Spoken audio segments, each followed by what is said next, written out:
Hello, hello. Ostraki here, and returning to Grimdawn. Today we will go through the Forgotten Gods DLC. But just beforehand, we just go run around and do the Keymon secret and recover the Eye of Korvac.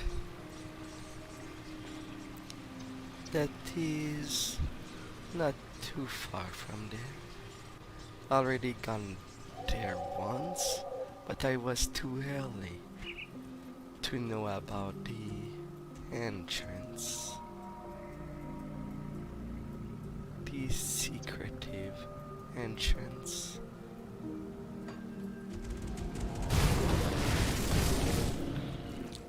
But now as we return, the monsters pose. Well, not really a challenge. It's more a butcher, if I desire.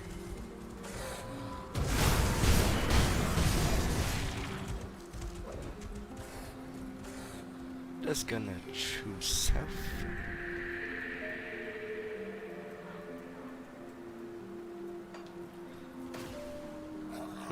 Wrong rift. Over there.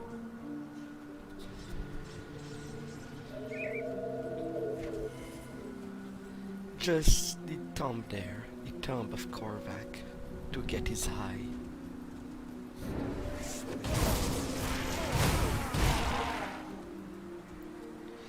And these cultists, well, they don't stand a chance.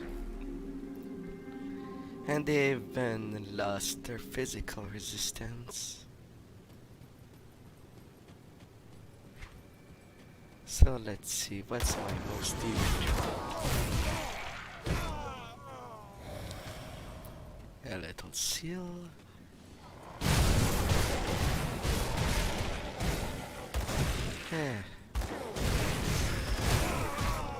I forgot that the maximum death.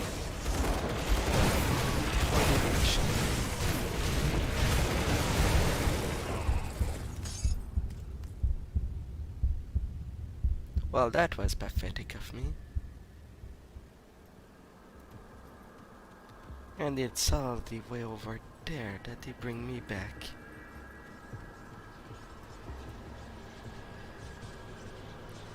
Grr. Well, that's I fell within a minute. Well, take two. Take two. It's not like the champion lived.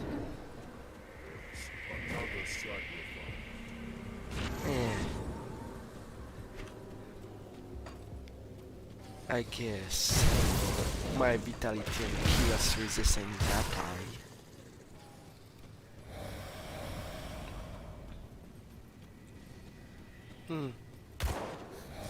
I guess for the dangerous domain, the enemies don't have the maximum level to satisfy.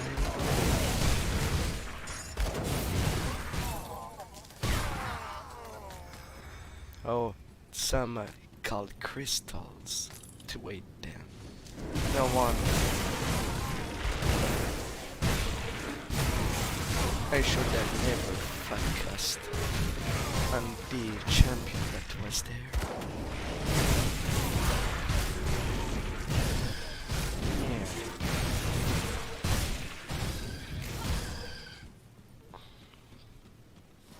Now let me pass. You bloody monsters.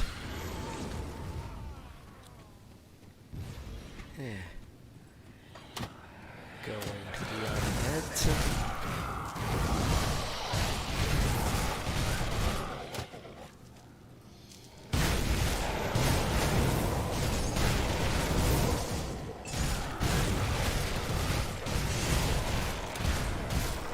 If it wasn't from the result of death,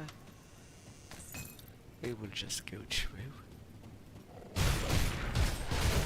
Level Earth Shattered.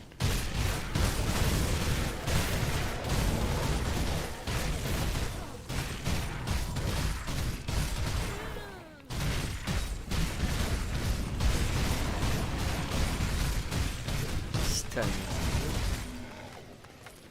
But not lasting long.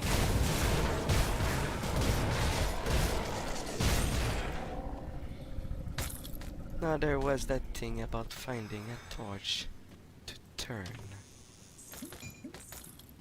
to go to the secret passage.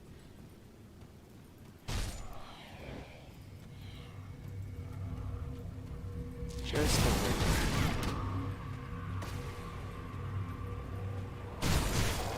And now to go within the depths.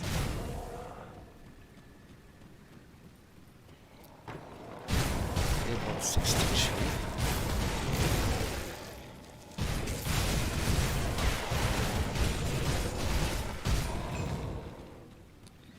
Come on, get out of there. Some leggings.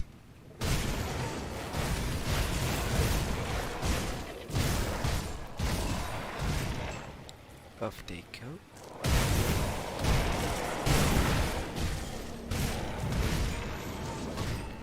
Feral ghouls.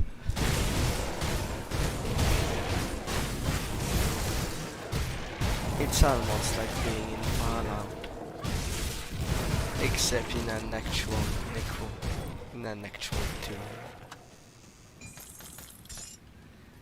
You would think there'd be less undead in there due to everything. Well, getting 1 point there on each. 10,000 DPS.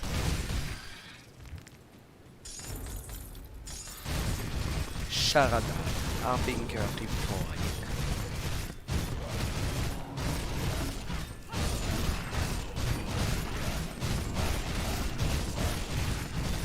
My entry to this place was much arch than my exit, I suppose.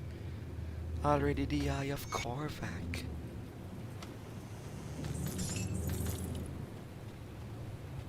It wasn't too demanding, but I guess I was a little careless when I came in. Ooh, plus 17% attack speed. Where are you? Plus 353. At the loss of plus 112 Nightblade skills.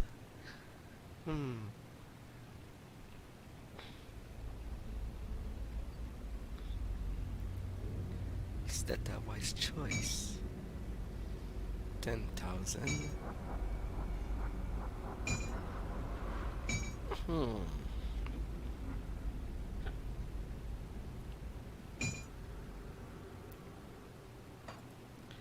Let's see. My damage per hit.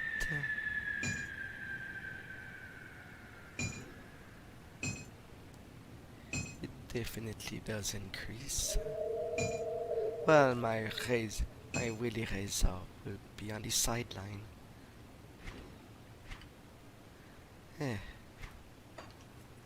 Alright, let's return to Father Keman. Will there be something new to do with him? As things get a little more action.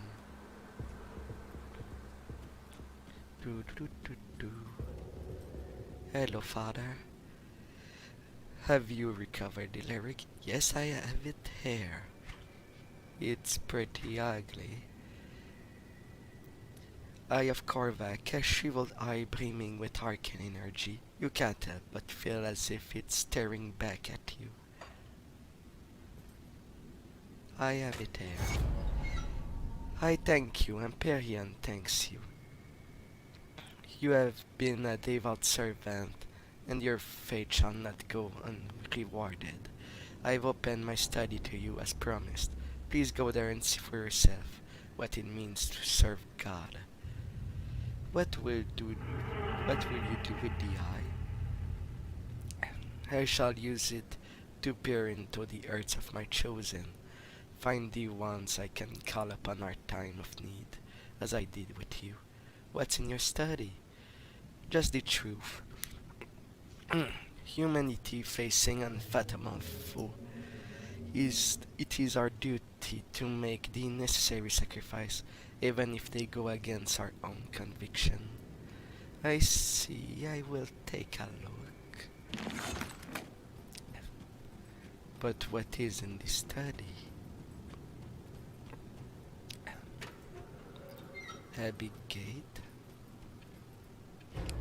And some journals. Kimon Journal, page 1. The messenger is harsh to deal with. With each exchange I feel drained as to my life were being drawn into a deep well. Everything appears darker and farther away, as if through a long tunnel. A lesser man without the years of Inquisitor mental training would be consumed. Even as I write this, I can sense its energy rippling through the room. I can feel it like the warmth twitching below my skin. It burrows and pulls, urging me to get closer. I dread to think of what would become of any of my chosen should they get too close to this entity. What would remain I cannot say, but I suspect the messenger will shock the mind and claim the body for its own. I fear there are none who would understand or survive the secret. I alone must shoulder this burden, and so I will still myself and endure. I have taken on a great risk, but the fate of the world hinges on the success of the chosen, and the pact that I have made. Father Kimon. And on page 2 of its journal, there are questions that have been scratching at the back of my mind. I have tried to push them aside, but with each conversation I have with the messenger, they become harder to ignore. I must ask, when the last demon is driven from this world, what will become of us then? In my heart, I fear that I already know the answer, but I dare not to speak it out loud. I have no doubts that I have made the right choice. The power I have revived will be humanity's salvation from the blood fiends of the chthonic void. However, there must always be evil, and when there is no evil left to conquer, who, or more frighteningly, what will fill that emptiness? Will we become as revealed as those who we oppose? The primordial power have no cares or sympathy for humanity. Without shackles this power have borrowed could be just as disastrous or perhaps even worse than Cthon. I now wish I had not burned the town where I awoke this ancient being. If it ever needs to be stopped, I may have destroyed the last remaining knowledge to unmake it. Father Kimon. These are big doubts. And then there's the messenger. You are not Kimon, puny thing. Why have he brought you before me? Has he lost his senses? Has he fallen ill? No, he is a fool, and fools are punished. Empyrean? Gone, gone. There is only Korvac, kneel before his messenger. What is your deal with Kimon? Kimon's found Korvac's tomb. He called through the veil and a god answer. Kimon begged for a way to save his people. Korvac merely asked for a soul. Now, Kimon has the power he needs, and Korvac gets his worshippers. What is Korvac? Korvac, who was when the world was not. Korvac is eternal, infinite, primordial.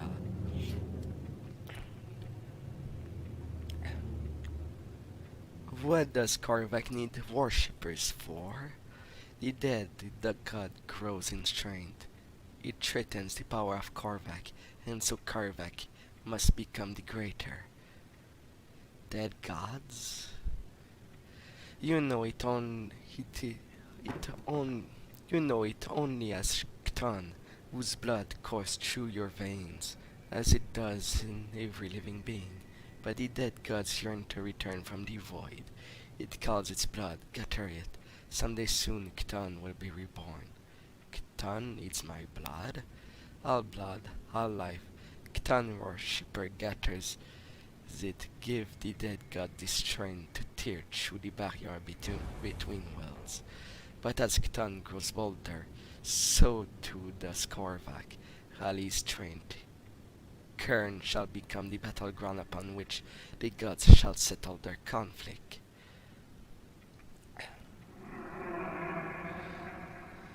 I cannot allow that. But is Korvac?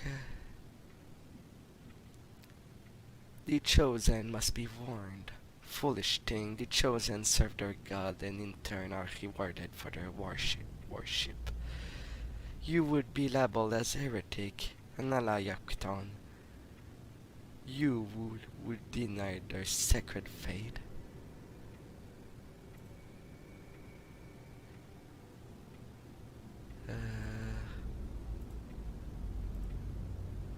I cannot let this continue. You cannot stop what is set in motion centuries ago. You have already served your purpose. Korvac has no further use for you. Leave. I'll figure out a way. And I will. Alright, I cannot destroy what is in this room. So Korvac and Cthon have resemblance. And now you understand what I did, what I had to. The Lagarian is just one of the countless Terra under the command of Cthon. Kimon, what have you done? What I had to in order to help save our species. The primordial gods are fickle, but they despise Cthon and his manifestation. Though my fate may be sealed, at least I use this power to redeem humanity. Do not speak of this to anyone. My chosen cannot learn that their only light is tainted with secret. Humanity must have hope. What about Empyrean? I'm afraid I honestly do not know. Perhaps the Lightbringer is just a myth, or truly as abandoned thus as the text imply. But what could force a god to flee a world of his own making?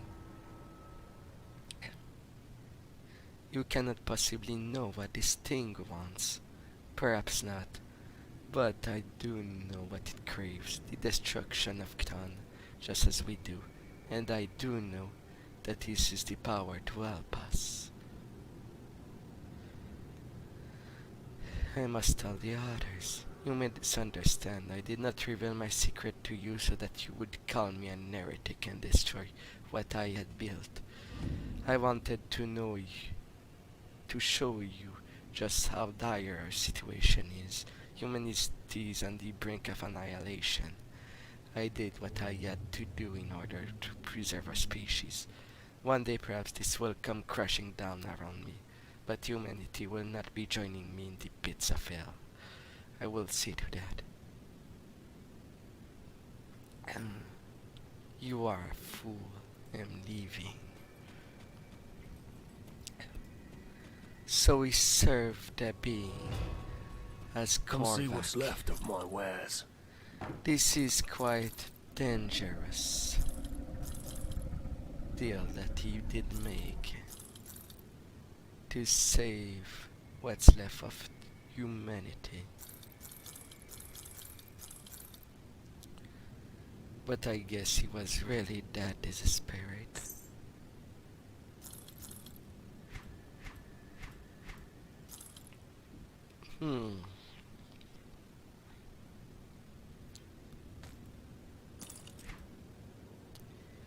But oh well. Iron well spent. With that done, and now that we know who Korvac is, but not exactly what, shrouded in mystery that we should unveil. So now I will go talk to the person I avoided from the beginning. Since Got something you need stashed? now we're ready to go in to see the forgotten gods.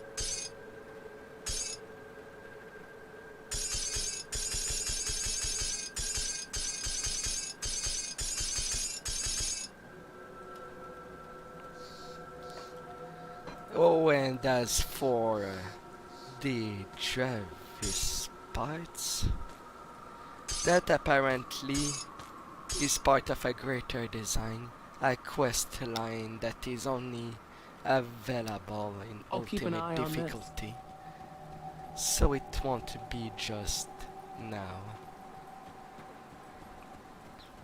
And I forgot a little something in the farms.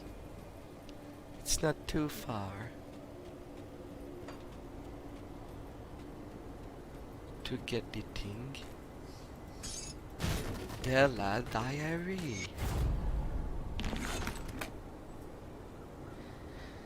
Excerpt from Della Diary. Oliver doesn't want me writing in her anymore. He said it fills my head with dreams when there's work to be done around the farm. So I've been writing at night when he's asleep. He cannot stop the muse that pulls the string of my heart.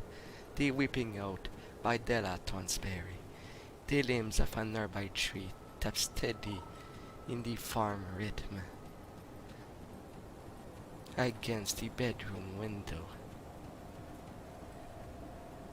Another storm was building up in the horizon, but Della could not shake it. The feeling that that will not be just another shower. She sat up in her bed and took a quick glance at her husband, Oliver. He was still fast asleep. Not even a hurricane would steer that man from his slumber. Della got up, making sure not to shift the cover off her husband. She tiptoed to the wardrobe and retrieved her gear, a well-worn suit of light leather armor and her trusty sword, Storm Earth. The blade sparked with electricity as she removed it from his scabbard. The enchantment was still as strong as the day she had found it in the tomb north of Darkveld. Della replaced the blade and hooked the scabbard into her belt. She took one last glance at Oliver before heading out to the door. It was best he did not know about her little nightly vigil. He would worry himself sick, and Della could not stand to see him so obsessed to her safety. The wind whipped Della's hair around her face as she stepped out the front door. The rain was already starting to pick up. The ground was drenched with moisture, turning the path into mud. Della tread carefully, planting every step onto the stone, or where the ground was still firm. At last she arrived at the edge of the lone oak tree, a place where she could be alone with her thoughts. But there was something off about this spot that night. A deep sense of dread immediately overcame her. I knew you would come out to greet me, Della, my dear. A ghastly voice spoke from behind the tree. Della drew the star mark, its sparkling surface turning the raindrop into mist. A dark figure showed itself and calmly walked toward her. She could not see the man's face, but she knew well who he was. Come now, is that any way to greet your brother? The man spoke again. Della did not say a word. Instead, she let her blade do the talking for her.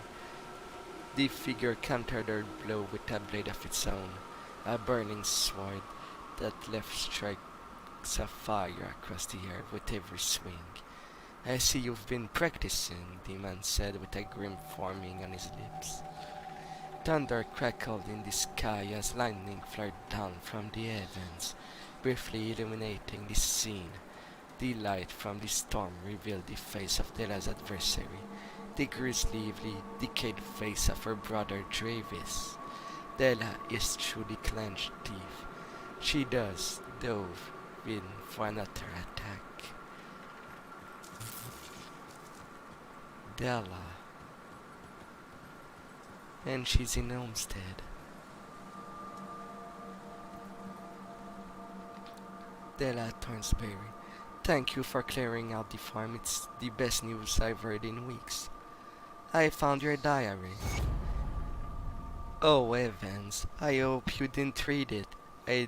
It's not proper to stick your nose into a lady's private scribbling. Thank you for dropping it when we fled the farm. Figured the dark Materan would have shredded it by now. I assure you, I have not read it. A small little lie. Of course she's in farmer gear. But enough about Homestead. How about we go? Ah, we speak at last. As I am sure you know, there are many who now cast their gaze upon you, traveler. Or should I say, taken.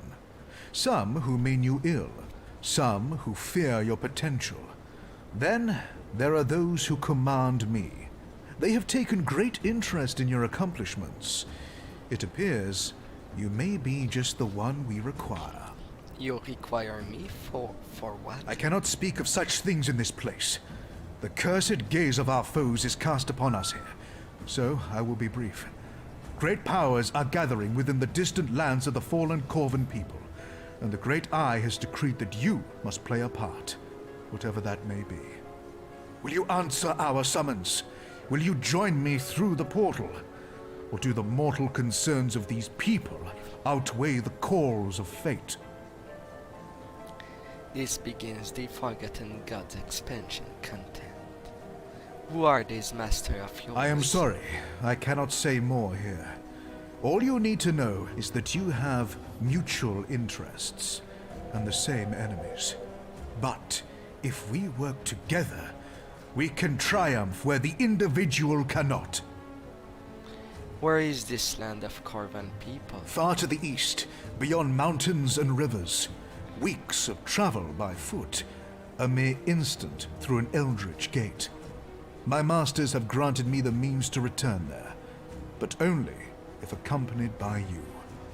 I will not fail in this task. Very well, I'll trust you. And so, we enter his rift.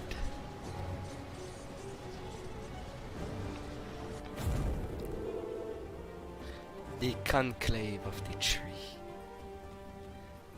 We are there.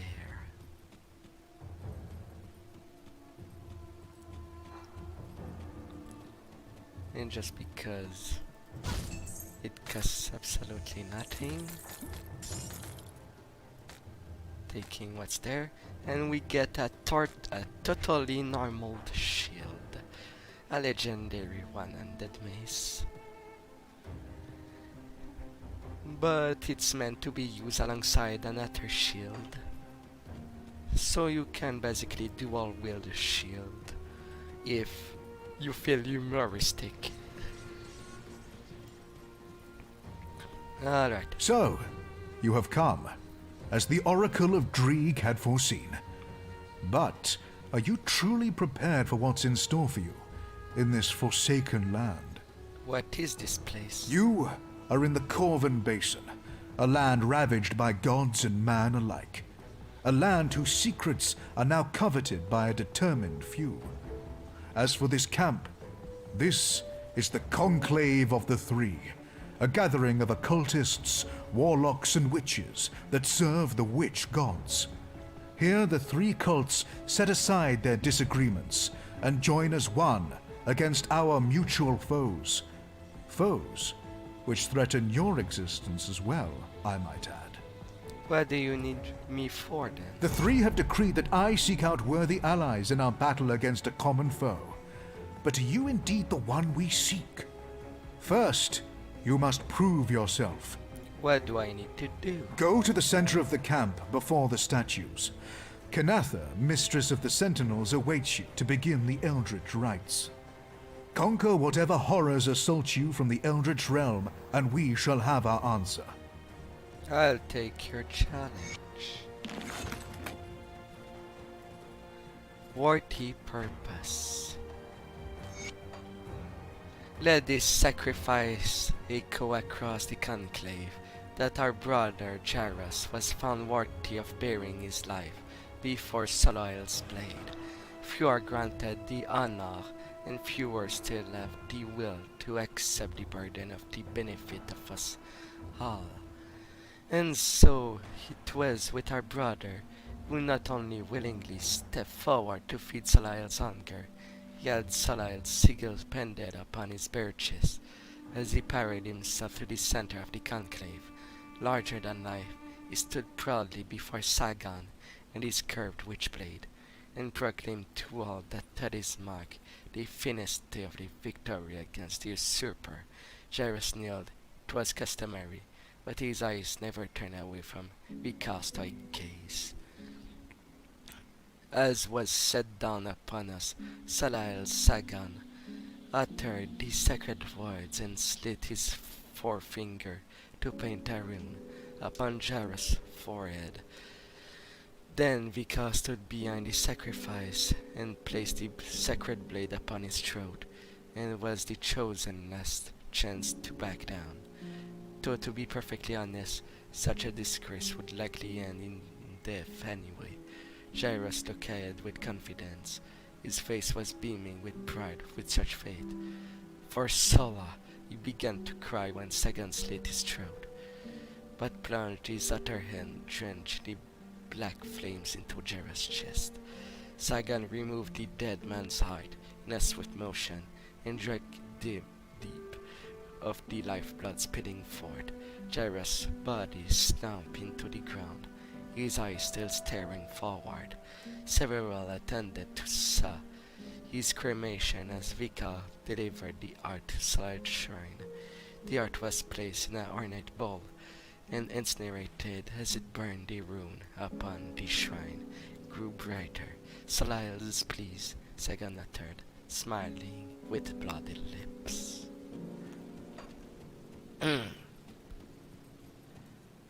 Death to the usurper.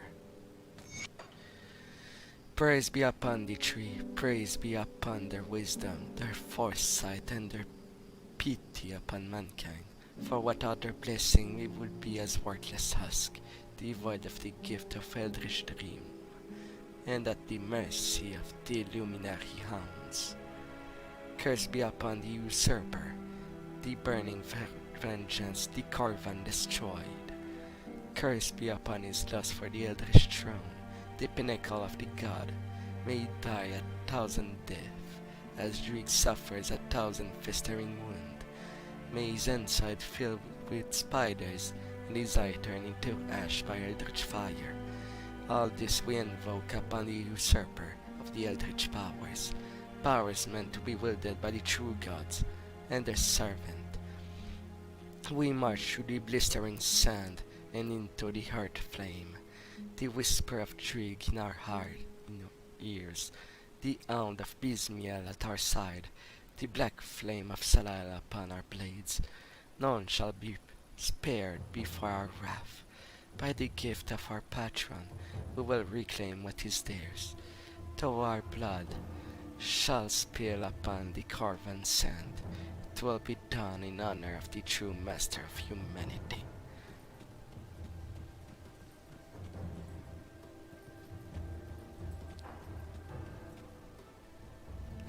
Harnessing the Forgotten. There are ulterior motives to my selecting this location for the conclave. The Drigseers have no place to dock.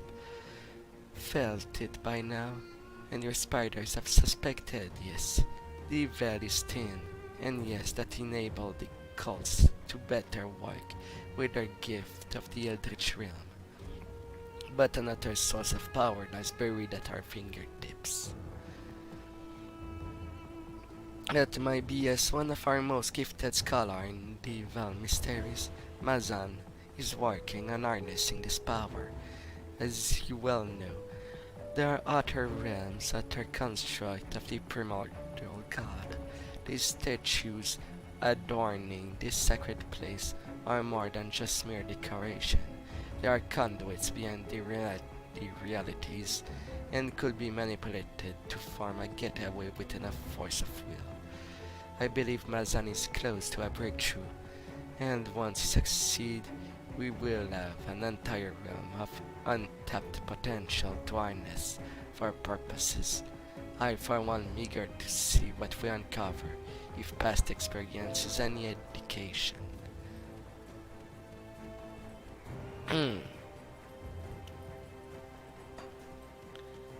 Quite mysterious.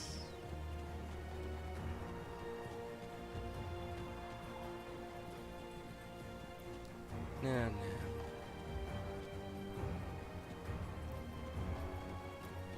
The conclave is quite big.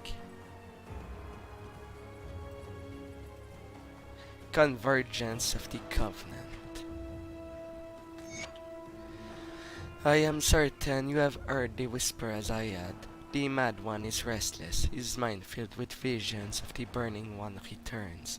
If the bonds are broken and his power restored, he could unmake everything I do. I do not have to remind you of the consequences.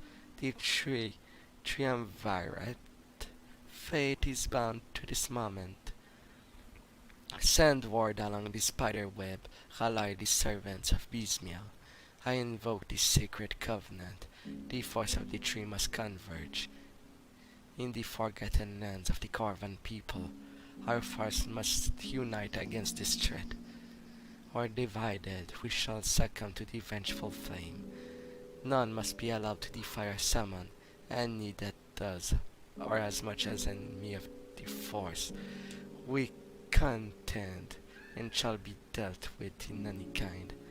We must not allow ourselves to be distracted by the machination of the ethereal or the bloodletter, succumbing to their own doom. The danger they pose pale in comparison to what awaits us if we fail, and if the web has done its part, then the Roland survivor will at least stymie the progress long enough for our matter to be settled. Seek out the twin statue, you know of which I speak. The veil there is thin, and will serve as an opportune location to begin our work. As the request of the Infinity, I have dispatched the emissary to track down valuable ally, who will turn the tide in our favor.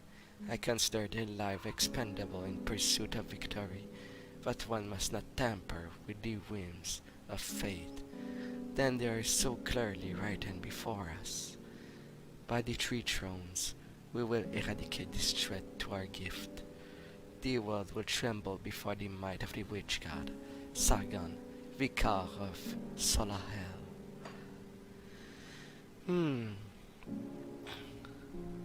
Sargon? So you are what the emissary has brought us.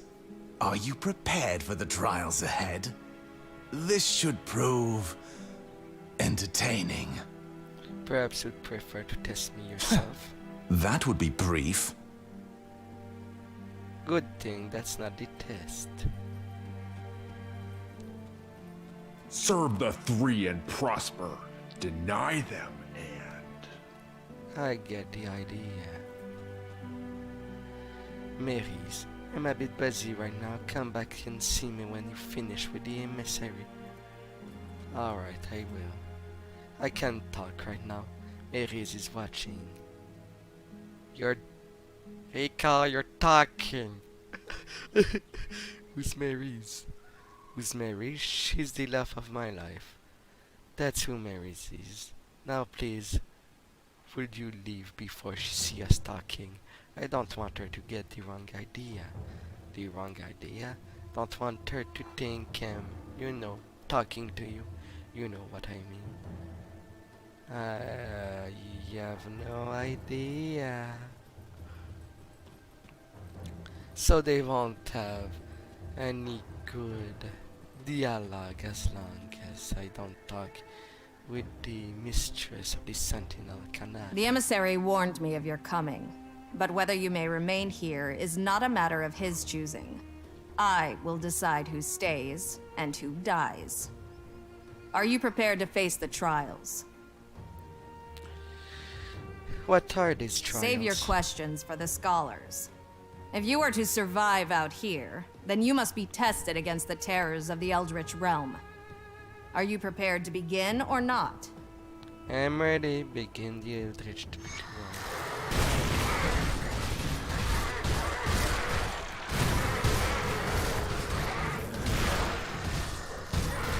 The Eldritch terrors as they appear.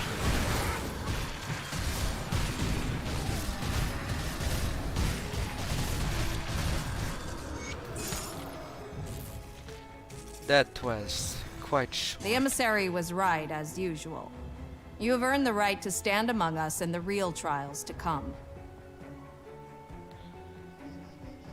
And what trial are Our those? battle against the fiery fury boiling beneath the sands, of course. A forgotten god stirs. An ancient enemy of mankind threatens to destroy us all. We must rise to face this threat before all is lost.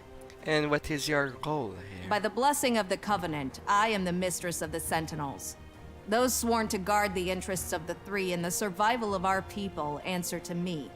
They swear their oaths to the gods and to me. The blessing of the Covenant. Oh, so you were part of these people? The Covenant.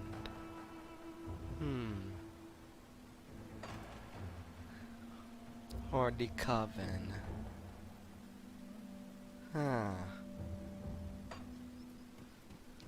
Interesting. Now to talk again to the emissary. As this is done, it was quite a short fight. I could hear the battle from here. So then, are you ready to open your eyes to powers beyond imagining? To secrets better left uncovered?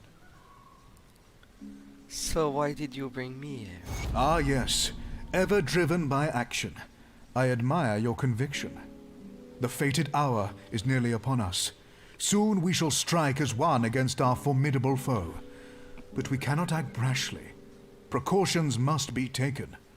Each of the cults is preparing in their own way. Speak to the masters of the cults of Bismiel, Dreeg, and Salile. Learn of their methods and align yourself to one cause. Draelus, Basilla, and Sagon are already expecting you.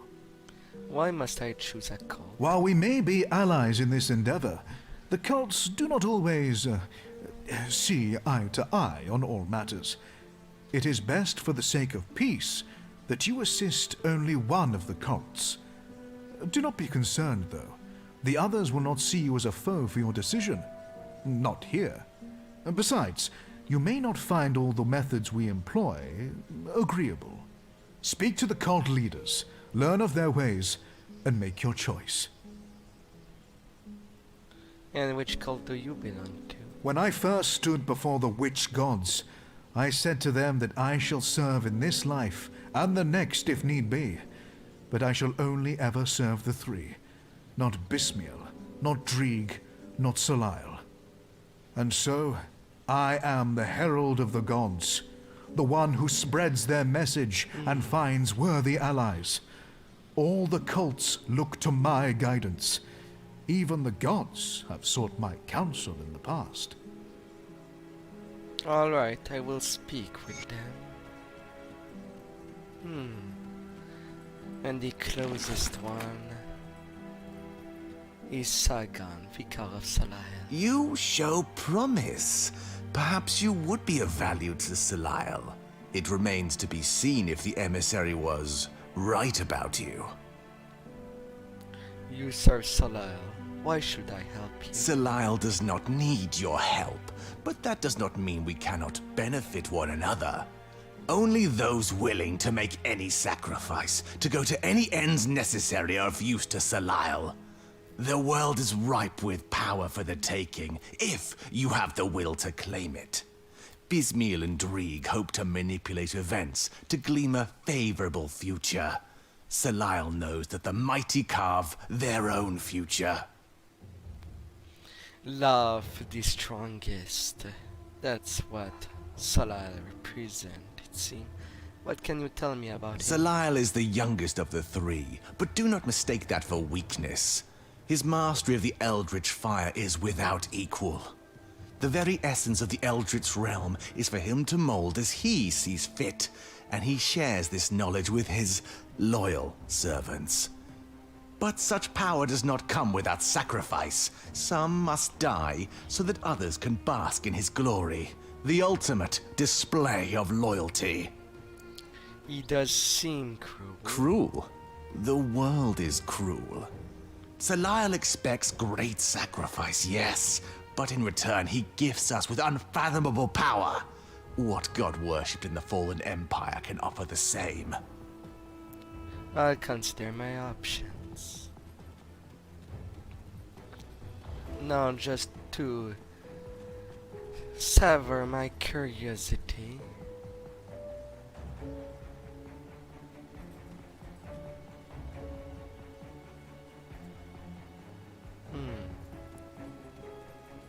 oh, I cannot look at their... I'll give you a good price on what I've got left. So I cannot look at their shop before choosing. That's unfortunate. What about you, Bisilla, matron of the Rift? You've been quite a sight since entering our camp. I'm shivering with anticipation for what's next. But will you be at my side? Or would you rather waste your time on the minions of Drieg and Salael?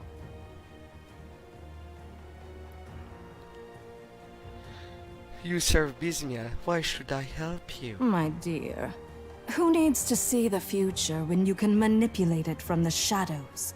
Salael would have you play with fire and get burnt. But Bismiel offers you the true gifts of the Eldritch realm. Every hound, every raven, every fiend that's ever crossed the Veil can and will serve the Schemer. All are bound within the web. No move can be made without tugging at the strings, until finally, the spider strikes. What can you tell me about Bismia? A favorite legend among the rabble is that the secrets of the Eldritch realm were whispered in the goddess's ear by a spider. I believe it happened on a night of fire and passion, of betrayal and lust for power. The Lady of Whispers always gets her way in the end. It was by her machinations that the Empire's Inquisitors spent centuries aimlessly hunting for the witch god cults, their efforts confounded by the endless weave of decoys and lies. Only a select few are trusted in knowing the span of Bismiel's web. I have the honor of sitting at its center. She's a spider? Bismiel is like a dreadweave widow. Sultry, manipulative, and deadly. But no, she is not a spider in the physical sense. The schemer takes on many forms, all a means to an end. A pompous oligarch, an unassuming beggar, a seductress. All the faces of Bismiel. If you would ever be so blessed to witness her true form, then you are already dead. I need to consider my options. I think she's the best option if you're a Nightblade. Well, if I look at her soldier of the cult of Bismiel, I see lots of Nightblades.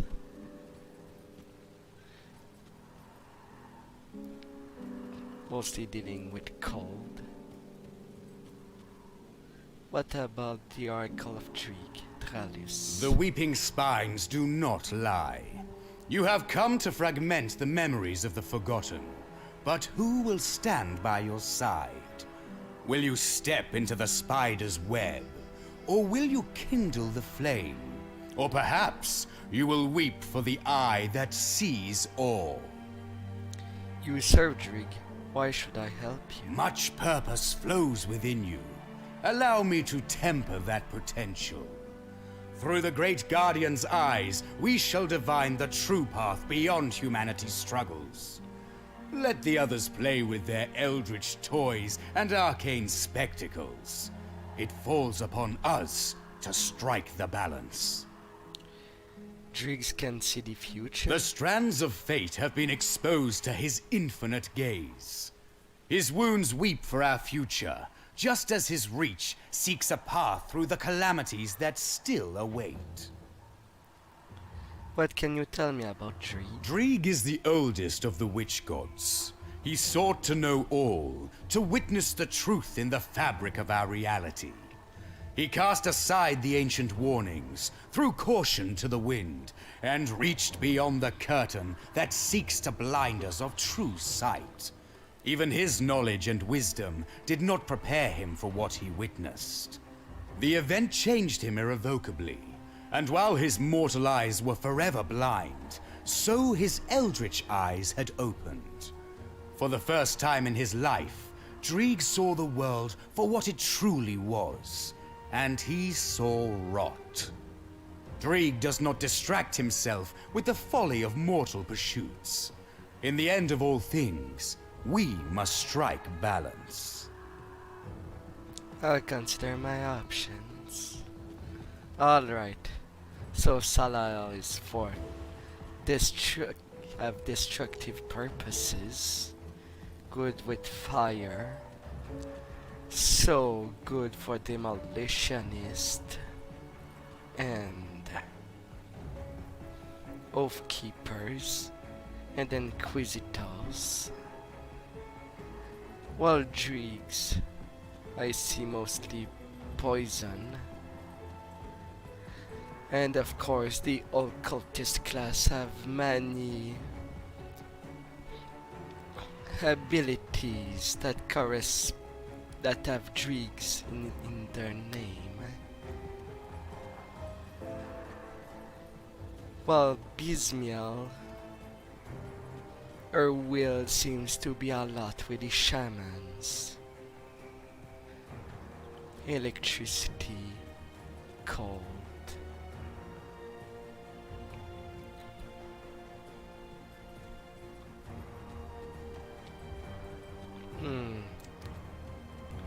But as I use fire a lot, I guess I might go the brutal hand for this Visions of Terror. This place I've chosen for Virgil. This conclave is a cursed land. The veiled scream in agony. The whisper from beyond threatens to unravel reality. Every night I've spent there, the vision of the other side came more frequently, with greater clarity. What I first thought were images of darkness turned out to be much more. Within it were the screams of a million souls crying out to me, crying out for mercy. As my dreams solidified, I realized that the darkness moved, wretched like a mass of tentacles endlessly searching for something. The sight of it filled me with terror beyond anything I've ever felt. I awoke gasping for breath and grasping for anything within reach that would remind me that I've left the dream to the chagrin of my fellow seers sharing the tent. Shaken and unable to sleep, I sought the wisdom of the oracle. To my surprise, or perhaps I should have expected this, my master was already waiting for me inside of his tent. Lanterns illuminate him in their flickering as he sat cross-legged. Without his usual regalia, on a rug with tea set out for us, as he stared at it with his blank stare, gave me a tight-lipped smile and motioned for me to sit. Before I could utter a word, he said, "You go." I was taken aback and blinked. The oracle continued by describing exactly what I had seen in my dreams, as if I had been there to share them with me. The insatiable night, he called it, the eternal darkness that exists beyond. It is primordial and fathomable to the human mind. We will see it as a mass of frightened tentacle, but what is truly cannot be described with words. Evil exists to consume everything, its endless pursuit halted only by the light of the celestial stars. I was told that it is a gift and burden to bear witness to the making of realities. What I had seen cannot be unseen. When I started visibly shaking, the oracle placed his palm upon my forehead, and for a moment I could swear his eyes tattoos were staring at me, yet I found myself instantly calm. When I asked what he had done, he would not say, but he offered to teach me a technique to calm myself and banish the darkness from my nightmare. It is lucid method by which I would conjure my own stars upon the dream, brighter than the desert sun. I thanked him for his wisdom and promised to return. The next eve for my lesson, I stood to leave and glanced at his direction. He was staring ahead, as before, a somber expression on his face. His tea remained untouched. I said no more and closed the tent flap behind me. It would seem my vision have disturbed the oracle as well, but I trust that his judgment and foresight will carry us through whatever darkness looms on the horizon. I pray that the oracle teaching will spare me further nightmares. Well. Now let's go to the brutality. You show promise. Perhaps you would be of value to Celisle. It remains to be seen if the emissary was. Celisle does not need your help, but that does not mean we cannot benefit one another. Only those willing to make any sacrifice, to go to any ends necessary, are of use to Celisle. I will join. I will allow it. We will see if you have what it takes to work alongside Celisle's aspirants. What is the plan? The forgotten god stirs within his tomb, which now serves as a bastion for his followers, but not for long. They've caught Celisle's attention. Their deaths are inevitable. You've taken up enough of my precious time. I must tend to Celisle's wishes. Speak to Riken here at the camp. He will guide you to our goals. I will speak to him. So, you're the latest blood to join our ranks. You survived the trials, which is more than I can say for some of this lot, so I expect similarly impressive results. Are you ready to get started then? What is it that you need to do? The servants of an ancient god they call Korvac have infested the Corbin Basin and now stand in our way. Exterminating vermin, war, a massacre, all in what you want. We cannot proceed without preparations. There is a temple not far north from here, dedicated to some long-forgotten entity called a seer. It houses a relic of great power, known as the Eye of Akur. The temple's attendants likely used it for rituals and dazzling the sheep with false displays of the divine. We will put it to better use. Recover this relic in the name of Celisle and bring it to me. I'll get your toy. And so... Oh, Anorak? Traveler, can you spare a minute? You look like you might be able to help me. Sure, what do you need? It's my brother. I was supposed to meet them back here last night, but they haven't shown up yet. We split up yesterday morning outside Kerndock to the north. There's a temple under the ruin there. They couldn't leave it alone. Just had to go for one more. The two of them just can't control themselves. Who am I fooling? I would have been right there with them, but I was already loaded with as much as I could carry. I told them to meet me back here. That was the last I heard of either of them. I'd go back out there and look for them myself, but I should stay here in case they come back. If you're headed out past the wall, will you keep an eye out for them? They've got to be somewhere between her and Kerndock. I will find your brothers. Alright. Serve the three and prosper. Deny them and... With all the chaos around her, I didn't even take notice of your trials. Care to put yourself to use? Alright, what do you need? What was once a joint pursuit in the raving zealot and his brainwashed followers has turned into a full-on assault on a primordial being. To say that they were ill-prepared for a conflict of this magnitude is an understatement, but it's also no secret that this region is teeming with old secrets and forgotten artifacts. Our resources, we can take advantage of the augment or dwindle arcane supply. I've sent out a group of experiments to scour the Temple of Ozir in the north of anything valuable.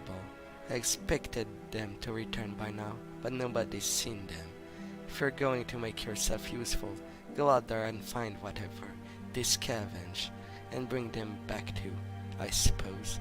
I'll find the artifacts. Let's be serious, this allied cult only cares about the artifact, not the people that was sent to get them. Come see what's left of my wares. Alright, Salel. What do you have for sale? A Chaos 2 ranging gun. You deal mostly in vitality and fire damage, it seems. Lots of conversion.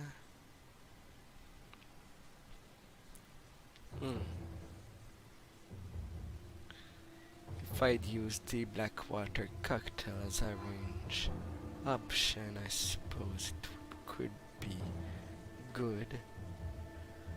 But this run, I do want to run the risk.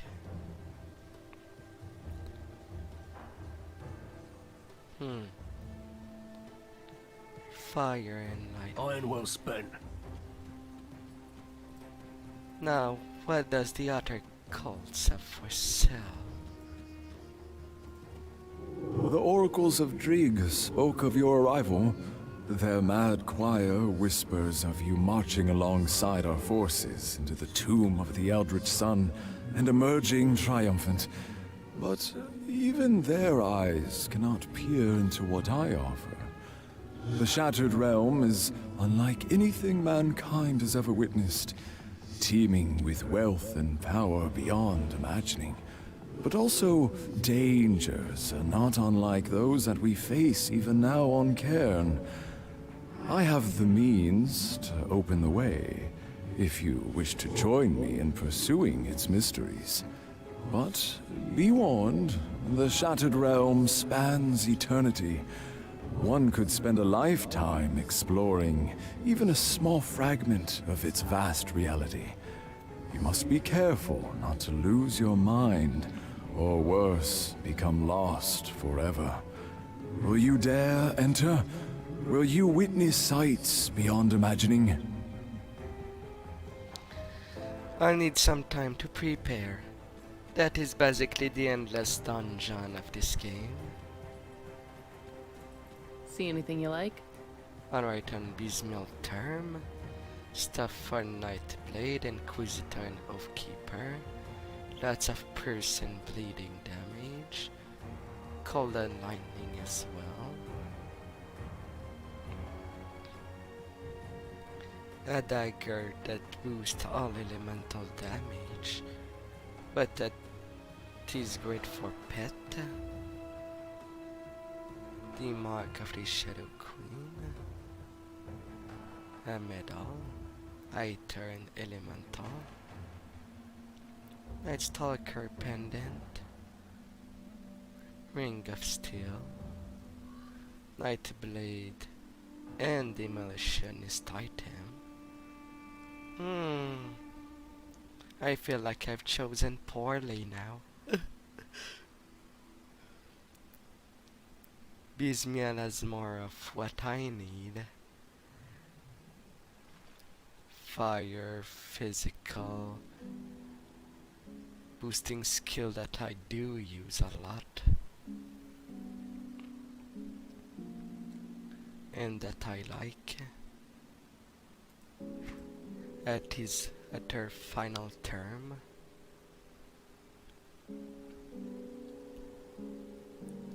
Well, at least I can change of art on the next difficulty and get to more See you of around.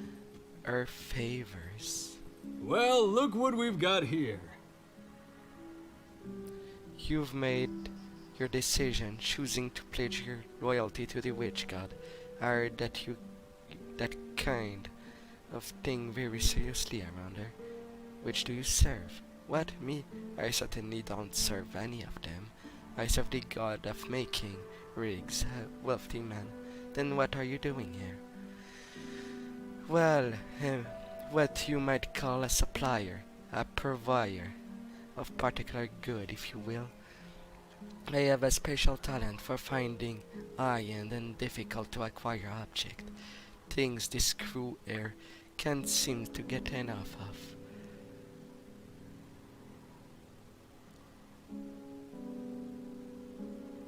Particularly since they set out on their little crusade here. Something about the long forgotten gods and the end of the world. I assume, and some such.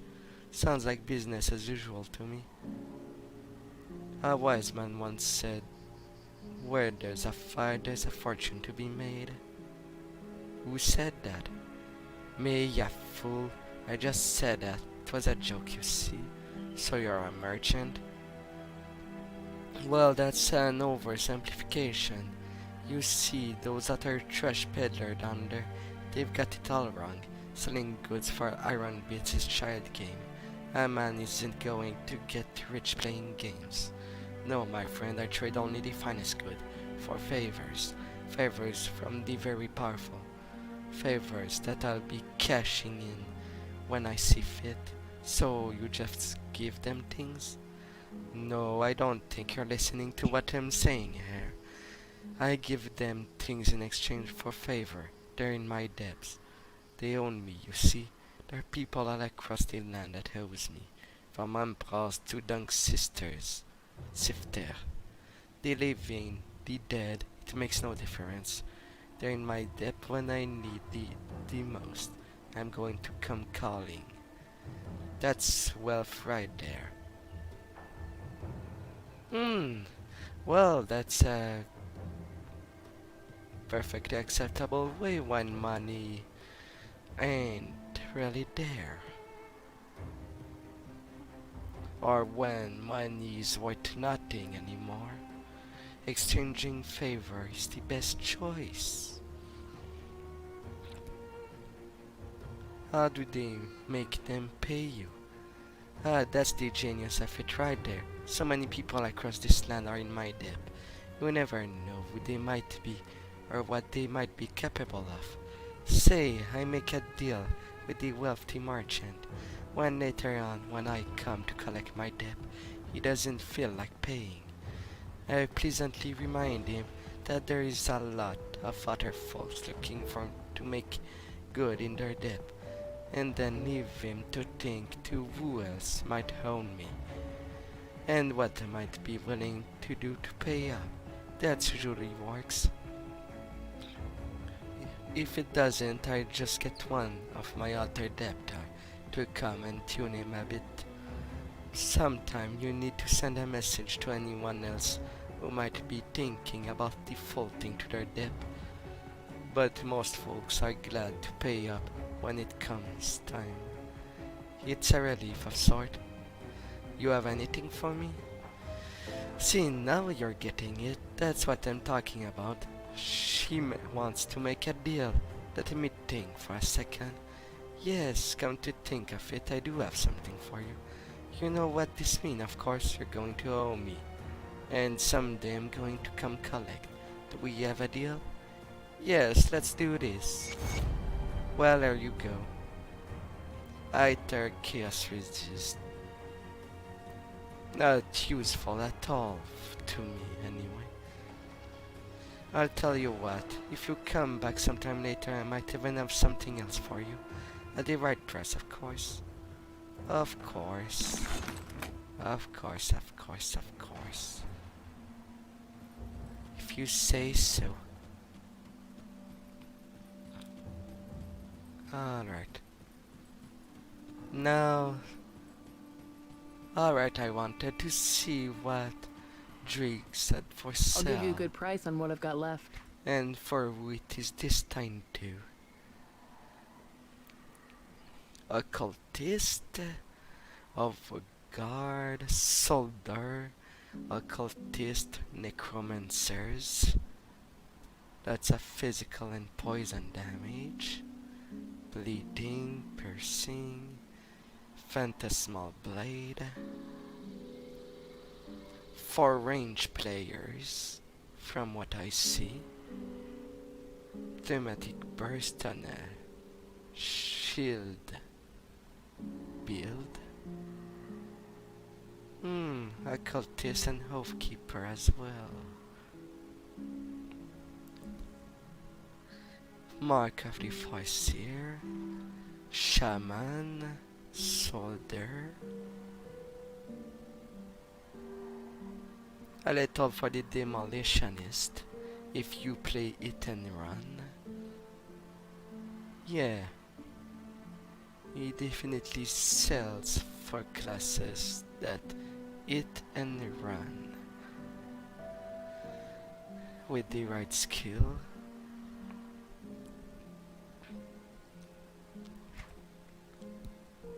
Not for the tankiest people, but it and run builds are respectable as well. Cannot tank much, but they can do lots of work against bosses.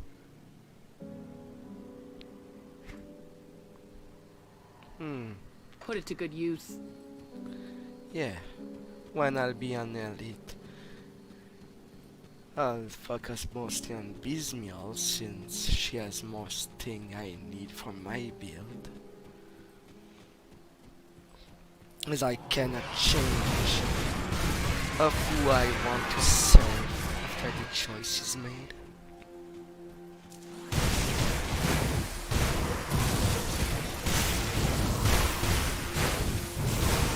But that ain't too much trouble.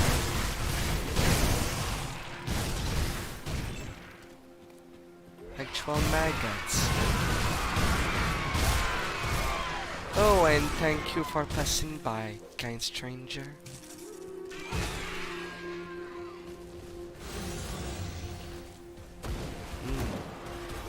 A fight's going on.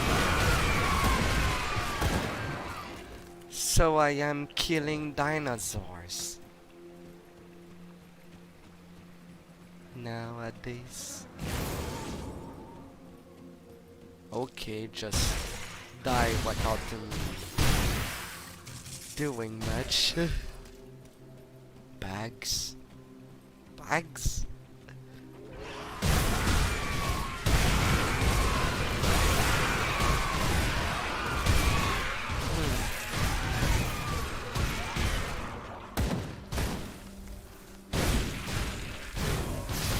Some Corvan Grubs.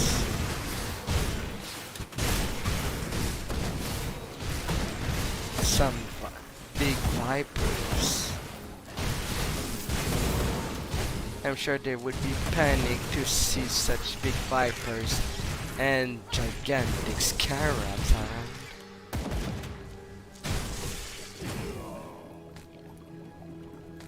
Oh. Armor, axe.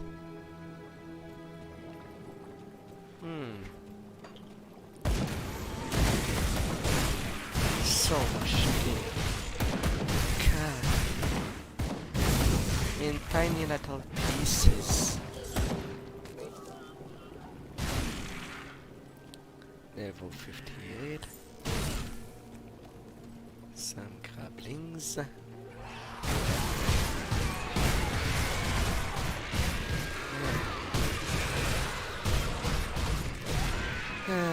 Killing the dinosaurs in a land where they're still quite active.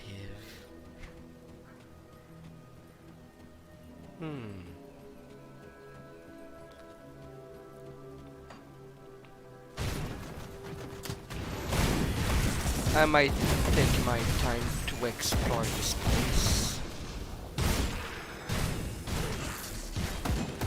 Or maybe not. Not sure yet.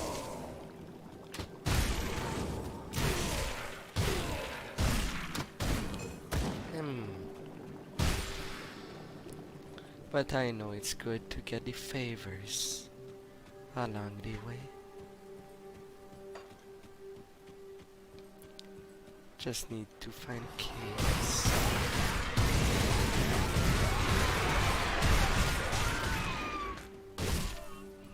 Fire strike plus execution. It kills the mobs. And execute them all at once.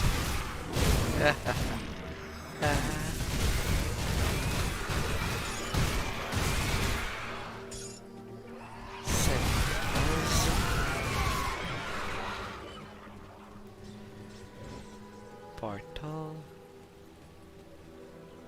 Master Arcane of the Virgin. Don't care if it isn't one of Kimon Zealot. I'm not here to fight you. There are greater truths about. Have you come to atone for your errors, or do you serve the forgotten God as well? What do you mean? I think you know exactly what I mean. You chose to side with this sad bastard and his loyal band of fools back in Sorrow's Bastion. With your LP nearly wiped out all of our men stationed there. And look, where that's gotten us. Here we are chasing the old fool through the wasteland, where he planned to resurrect an ancient god that's bent on vengeance. And it looks like he might just pull it off, so thank you for that. I didn't know.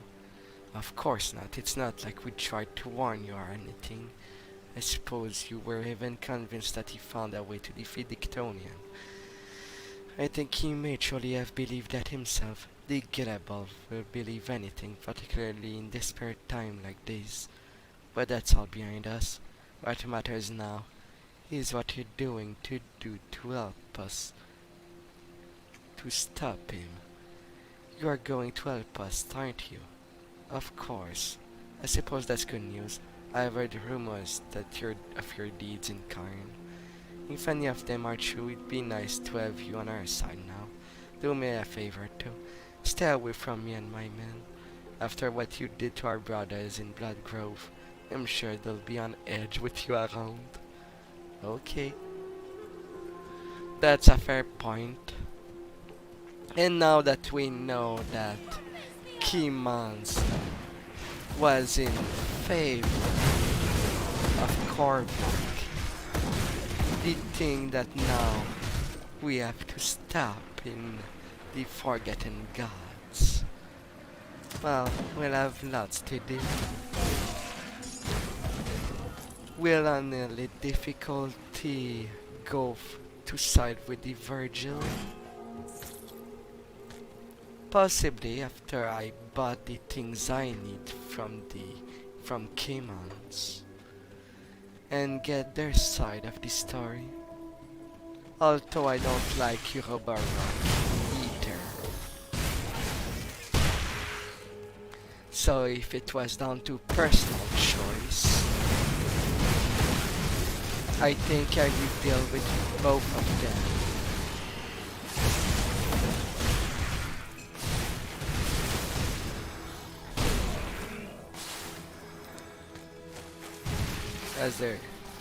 As Eurobaraks made all the Arcovian undeath of some sort.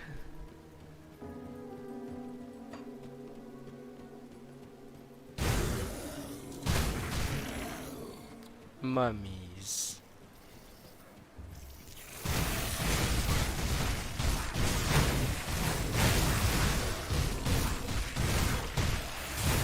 I guess my fire gets them.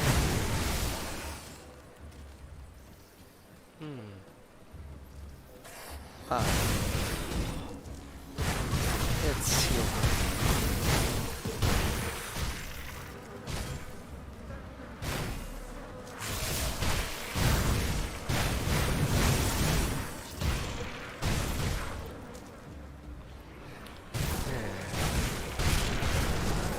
Mummies and spirits across the lands.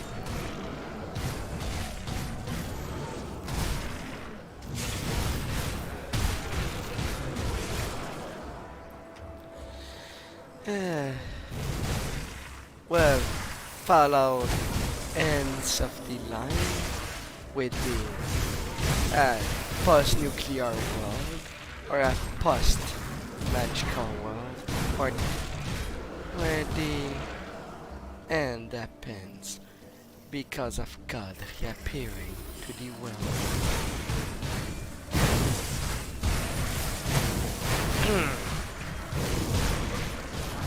As people needs faith more than ever, the gods return.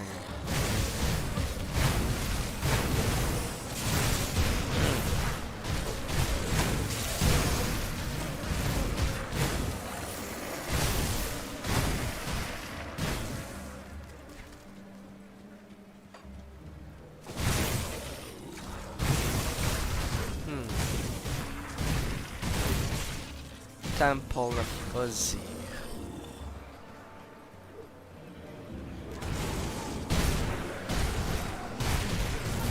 Alright.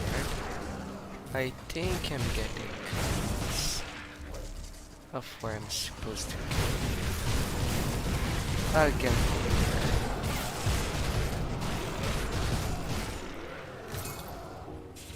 Ghost busting.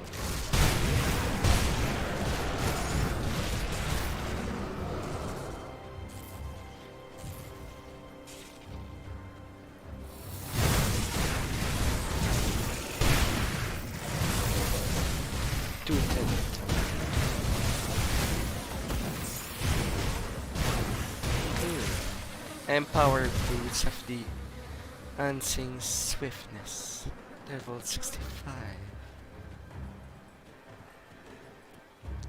A portal there.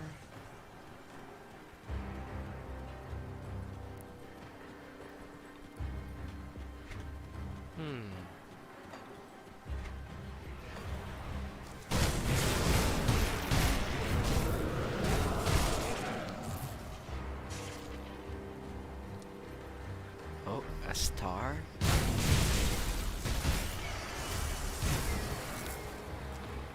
That's one point I'm supposed to go. To the Temple of Azir. Animated, preserved, Eldritch construct.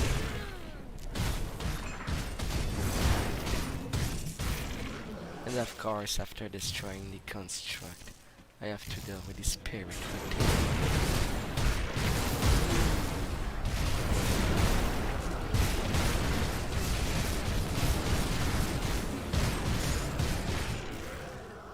Alright, the boss area abuses stun, so it's normal that his followers inside this too. I don't have any stun resistance at the moment.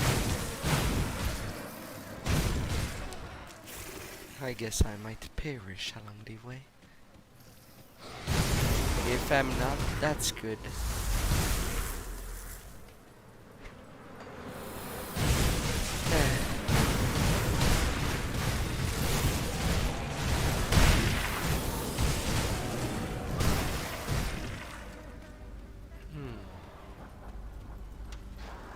A copper. Some little iron.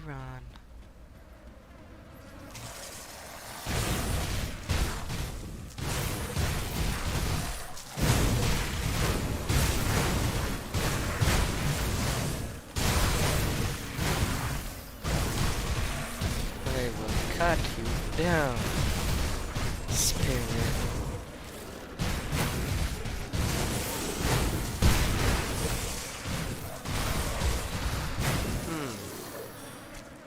These guardians have 4 arms. Let's 4 arms.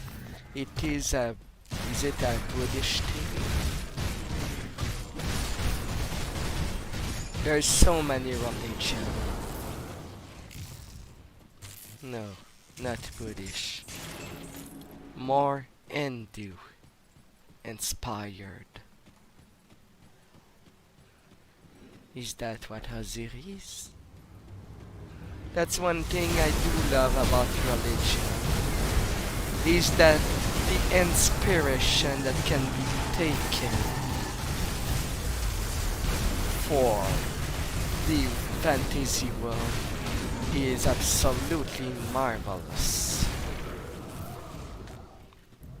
That's the that's the most positive thing I can say about most of them.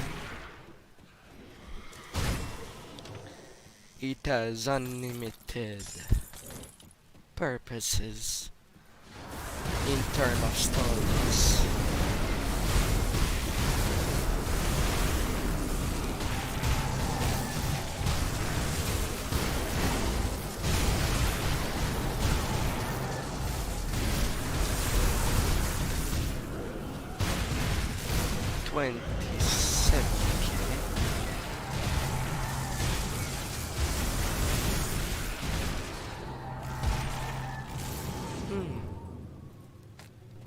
A warding shield.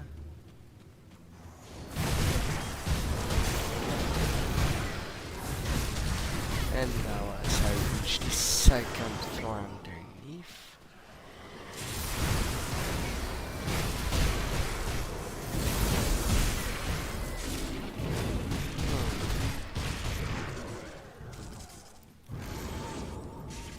nothing in the back.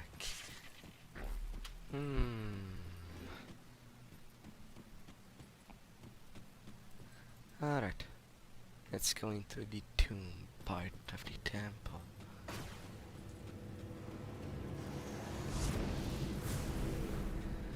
Path blocked. Why do I always choose the wrong path first? My luck. But then again, I suppose it serves as exploration.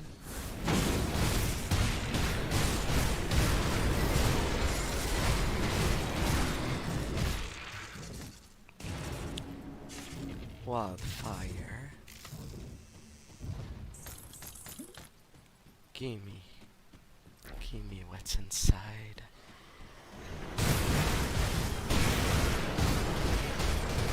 Hmm. 69,000 hit point on the Guardian. One could say it's nice to look at.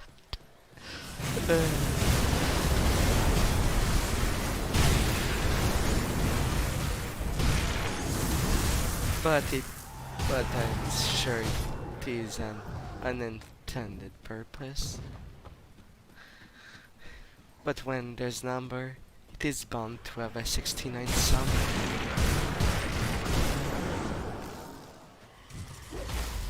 A shrine for battle.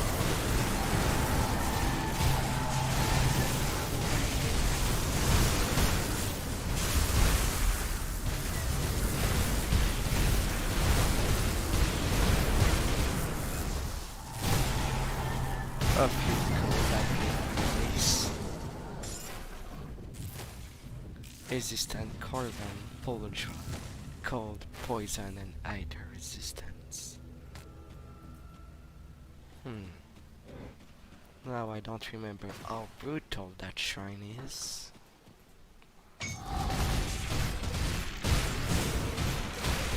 Lots of champion.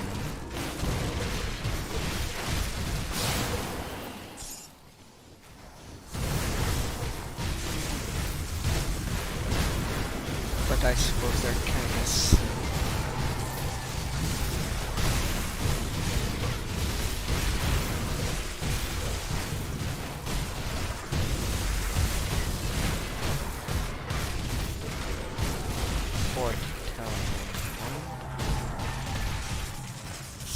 Scorpion monsters. Scorpion-like monsters. Where did they add? Superior Scorpius Bludgeon of Ruin. Why must it be a mace? For the Scorpion, short sword would be more representative of them, since they're stingers and how they use it. Ah well. Let's see. My next point, 6% more health. 9,000. I've reached over 9,000 hit points.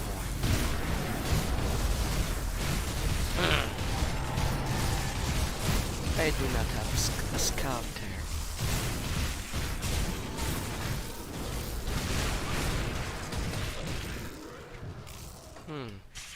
How's my slow resist?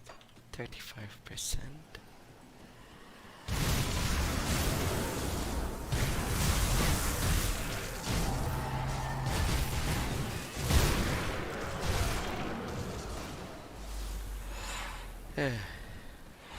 No.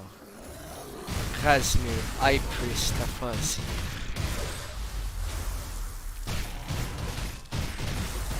Oh yes, he is quite freezing and electrificating.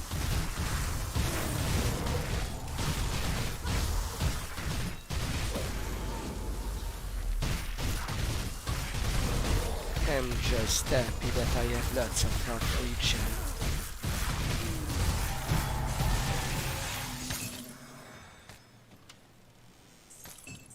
The Eye of Ekur. And in the big chest, nothing relevant. My hands are not my own.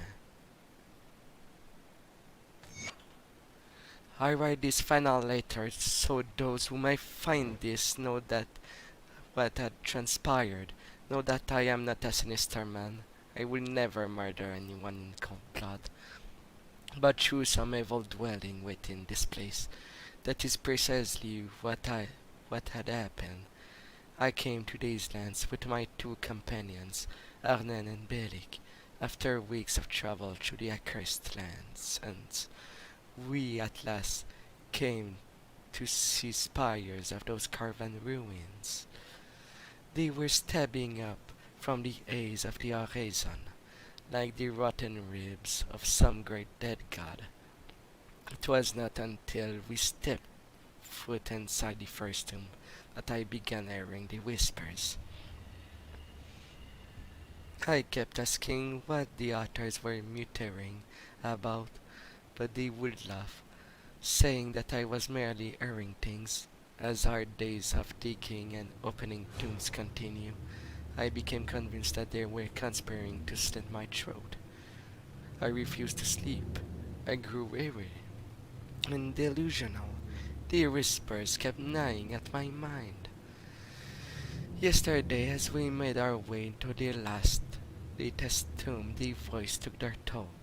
We had found a small opening on the surface, through which we were able to descend via rope. As soon as my feet touched the dusty tiles, however, I was but a passenger of my own body. trapped behind my own eyes.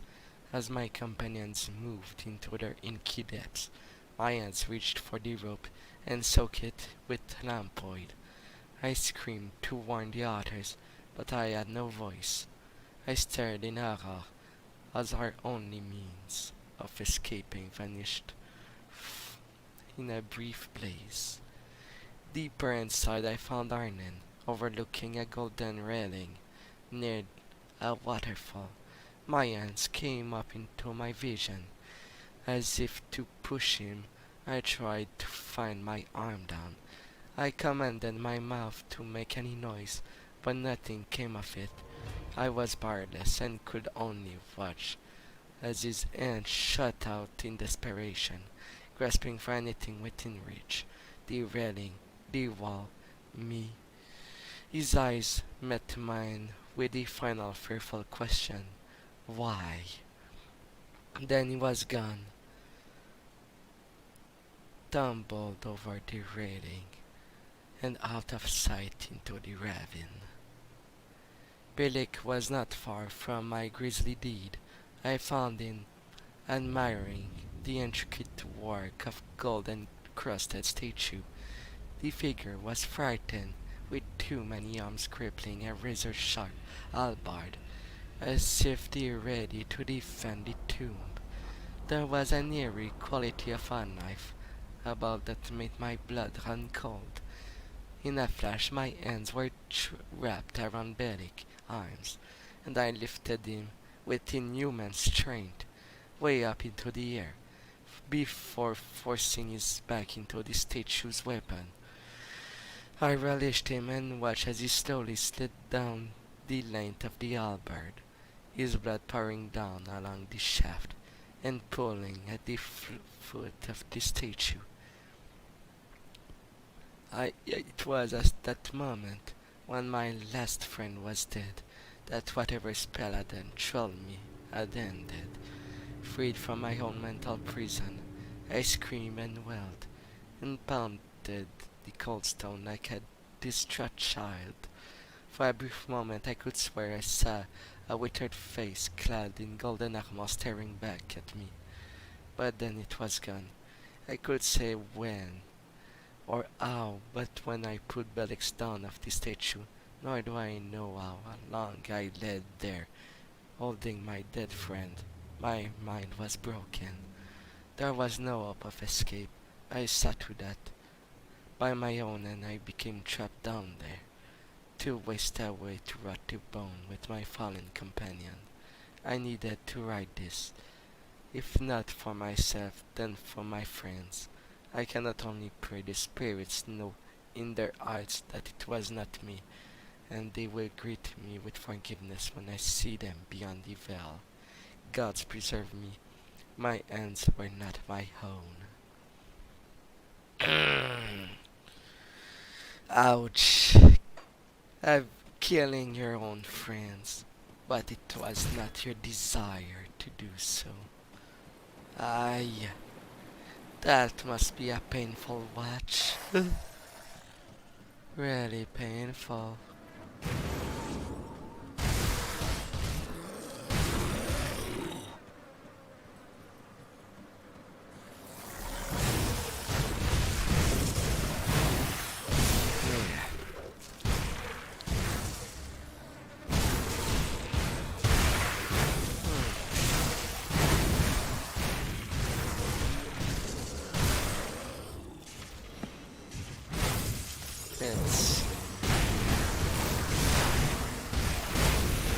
Oh, a champion. Alright. How much of a threat are you? Not at all. Okay.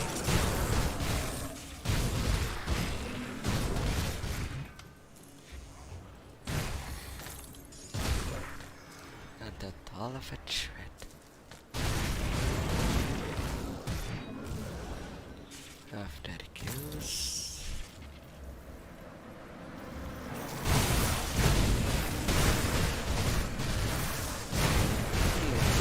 Another stars. Yes, I will go to it. Quest mark.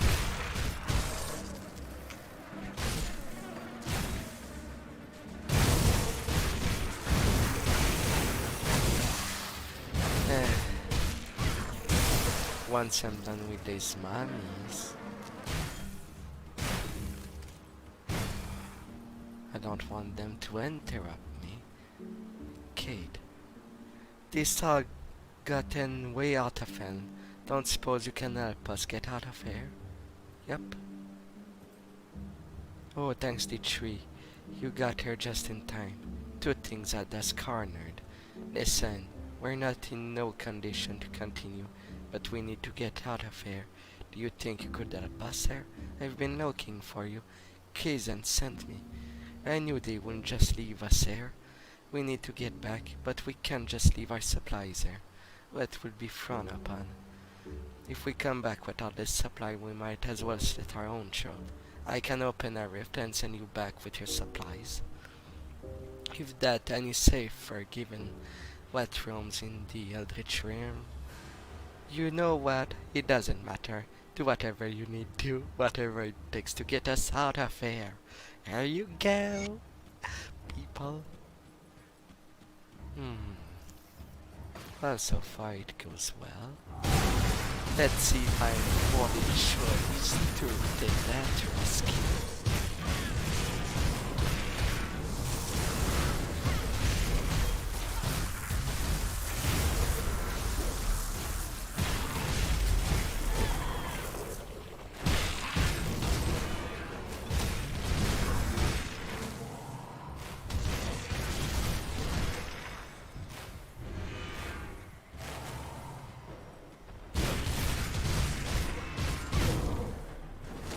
Alright. A little difficult to approach. I need this one to die first.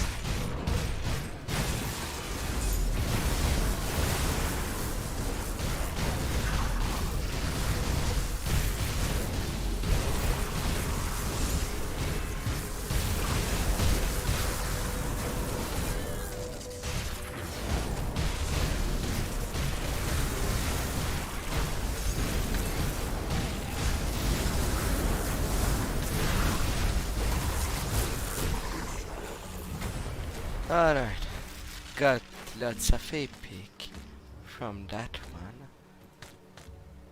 Spell Sage Boots. A couple of things I can sell along the way. Anything that has potential in all that?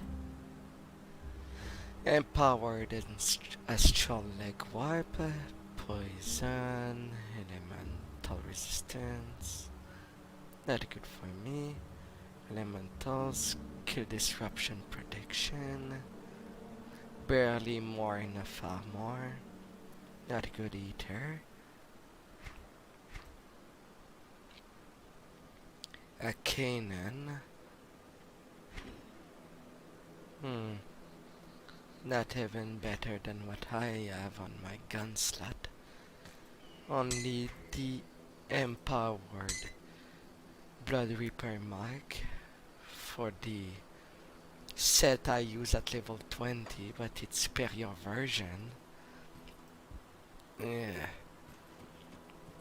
That's one thing I love about Grim Dawn, is that it is possible to get the pass set at a higher level so that it scales, something that Titan Quest does not, and that boggles my mind that there is no such upgrade. Come on, climb up. I need to reach the other side.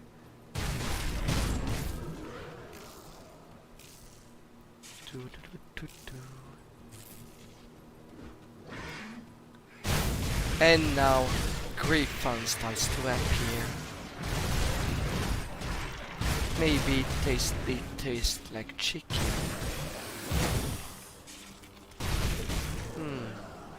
Chicken Griffons.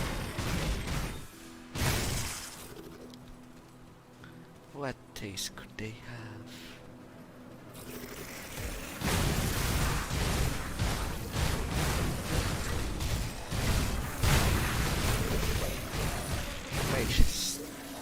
Mage Storm Star.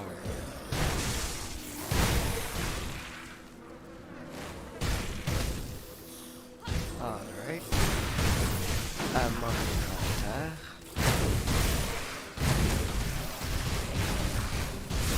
Yeah, sure. I'll come in line.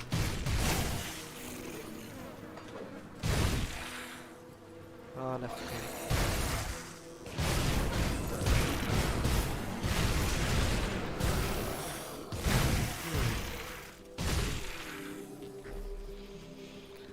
Let's see.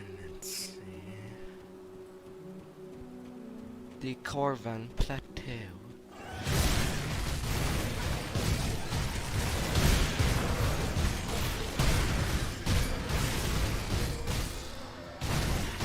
I guess Griffons will start to more prominence. And someone died sleeping there. Yeah, the Griffons did not eat him. Or the taste was not good enough for them.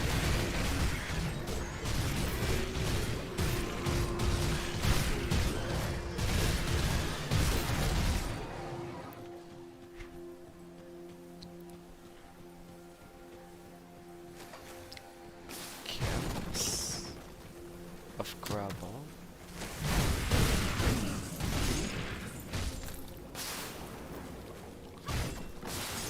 A dynamite. Not too bad of a find.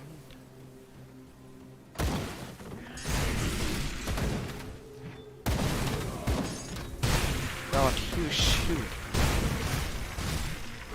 I'm just gonna cut you down to your smallest component. The desert calls. Her burning wave beacon calling sweetly in my ears. I see her in my thought like a golden ocean laid bare before me. Her grand expanse concealed countless treasure hidden tightly away, left for my most intrepid lover to reveal.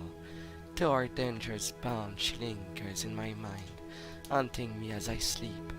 There are many others I have loved of beauty beyond compare, whose pleasure weakens lesser men, but only she has gripped my heart. And though she's the cruelest of lover, starving and burning those who seek her pleasures, I shall return to her. For the desert calls to me, and I shall always answer. I can only guess it's a poem for Bismiel. Considering her description,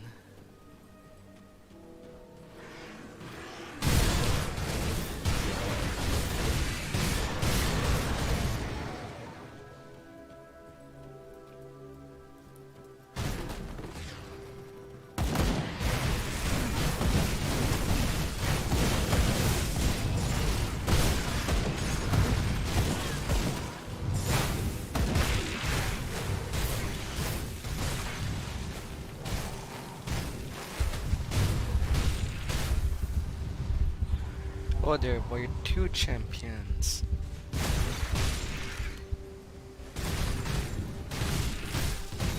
No, three.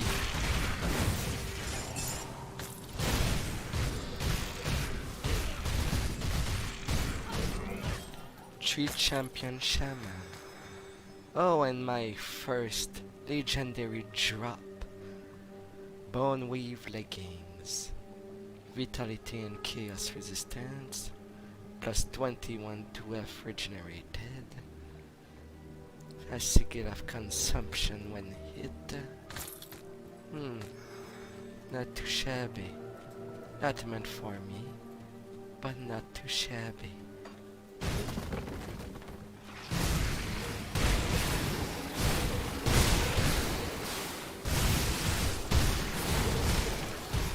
A big chest there. What's in this exalted stash? Empowered Shadow Grasp. Fall of Shadow and Shadow Strike.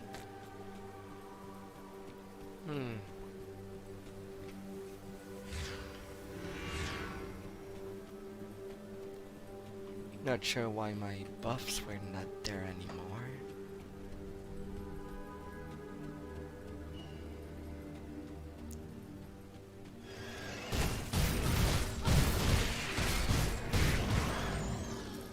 Still, I was able to cut through most.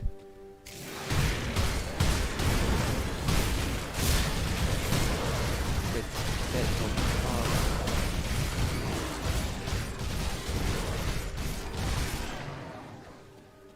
There you go, pigeons. Off they go. And then corvets. I'm already irritated by the beast. That was short. Despised waiting in such short terms.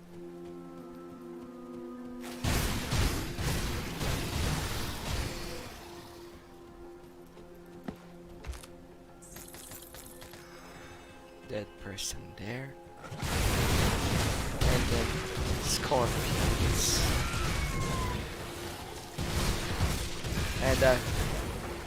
And a frozen one.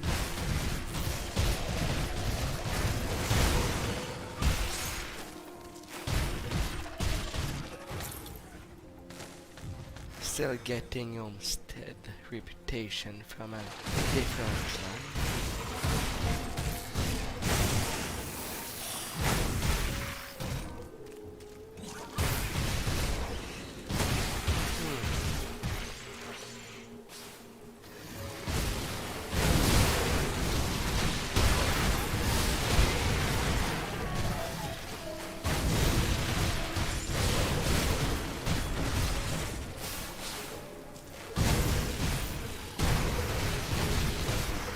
So much beast around.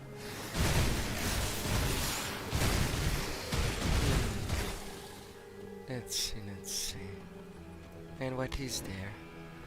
The surface of the altar is scorched as if potent magic. It may be dangerous to rouse its potential without first becoming considerably more powerful.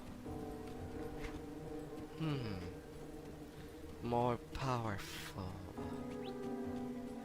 They say.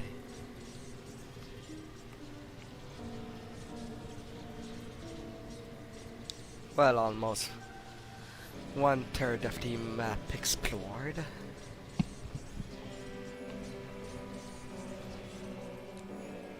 Now let's turn the questies. You're looking smug. Do you have the eye? Give it to me. Heritage. Can you sense its power? To think it was wasting away in these ruins all these centuries. Yes, this will serve Solile's needs well. Perhaps I was wrong to call you an aspirant. You are far more useful. Was that all? Korvac and his minions cannot be underestimated. We must enter this fight united and without fault, or we risk failure. Solile will not accept failure, and you do not want to be here when Solile is displeased. We must show our patron that we are resolute in our commitment to his creed. Speak with the aspirants around our camp. Find the weak and cull them. Solile will find pleasure in their deaths, and we will cleanse ourselves of the unworthy. I will call your ranks.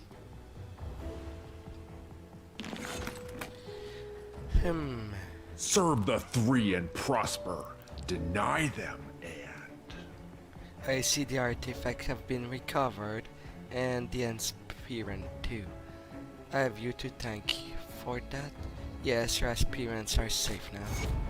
Yes, they're bruised, exhausted, and shaken up, but they did their job. The artifact they found should be of use. At the very least, they should offer valuable insight. If not, new secrets for us to learn. You've exceeded my expectation. Perhaps there is another thing you can assist me with, something more enjoyable. What is it? A trio arrive at the camp. These series of Drig have witnessed their coming under tapestry or whatever nonsense they spew. They insist that the trio belongs with us under the servitude of Salael. I am not quite as inviting. If they wish to pledge themselves to the Dark One, then they must be tested. If you're interested, you can administer their trial. Speak to them at our camp and determine their worth through bloody combat. Then inform me of their value to Salael. Consider it done. You've come to select me, haven't you? I know what you're doing. You're going to get me sacrificed as an excuse to get rid of me, so you can have Mary's all to yourself. You're disgraceful, no matter what you do. You can't come between our love. You're definitely insane. I'm in love, and there's nothing you can do to keep me from my Mary's. I suppose you're here because you've chosen me. While I accept, I will gladly give my life in honor of Salael, if that is what requires me. That may finally put a stop to Recon madness. Let's see. What other tool can I select? Recon? So is a ritual of sacrifice. If I'm under consideration, then truly I have felt Saigon in my duties. But if offering myself before Salael, it is to be my final act, service it will be. Shall we begin? You want to die? I wish only to serve Salael, whatever it takes. But I also relish though a few and die fighting to the death. It will be quite bloody show that I am eager for a good fight. You may be surprised who it is that end up giving their life in honor of Salael. I don't think so. Hello there, is there something I might help you with?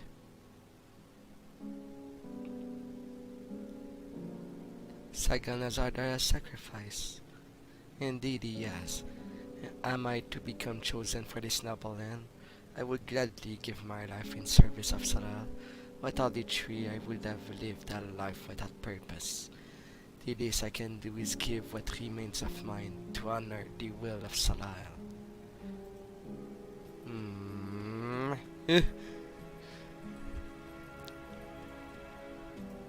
Harold? Oh, that's just great. A ritual sacrifice. The great Salael demon blood, and of course come straight to me. That would be just the absolute perfect end to my time. In this burning battle of the world, they said to choose the weakest. Oh yeah, sure, muck me too while you're at it, will ya? You know what, I don't care anymore. I just want out of this forsaken place. If death is the only way, then so be it. Do what you need. You're not even worth a sacrifice. And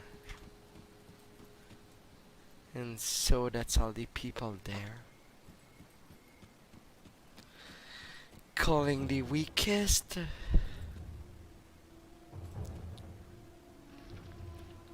Well, you're definitely the weakest of the rank. So, Ricard, off you go.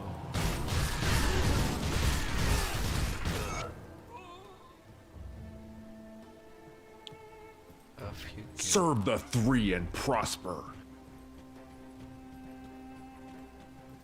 Well, have you purged our ranks of the weak?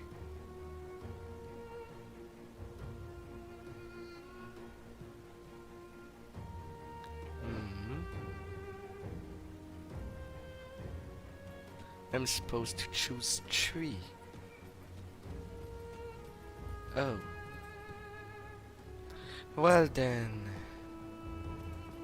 Harold, In Fallout 3 you said you wanted to die, but not this Harold. But what am I saying?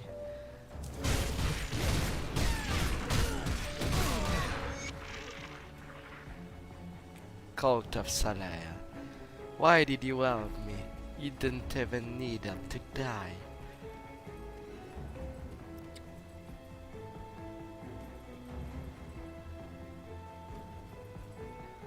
And therefore, who's the third I choose?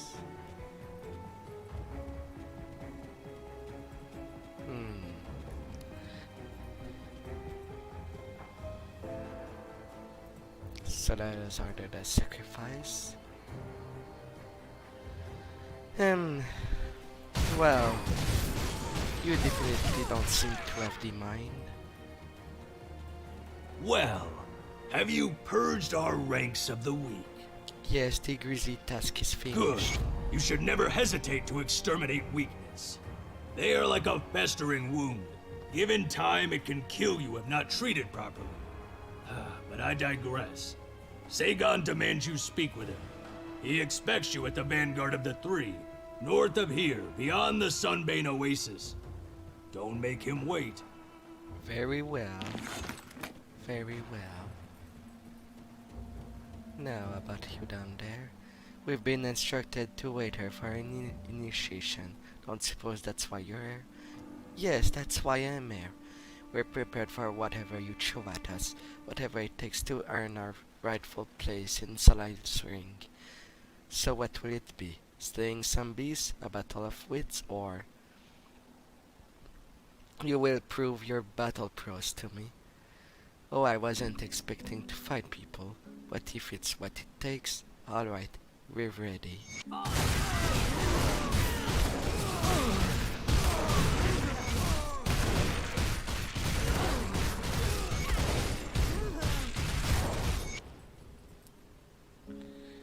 Now that was a great fight. I don't think I've had a whooping like that since I was a kid, back when Atrin and Iran used to pretend I was some evil god and they were going to save the world from me. I'm gonna be sore for days. You fought well. I yield, that's enough. Your skill is far beyond my own. I have no chance of besting you in fair combat. You fought well. You're too kind. I fought my hardest, but I must say it was a miserable defeat. I feel like a small child, battling the ocean current, tossed about, dragged beneath, and battered on the rocky depth. Your prowess in battle was eye-opening. I only hope our brutal defeat was still enough to prove what lengths we're willing to go to earn a place in service of Salal. You have proven your word. I'm pleased to hear that. The three of us will serve dutifully, and hopefully we will live up to your expectation. I tell Kazan you've passed the test. But honestly, they didn't. Serve the Three and prosper.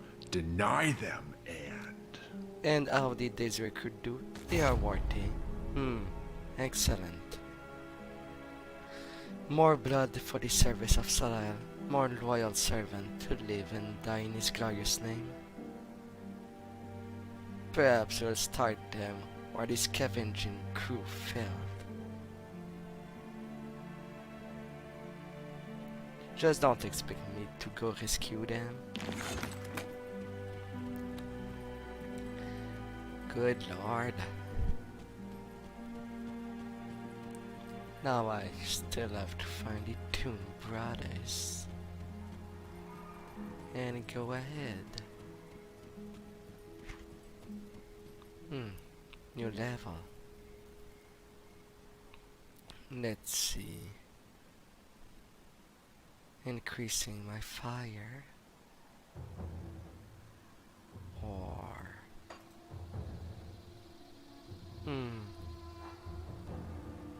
increasing my damage.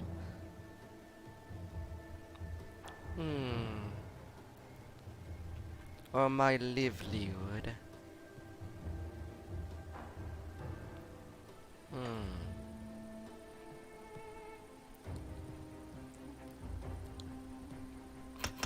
Let's go for the raw damage. For now.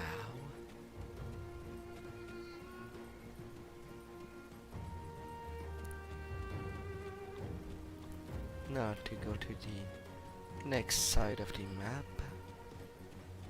as there doesn't seem to be more quest to do. I'll give you a good price on what I've got left.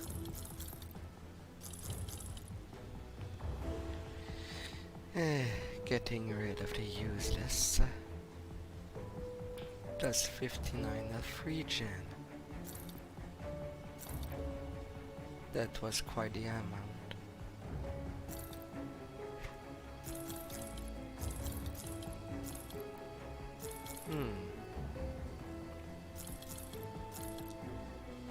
Farmstead.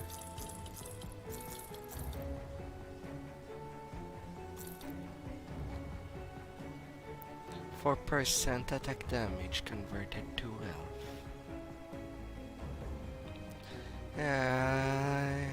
Pierce and elemental resistance.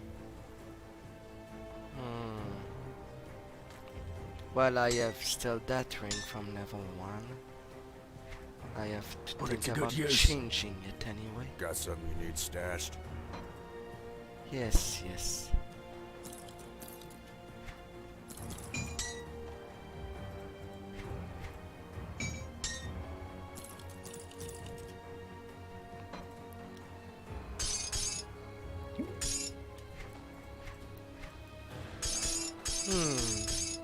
And Solile, which rewarded me with Blood of Cthon. I wonder what's their relation with the Chthonic. Because it is also important. It's like fighting for an enemy. It doesn't feel great.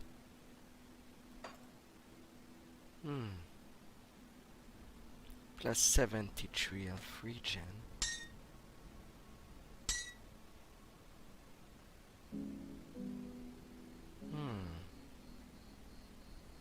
I have 9% life still.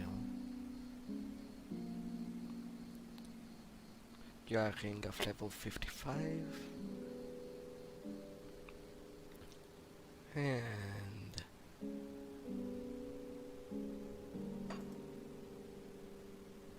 what about you? Level 50.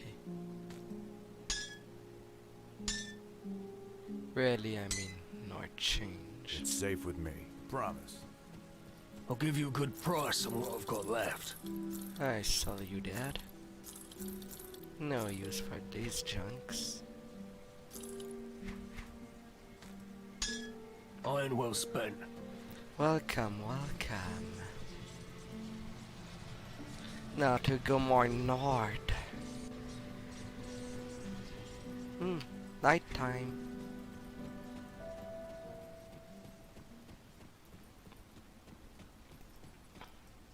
Let's see. Is there anything?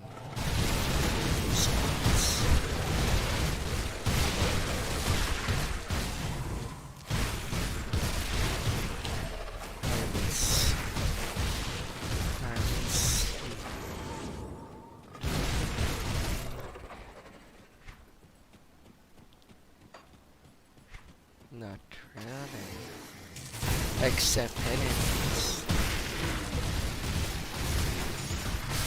To slice in little pieces. Empowered marrow band. Good for pet build. For those that wants to make an army at their side.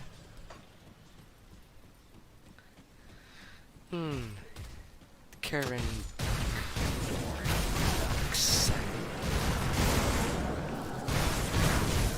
Ah, yes. I can find a new shrine there.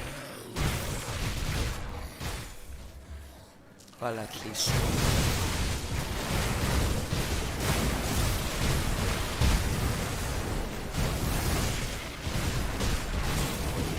I reflect here.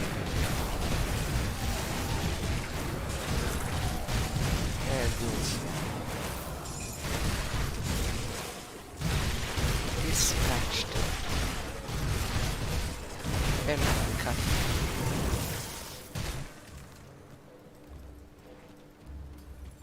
Any no travelers? No?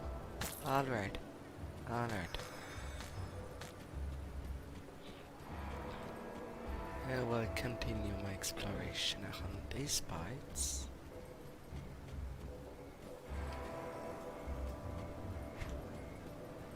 I'll have to climb up to go on that side.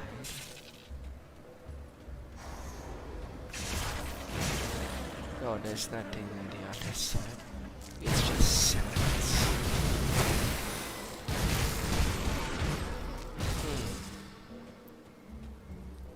But at least there's a little coffer. Gimme, gimme, gimme, gimme. Now to find the shrine here.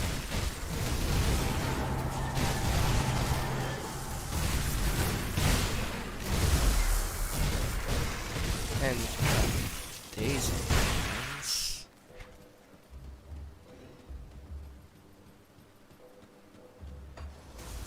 Alright, the shrine appeared up here.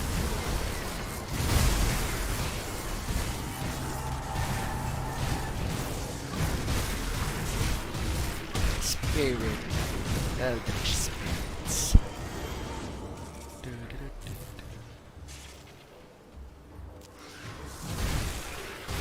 Oh, I know. Goodies.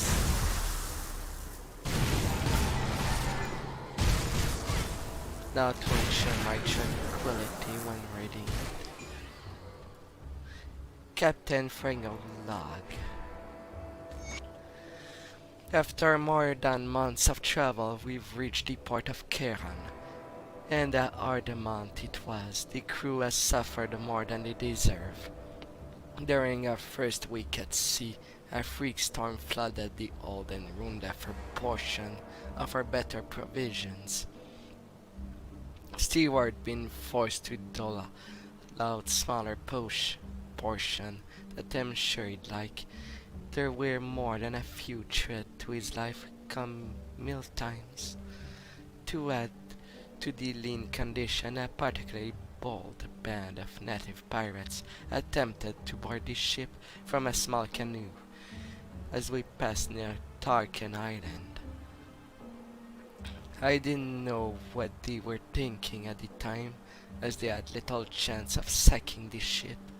Not a one of them was fully dressed and only 2 of the 5 were armed.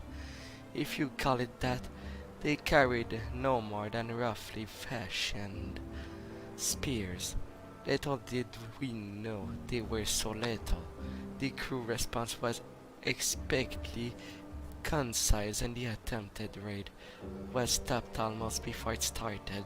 However, 2 of the crew, Barkin the deckhand and Renette our new swabby, sustained minor injury from the incident. Both took ill and died no more than a day later. It turned out those half-naked bastards were planning to poison us all in our sleep. They got what they deserve, occupied and killed old. Some of the crew suggested less savory, but it's important not to allow the rabble to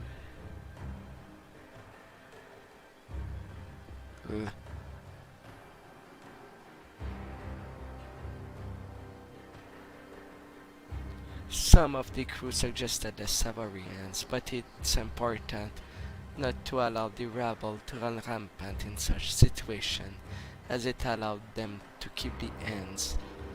It's a full practice, if you ask me, but if they do fetch a fine coin, if you can source the right buyer, I'm sure the old boatswain Yarik will find no trouble finding someone to sell them to there. This is to be the first 3 nights at port that the ship cargoes is sold and are all replenished. I've given the crew their leave, which I am sure they will take at the local tavern and owns of ill repute, as is well deserved, no doubt. I shall attend to the ship business and attempt source cargo for a return journey. The current port is surely a sight to behold, many times larger than any this captain has seen in his many years of sea. Hundreds of ships make landfall, and just as many, with belies full cargo, wait at the mountain of the river. The docks churn like a well-oiled machine, and pristine city beyond glisten in the moonlight, as if bathing in the rays. Yet in my short time ashore, I have seen all but hidden evidence of the dark underbelly that bolster any successful port, back-alley dealing, wealthy merchant mistrading on the less fortunate, a ship whose hold is overflowing with bound and chained folk, stolen from a far-off land.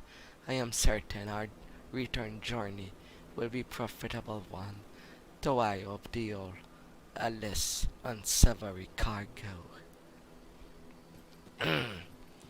So it used these ducks used to have water. It's all drained now. It must have been far off in the past. Very far in the past. It is surprising to see a note this old that have lived through time.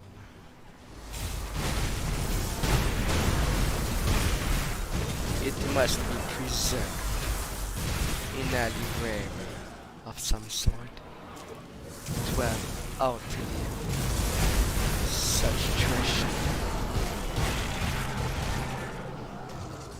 Pauldron of corrosion, armor of thunder.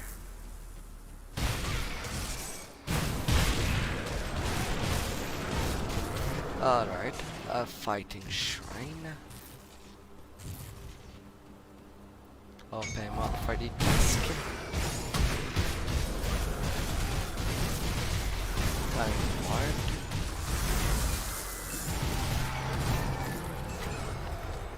Well, it was much easier than expected.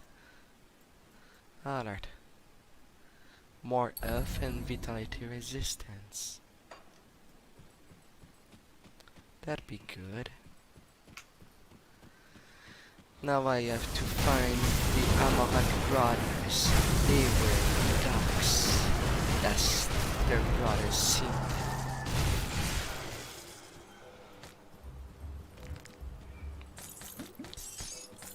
Now I am friendly with the cults.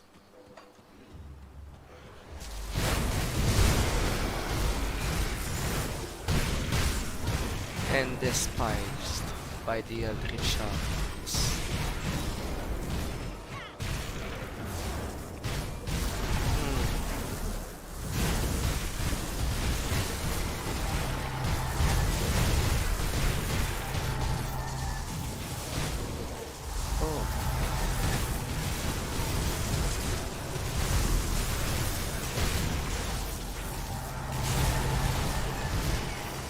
I'm getting so slow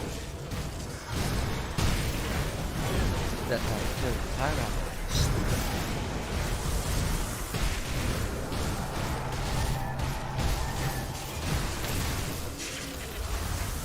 But we go and cut you shall be.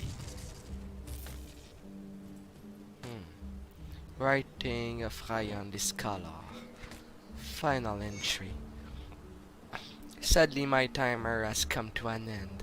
I find myself back at Kerendak, where I first embarked on this most magnificent journey. I met once again my captivating knuckle contact, catchers in her name. I've learned as if this marvelous place were eager to grant me a parting gift. She agreed to share in my final night lodging. Tomorrow I shall once again board the merchant ship, spire and depart for the distant shore. My destination, Cape Erin, and the untamed lands that lies beyond. There I will attempt to make contact with the indigenous people and study their deep understanding of herbal medicine and insensible penchant for human sacrifice. Wherever my travel takes me, I shall certainly cherish my time here in the Corvan Basin.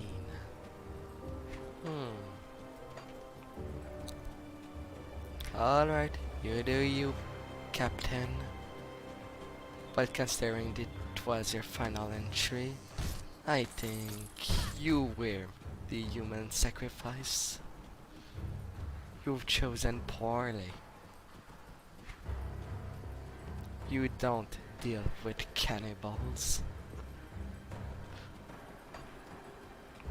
If you're an outsider to them, you're nothing more than food.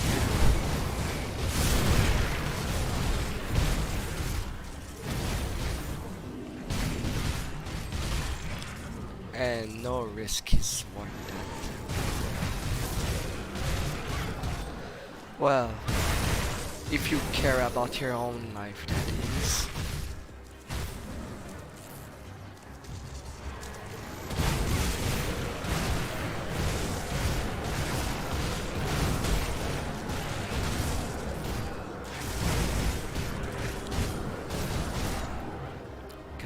Cut. Quest mark.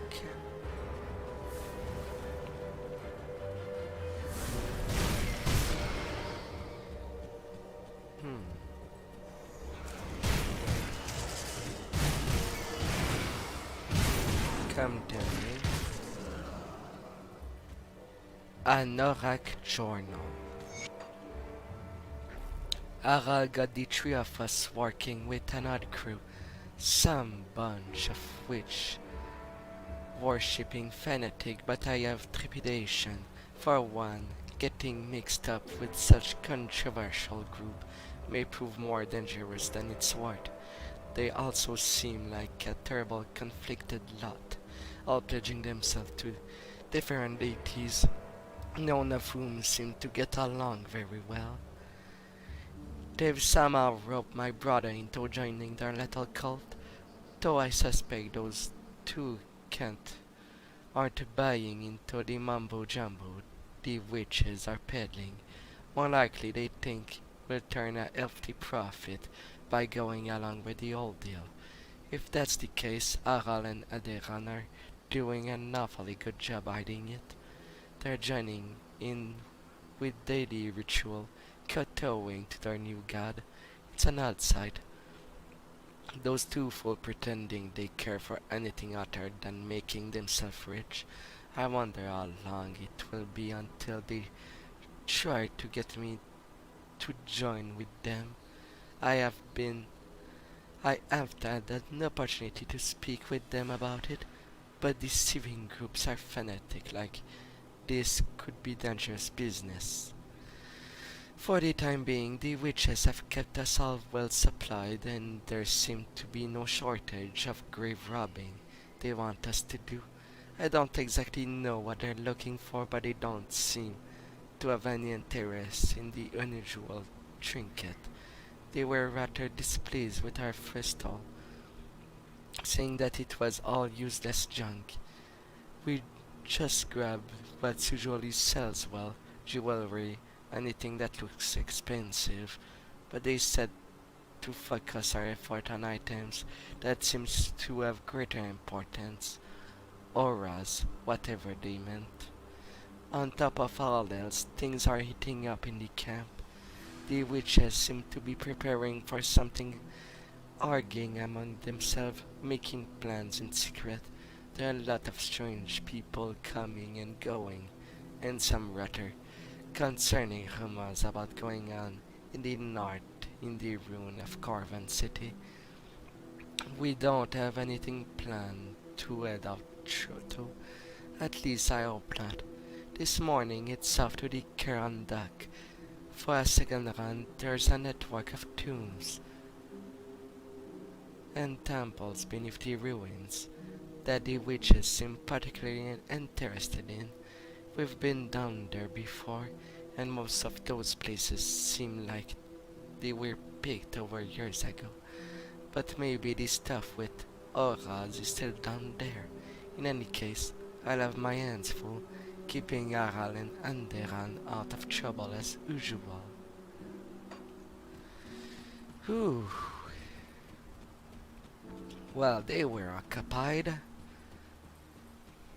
installing tomb nonetheless. Hey, Harald. I could use some help over here. I think my leg is broken. Anorak sent me. Anorak sent you? That figures. That guy's worries like an old woman. He's always after us. To be careful and watch out for each other. Though I guess he was right this time. He's always right. It's incredibly annoying. Where's your brother? I don't know. I mean, he told me to run and he looked terrified, so I booked in. And I never looked back to check on him. The old temple started shaking. It was like an earthquake or something. I felt coming up the stairs, busted my leg up pretty bad, but I yelled out for Anderan to help me, and he wasn't there, so I hauled myself the rest of the way upstairs. He's still down in the temple? He must be. He certainly didn't pass me on his way out. I'd like to go down there looking for him, but I can't walk, nor with my leg like this. Are you going down there to find him? Yes, but first let's get you out of here. How are you going to do that? I'm certainly not walking like this, shoving you down, as I go down. Sand-blowing ruins.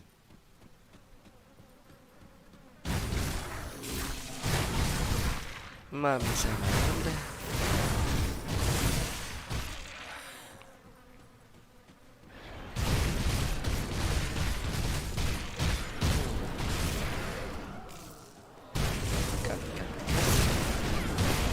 They shot all taste my blade. Those that resist.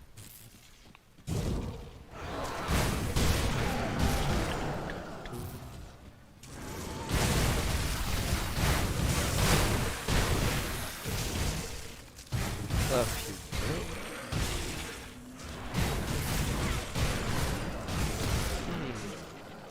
A chandelier.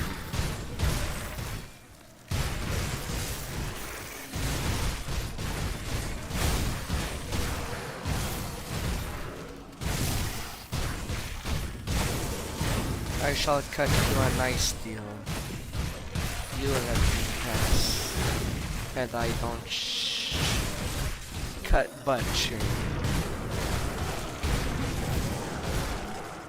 But I guess that's not an acceptable deal, I suppose. Alright.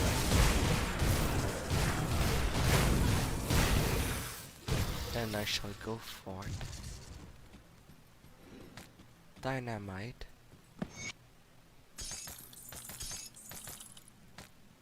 Hello there, Anderan. Hey, stop fiddling with my body! You shouldn't go around messing with every random corpses you come across. You're dead. Yeah, no kidding. You're a smart one, ain't ya? Sorry, I don't mean to be rude. This is just a new thing for me. Being dead? Yeah, being dead. Are you toying with me? I gotta be honest, stranger. I don't feel dead. I mean, I can see you there poking around my corpses, but there I am, just standing here. I guess I'm a ghost or something. What do you know about that? Your brother sent me to find you. Astral and Anorak? So Ron made it out alright, that damn rat. When I told him to run, I didn't mean for him to take off on me. I suppose I can't blame him. I probably scared the pants off him screaming about how we had to get out of there. What happened down there? Well, we got down to the heart of the temple, expecting to find nothing but skeletons, but a bunch of loot.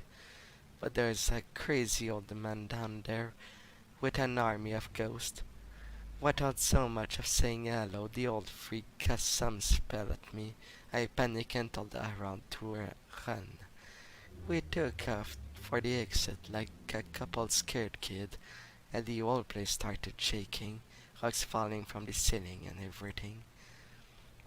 I was dodging left and right, but I think one of them must have clocked me right in the melon, 'cause everything went black all of a sudden. When the next thing I remember is looking down at you snooping around my body. Must be the old man's spell that turned me into a ghost or whatever it is. Something tells me I ain't getting out of there till somebody put a stop to the old bastard scheming. Don't suppose you're up for the good fight? When I go down there and beat some sense into that old weirdo, I'll take care of him.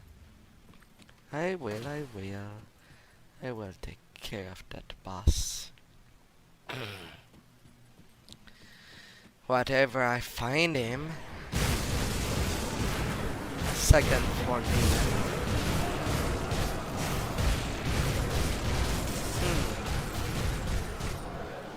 Alien Greaves. +2 to blast shield. Level 50. I prefer explosive strike.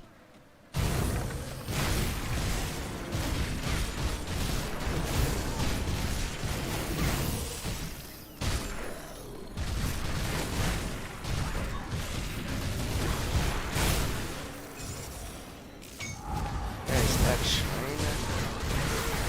Alangatus.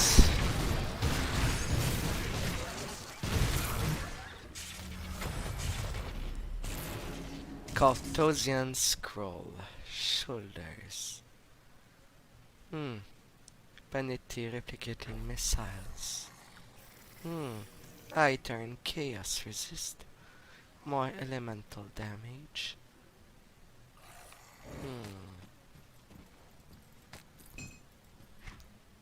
Alright. I turn chaos resist to my devotion. Well, with 54 it should help out. Chaos resist is hard to get by.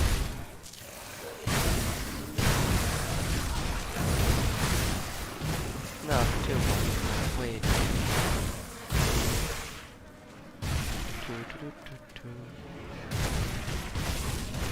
Add H spirit, or my voice, and explode, I guess.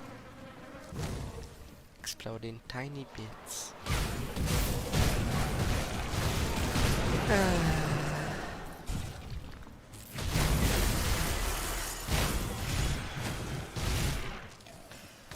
Ectoplasm.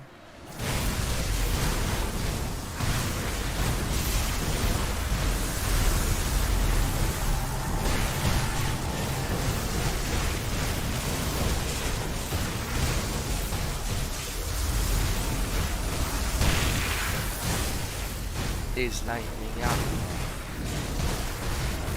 The bottom. Stormcaller Spellblade. Plus 143% to lightning damage. Would be really interesting if I was playing Arcanist or Shaman.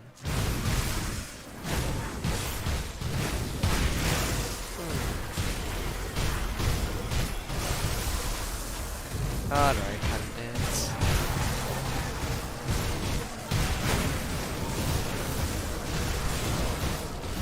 Let me through. Immoral burning. Well, I had to finish his burning. was quite a mess.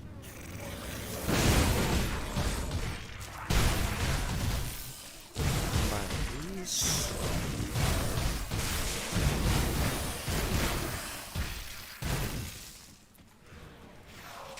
Tirga, the mad priest. Alright, let's see.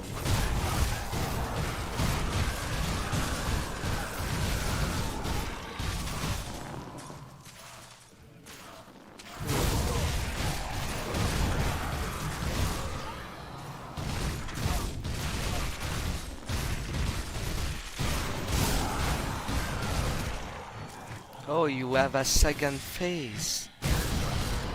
Tirgan beyond bar.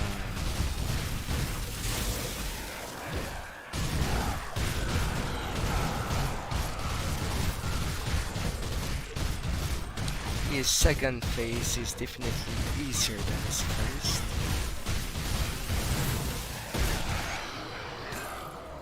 Down he goes, leaving me with blueprints for Kalidar, Regalia, Demolitionist, and Arcanist. Set.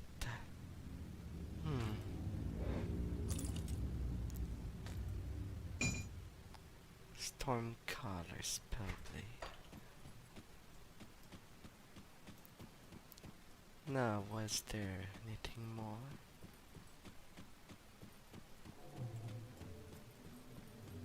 No, there must be a chest.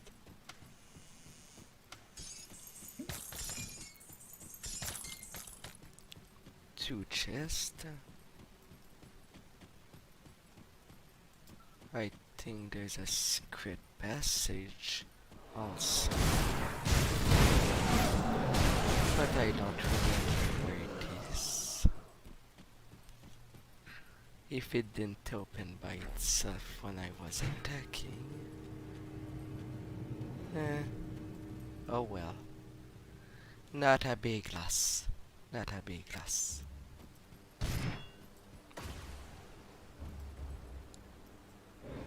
Now, to see him at the conclave. This adventurer.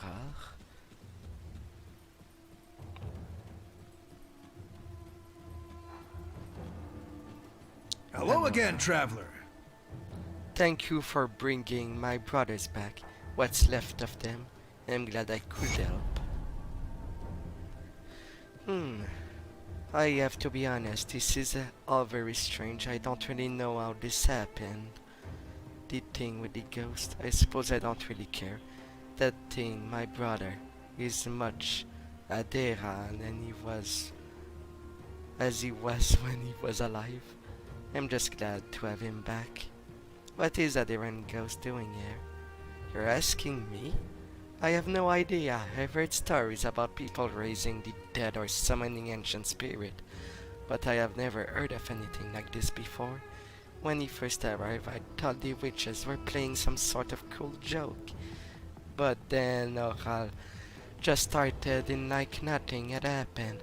Watching the two of them arguing with each other, they did before he died. It's sad to say the least. I bet it is. Thanks for the help back there.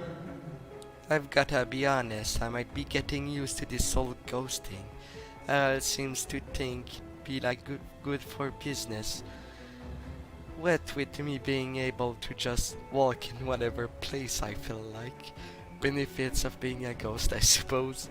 Anyway, thanks for the help. It's good to be back with my brothers. So, what's business? Well, Anorak don't like us talking about it, I suppose.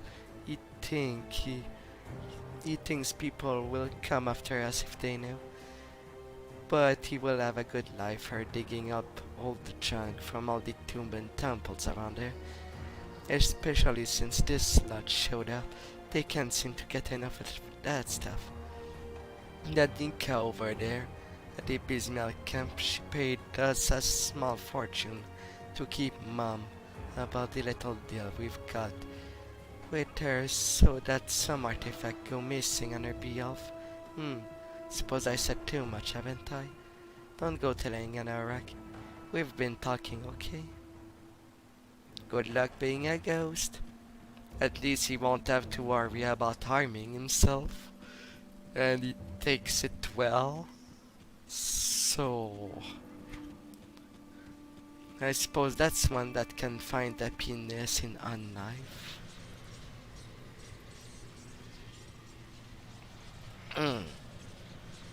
Which is an odd thing to say.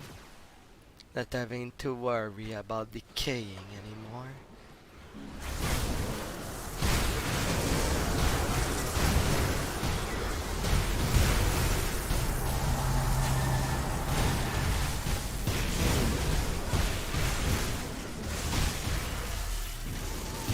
Off we go. Corvan Expedition. Third entry. Day 29. It has been 2 tedious and nerve-wracking days since we made a landfall. Our time is spent cautiously picking our way through the arid canyon and barren valley with no sign of civilization. We are forced to travel huddled together with armed guard at our flanks, a cucumber but necessary measure.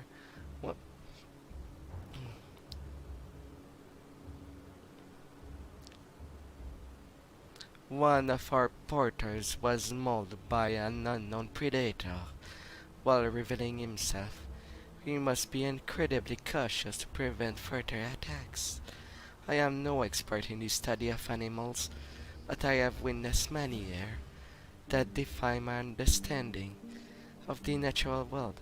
Massive reptiles skulking in the dunes, flying predators with wingspan as large as the ship, beetle-like in size, the size of a man. This is a place of the primordial energy. I feel certain that we are on the right path. Day 31. Today we have reached first true evidence of civilization, the latest symbolism of crumbled remains, guardian statue that have previously only seen depicted in text, made it abundantly clear that there were indeed the remnant of the Carvan people around. Midday, we walked clear of the insipid and deadly dry desert there laid out before us. Where's the sprawling ruin of the once glorious city? Beyond the sands-covered husk of building, I could make out the remnant of a massive port and the bones of ancient ship, now resting in the dry salt bed. There was no doubt about it. These were the Kerendak, the port that connected Carvan City to the luxurious trade route that brought power and riches untold to the shore. Beyond it, the now barren bay that served its connection to the outside world. Our efforts are paying off. We are now on the path trod of the Eldritch Sun himself. Day 32. We've uncovered ancient bathhouse and temple complex at the center of the port city. Our accompaniment insisted on exploring the ruins and carefully cataloging every grain of sand that appeared unique to them. I tried to impress upon them that this was not the intended destination of our expedition, and that it was not the time for delays. Not when we were not near. Not after so many years of preparation. I will now allow their pretty attempts to recover meaningless artifacts to stall our progress. Perhaps the time for more drastic action has come. I will speak to Roderick in private. Beyond the prying eyes, we will reach an agreement. as the appropriate next step.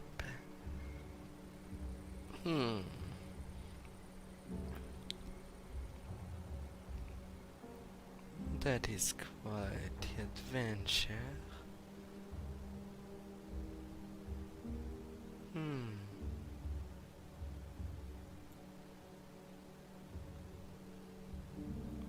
Quite the adventure.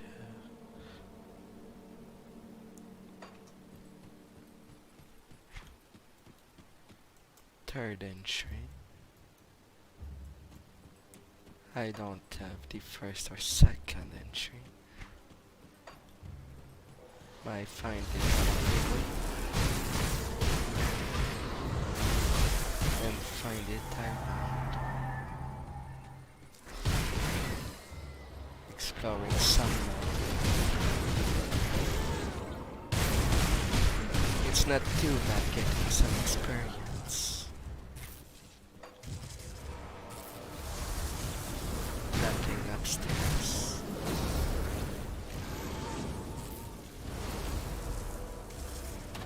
Well, except enemies.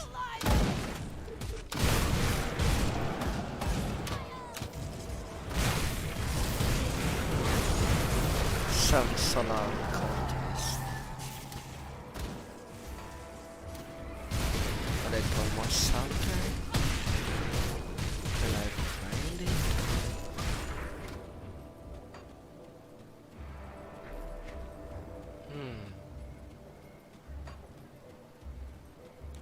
If they aren't rushing me, then they aren't wanted.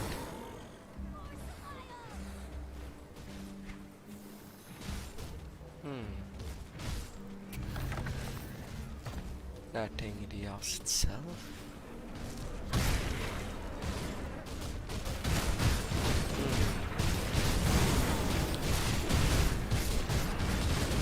I preserve.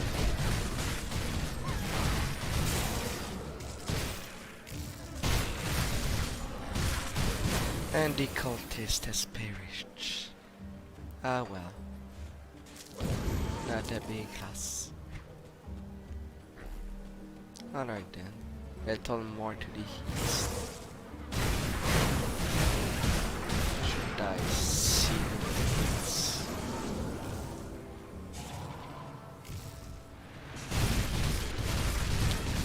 Stone griffins.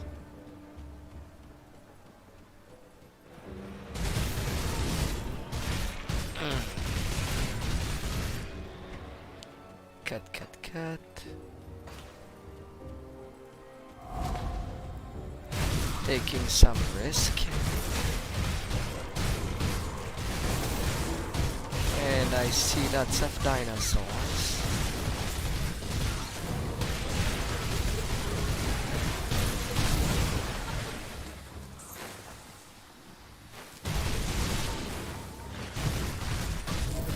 Captains the sun here. What are you doing there? Silver sentinel shoulder guard and mark of the forbidden. Acid vitality. Toxic gas.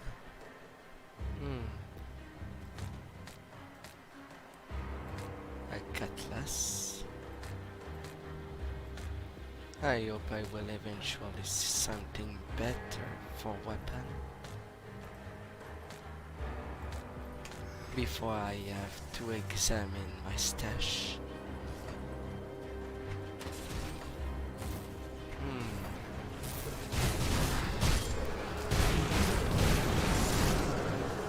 Ghost busting.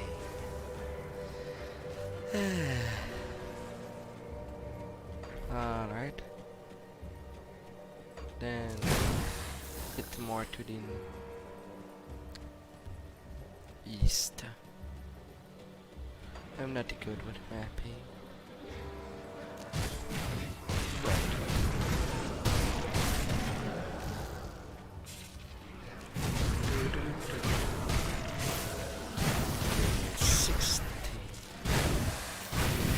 Crushing. and exploding targets.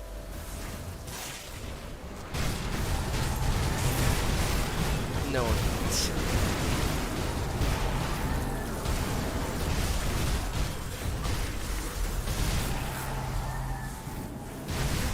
Eldritch Malmouth.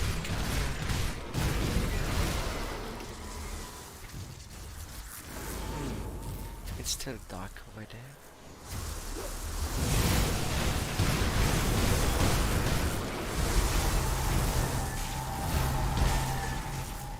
Oh, not anymore.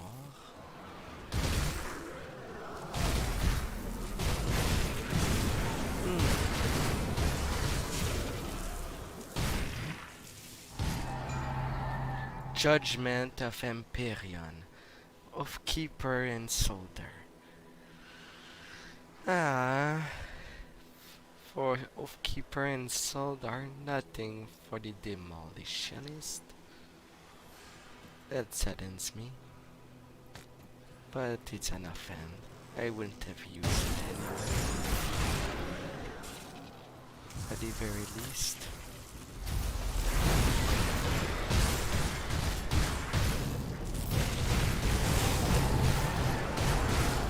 Respected by the cause. That's nice.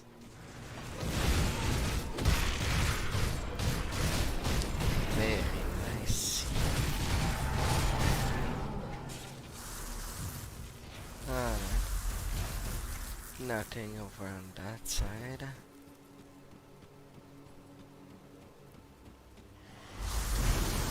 Returning there.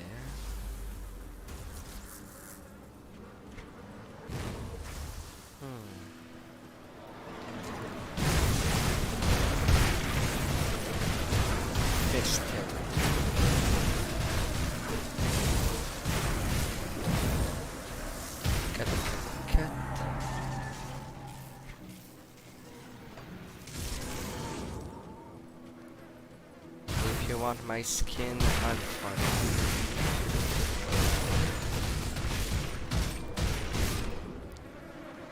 I will take my time slaughtering you, if you follow me.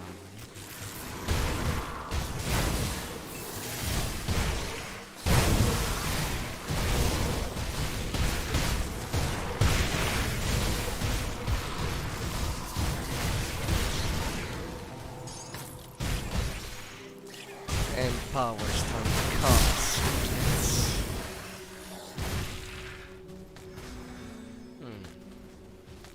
I'll take it. But not wear it.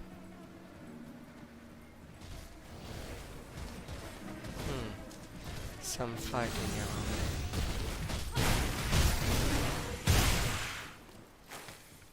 As there is a cave nearby. Going.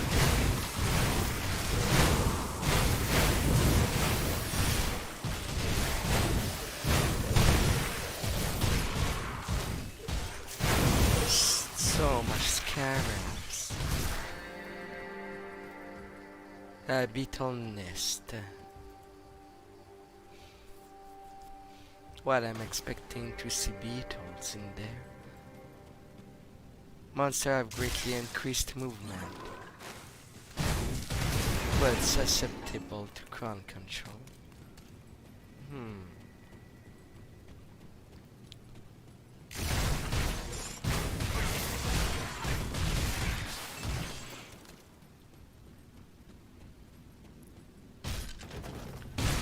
During the storm war.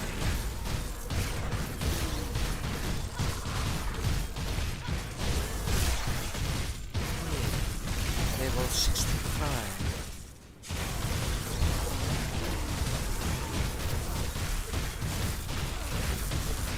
I will chop you down, big scarab. I think in Reign of Terror that the boss was used to be a world boss. Totally optional. Donabella.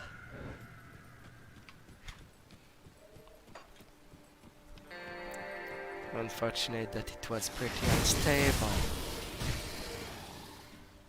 Or I would have played more of it.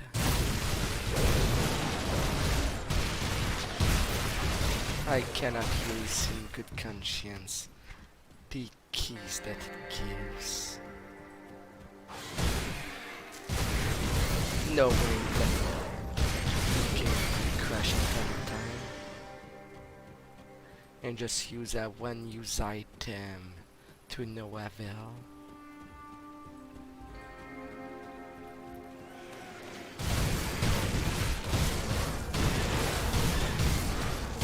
Dread Tom.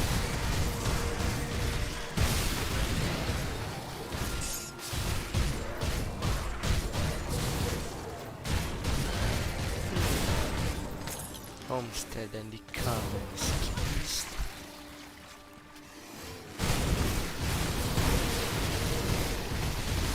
Kespa, Anarchy Monster.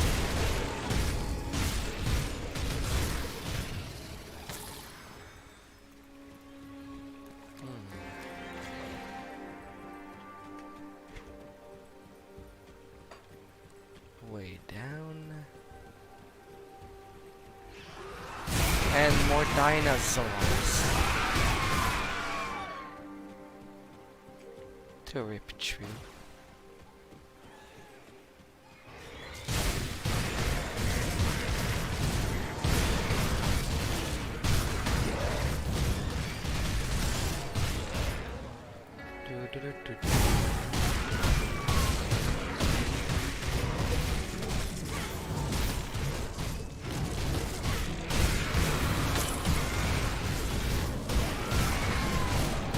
Laser cross.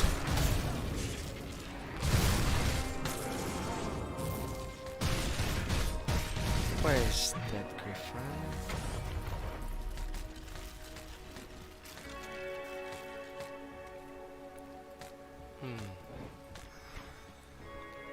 Anything of use in there? Empowered and Carite Headguard. Chaos elemental resistance and some thunder resistance.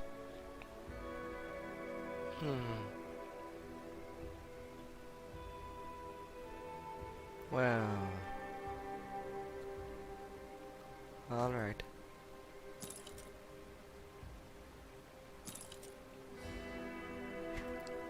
Although I got quite the lowering of damage just from switching, but well.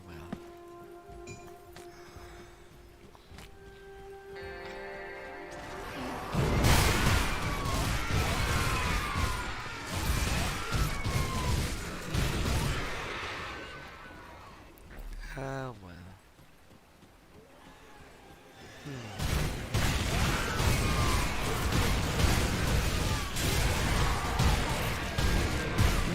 Get any chaos resist attacking lava is pretty fine.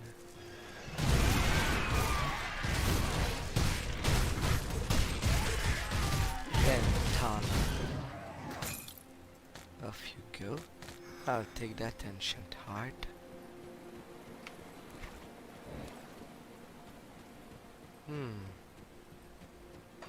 So much packed into this in the oasis.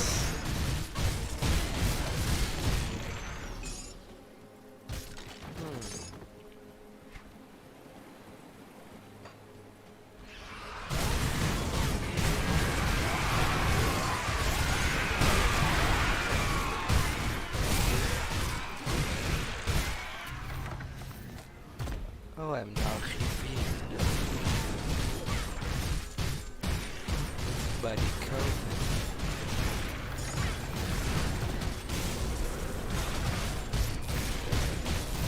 That's nice.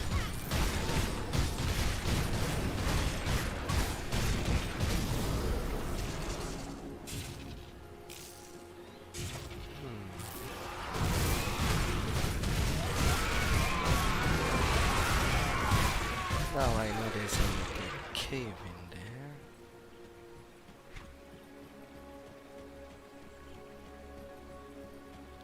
Just gotta find the freaking passage. Where is it?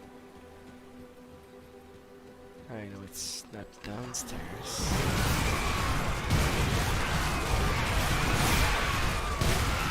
Okay, yes.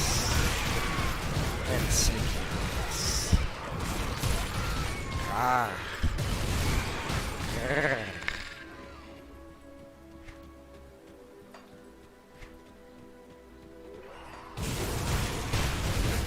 Unstoppable. We'll see about that.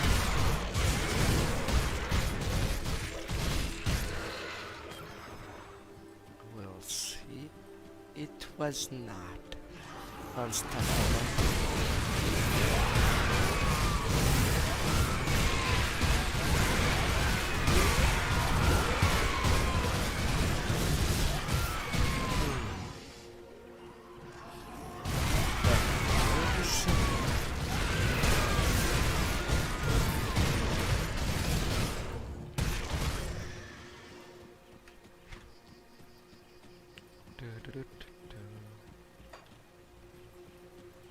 The ruin entrance. Alright.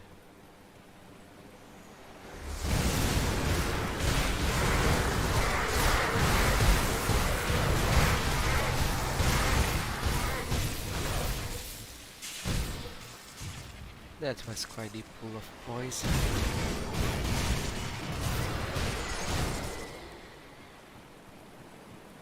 A shrine in there. Perfect.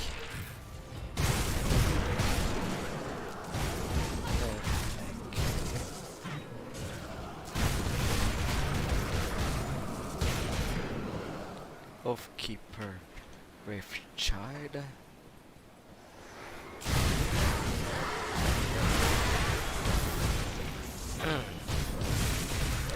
Fair power. Swift. I am swifter.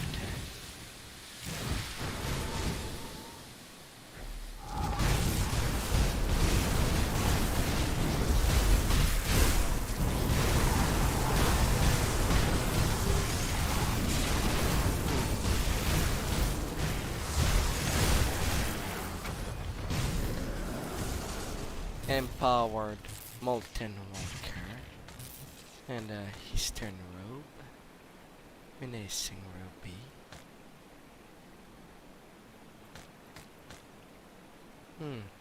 Storm Albird of Thunder.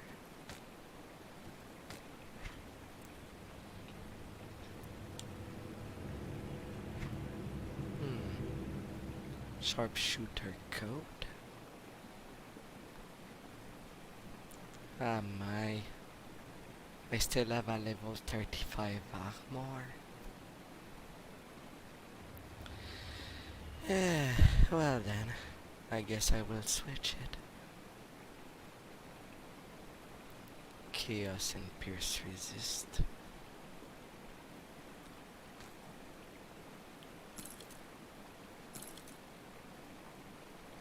It was overdue.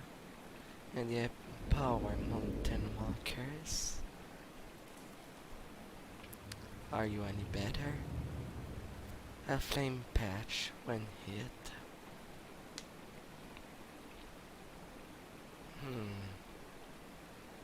It's more like a side grade.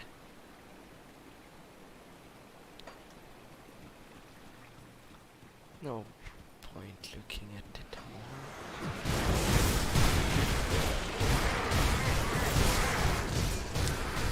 Now that I am slightly more protected.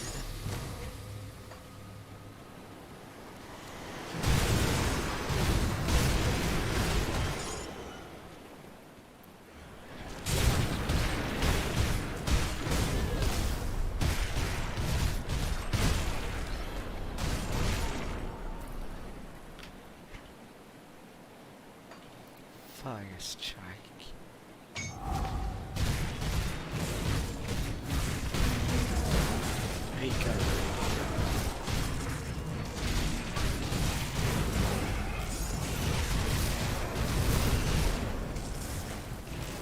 Alright.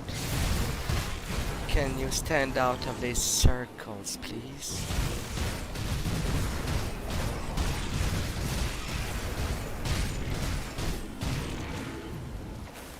I cannot fight him.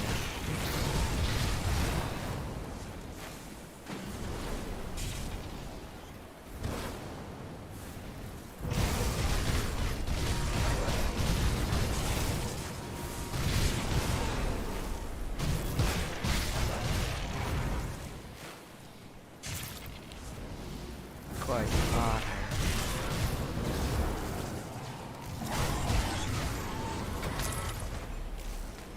Off it goes. What empowered Watcher of the Frozen North? A shield.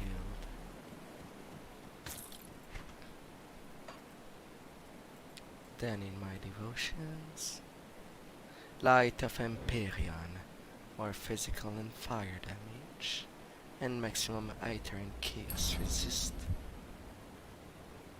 Beautiful.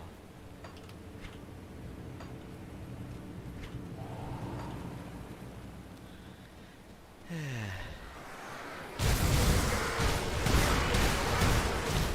did. Like the people that matches them.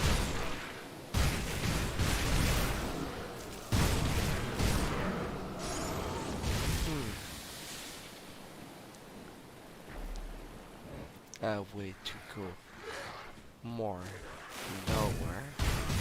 Level wheels.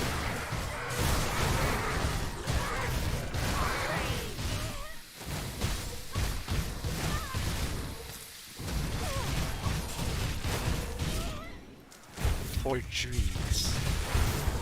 Really?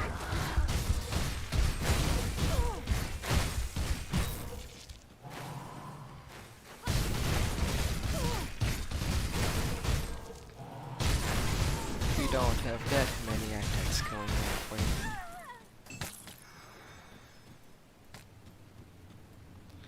The Trials of Horan.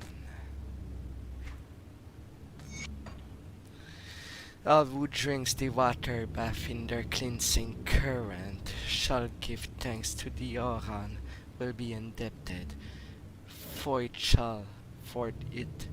the blood of his love that give liquid life to the valley of the Eldritch Sun. Before the walls of the temple gleam in the light of Ran, before the first of the Corvan people arrived to build their foundation of their fate, there was nothing, only Horan, scorned and persecuted by his people for the depth of his faith. In the God of gods, Horan fled to the burning desert and seek a life of devotion in solitude for a time. The desert provided for him, as it had not provided for any creature before him. There Horan lived happily and spent his waking hours meditating upon his fate. In time, as do all virile creature, Horan grew lonely, and so he prayed to our eldritch patron, pledging all he possessed for the pleasure of companionship. As the glow of Atep graced the burning sands, he fell ill, and thought a cool night drew upon him. The heats of the day still burned in his skin.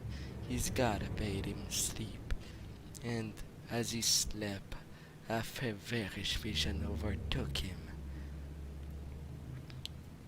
At daybreak, Horan awakened from his dreams and set upon his quest with his sole possession, a nifty goat, which had given the best of its year to run thick with milk for him, whose offspring he had gorged himself upon.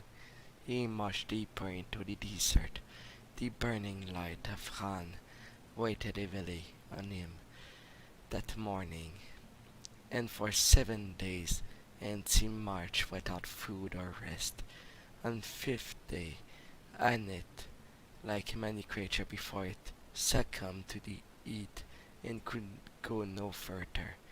With waning strength, Oran carried the beast and cared for it until its body would serve him no more.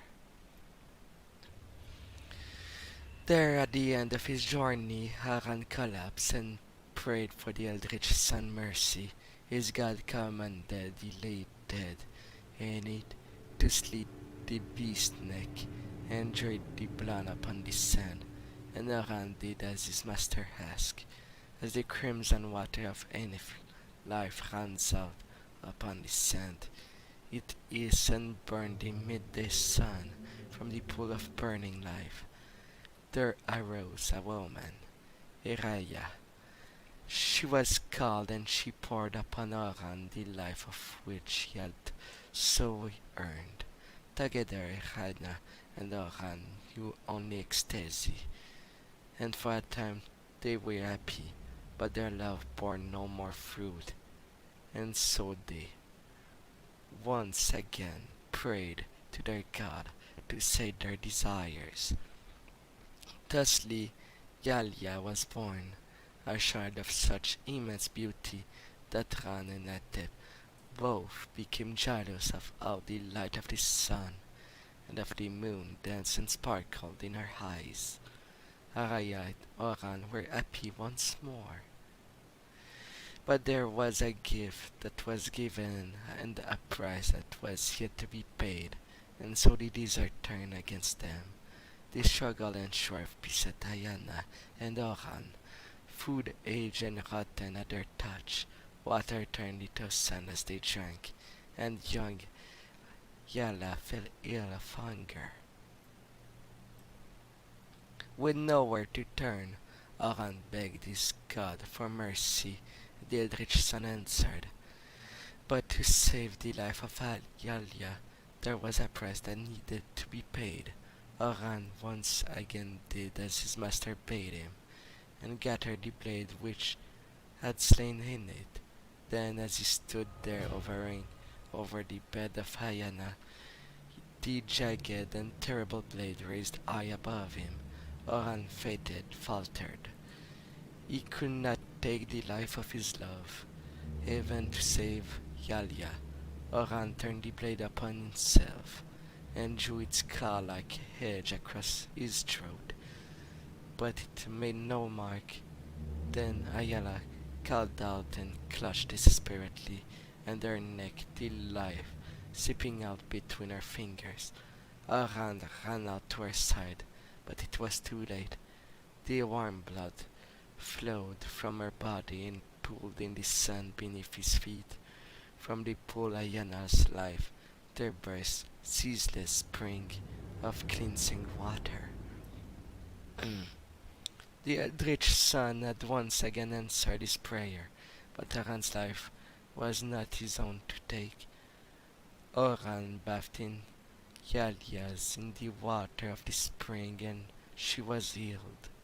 But the lovely child would never forgive him for the death of her mother.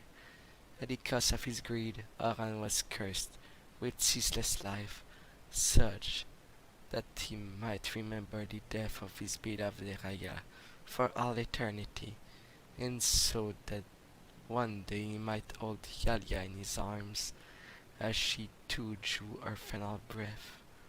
Such is the price of godhood.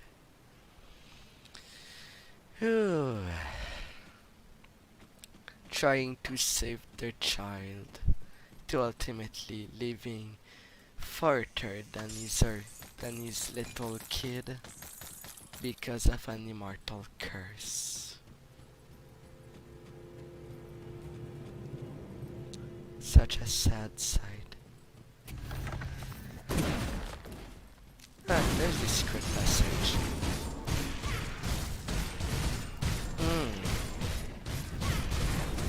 Oh god.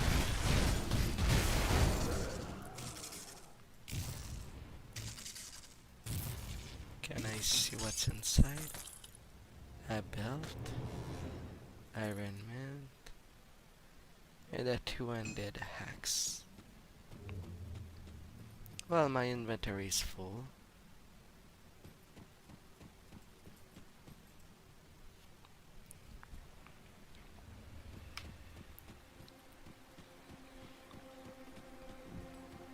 Creatures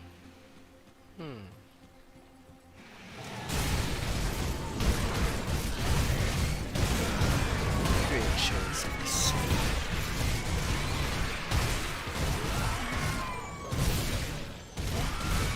I will not let you be. Slicer of celerity.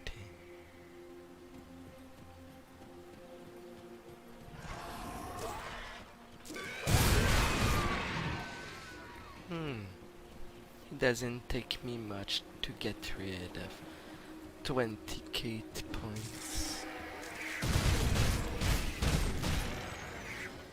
Really, my path will be blocked upon a creature that has not yet landed?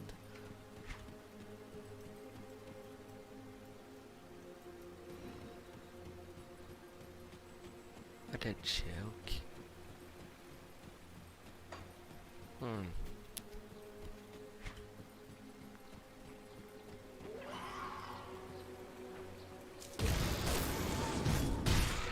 Alright, I must go to the southeast.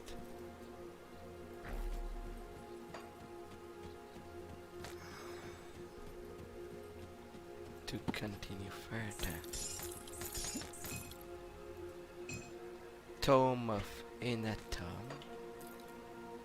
This ancient tome seems to describe the method for the studies of arcane relics and armor. It will require a well-trained eye to fully decipher its text. But whose eyes will it be?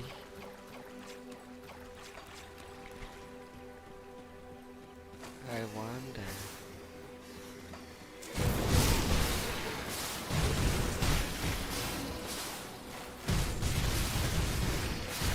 As I cut down.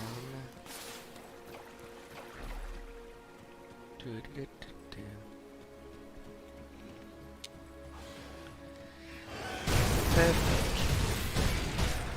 Some more griffons. That doesn't stand a chance.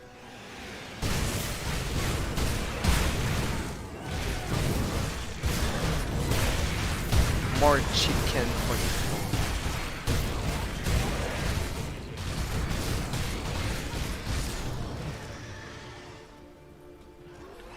More chicken.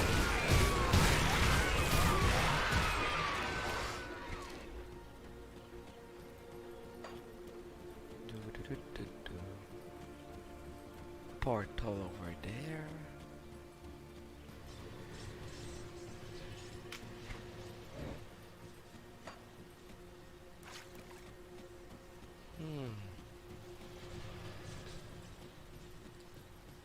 Sunbane Oasis.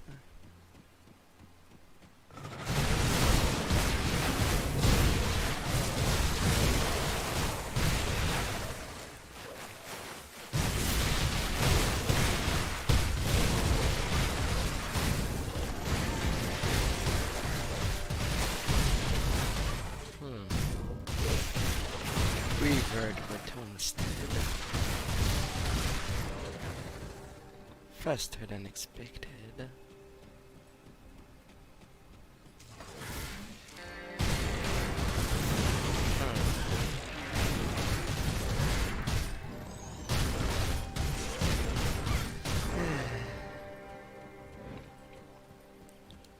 Crumbling monsters.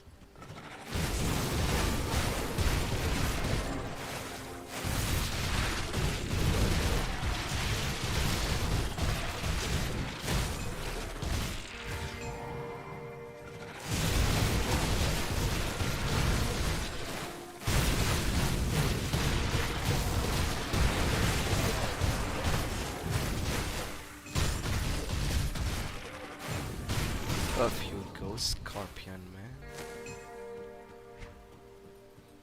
Off you go. Another ruin.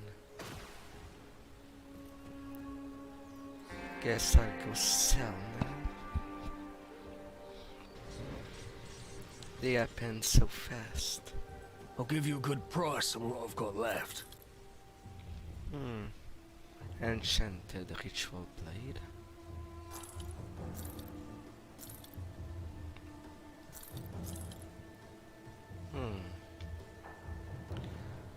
poison and vitality damage to whirlwind death. That's interesting. It's still chaos resistance.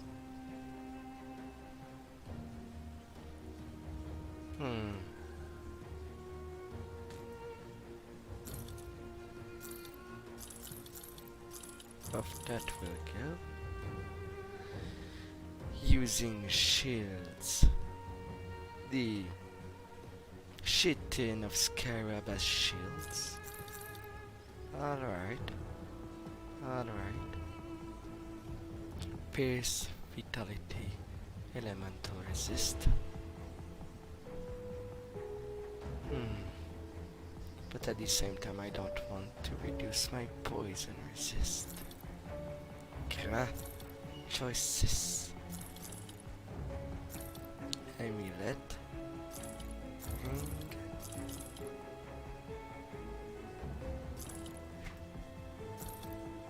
Off. The useless stuff will go.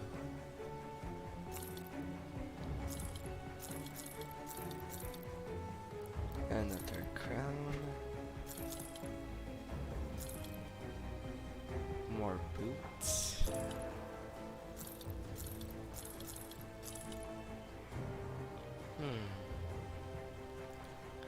Poison, vitality, bleeding.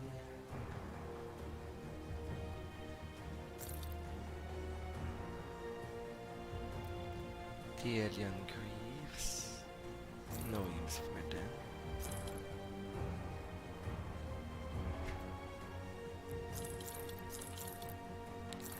More cutters.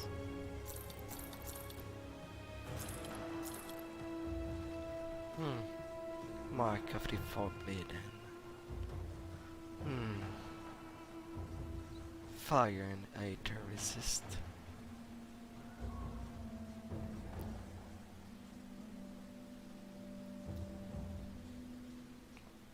I'm a little over, but I do like the bonus to Flame Touch. See you around. You see anything you like? Alright. Do you have anything relevant that could be good to buy?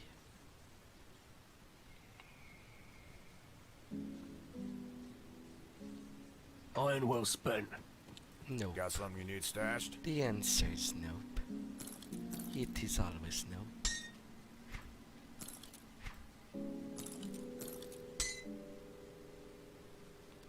Well, off they go. I'll hold on to that for you. Now I got some quest items.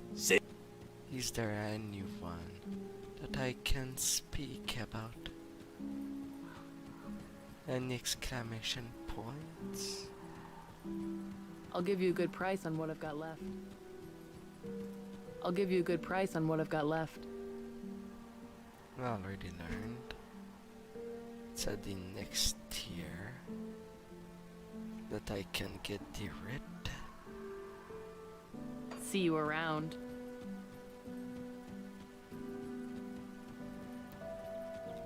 Someone down there.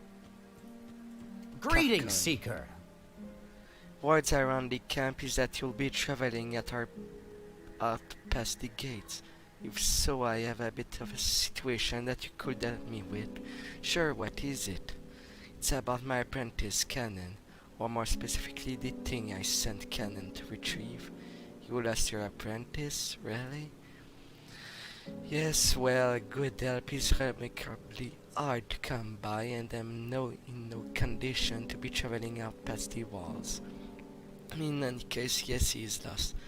I sent him in the Valley of the Chosen in search of a unique text, Tome of Yinatum.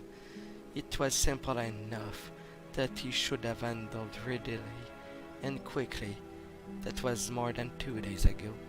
I spoke to the Sentinels this morning, and they say Cannon had been spotted heading back through the Sunbeam Oasis, east of the Keran, tucks to the north, yesterday. If he was returning, it must mean that he found it. I'll suspect divorced, that he made off with my tome. Apprentices are like flies, but the tome is one of a kind. I need it recovered. If you're headed that way, find the tome of Inatam. Take it from cannons and competent grasp, if you must. His life is secondary to its recovery. For a touch of motivation, you should know the content of that tome may greatly benefit us both. I already got the tome. You have? Remarkable. Yes, but Canon didn't make it. I suppose that's no surprise. That poor boy was about as useful as a bundle of stick, and about as flammable underneath, and relentless on it seemed. But I suppose he didn't deserve to die out there all alone. I should have sent someone capable along with him. His efforts were not in vain though. Now we have the Tome of Inagtum. What does the tome do? Do? What, it doesn't do anything. It's just a book. You said it was benefiting us both. Really? No kidding? Patience, my friend, it's not the book. What the book does, but what knowledge it contains that matters. You see, this tome describes the art of transmutation, a technique developed between in the Carvan Basin but lost when the nations crumbled. I've been searching for it my entire career. With the knowledge contained in this tome, I can use the magic imbued within the object attuned to the presence of Otter to alter their very nature. It's no pretty illusion either, my friend, but the power to bend reality itself. I can test this technique on some of your equipment if you like, but you'll need to give me some time to decipher and study the text within the tome. Sound dangerous, I mean. Well, the tome has been turned in.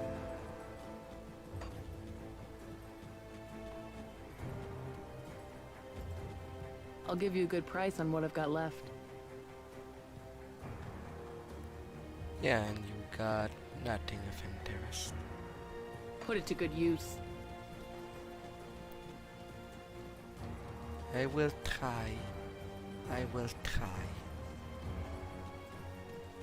Got something you need stashed? Silver Sentinel.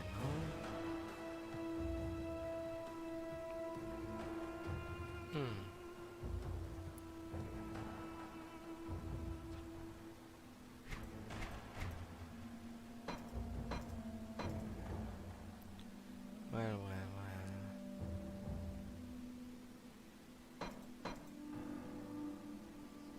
I know I've gotten... I didn't sell it by accident, do I?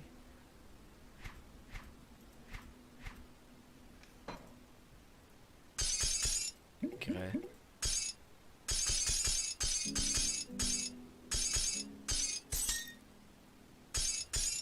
I tend to collect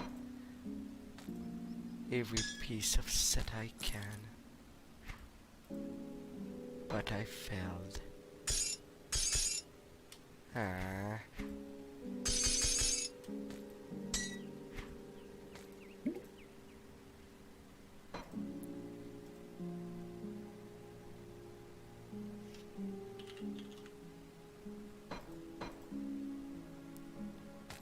No, I didn't. It was the mark.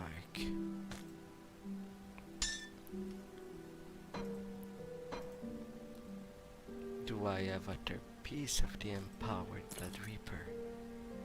2 piece? Do I have anything else? Legendary fin scale.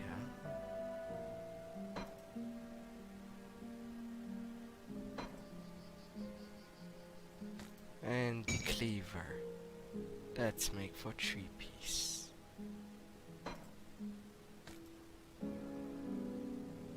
I'll see if it can happen. Maybe I can make it work. One day.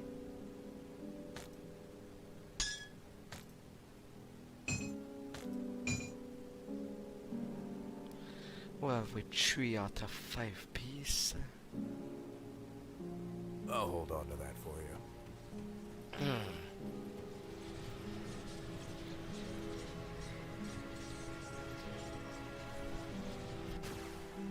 Now take go within the temple.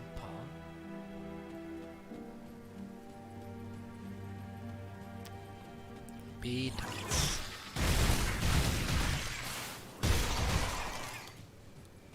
Lots of them.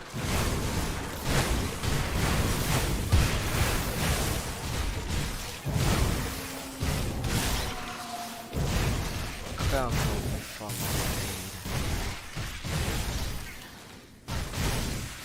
and 6.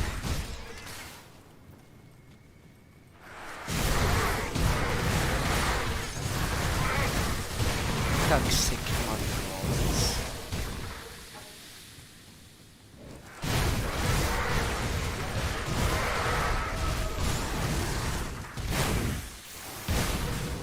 Off it goes.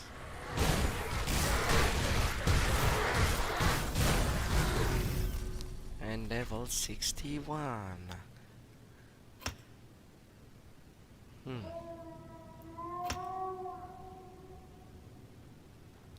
112.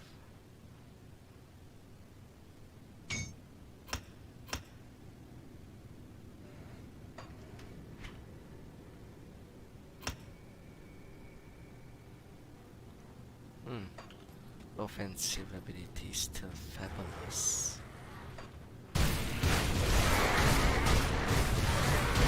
No problem touching that.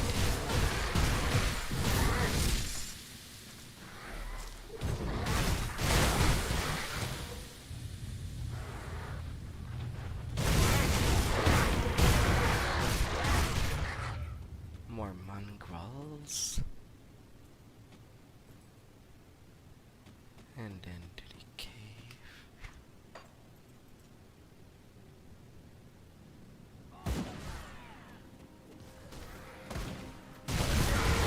Reach the Odyssey.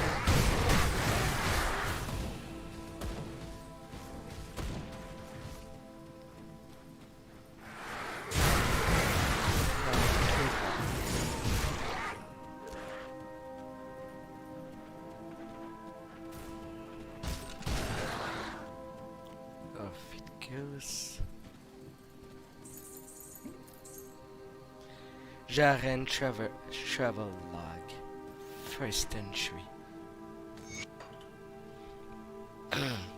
We set out yesterday to make our way to the Shard Rim and down into the valley below.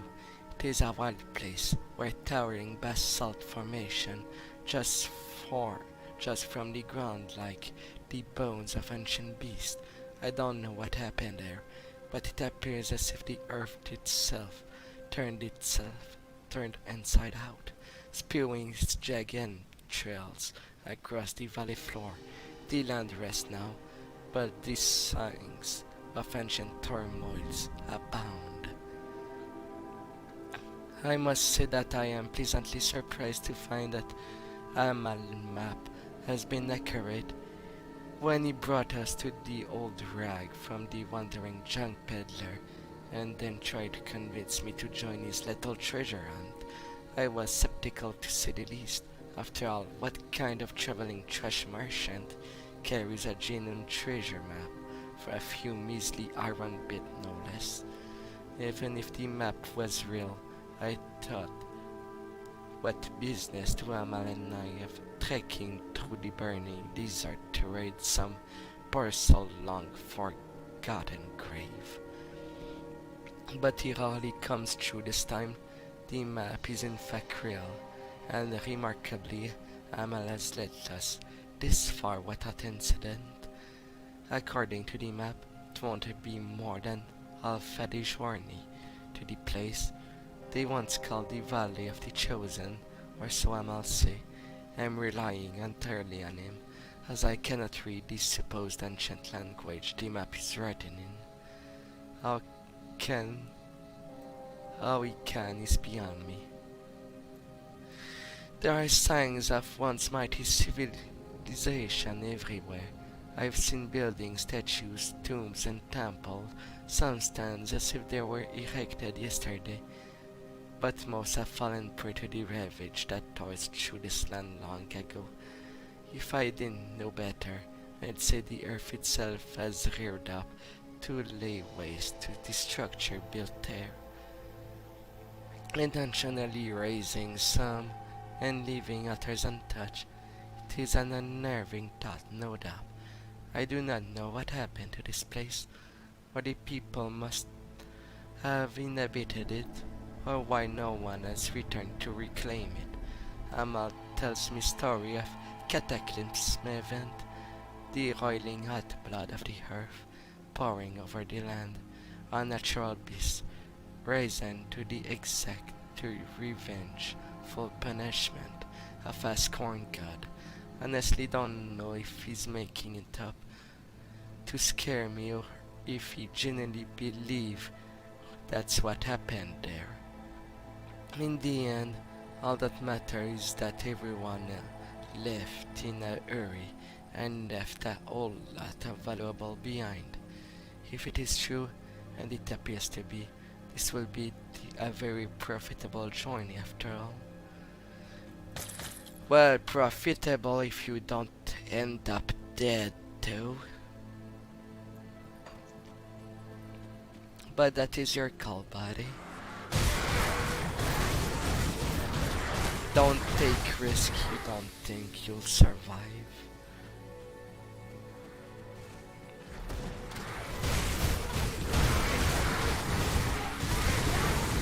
And nature itself can be very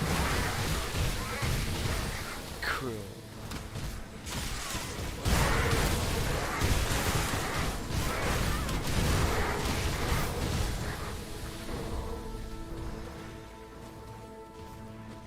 Very, very cruel. Now, is there anything else to see?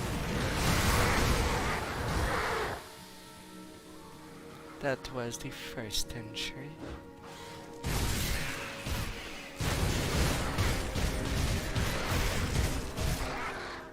Some vulture around. I'm surprised.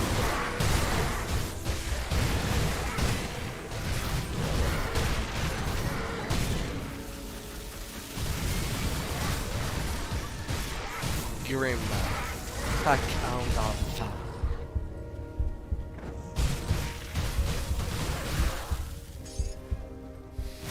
There you lay down.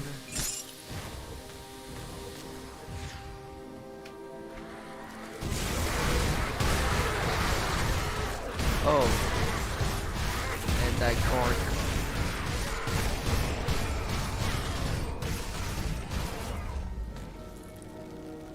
What do you offer me? Gargle gaze of winter storm. You add cold damage to Amastara blade burst. I'm not using that skill.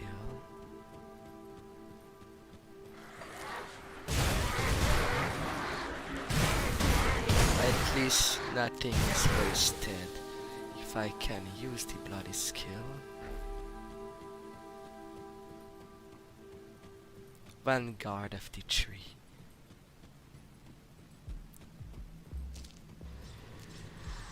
Riken seems pleased with your work. Remarkable. Before we can depart for the tomb, however, Salile demands sacrifice. What kind of sacrifice? Don't worry. Salile will not be feasting on your essence today. He has another in mind. You recall the ire of a cur you've acquired for us? It peers beyond the veil into realities beyond our own. I've branded it with runes so that its iris will focus on a particular place. Bring it to the burning spire in the ruins of a bid to the north and place it upon the altar. A rift in reality will tear open. Do not fear it. Enter and seek out a creature named Onarix. Slaughter it in the name of Salile and bring me its heart so that our patron's hunger may be sated. I will get you this sacrifice. Seems like he asked for the sacrifice of a demon. Funnily enough, Vanguard must hold. Our effort to the north have been met with increasing resistance. The fanatics have become aware of our activities and are attempting to push us back. At first they merely tested our defense. Watching them pass through our defense ward was a pleasing sight, and this stench of burning flesh filled the air.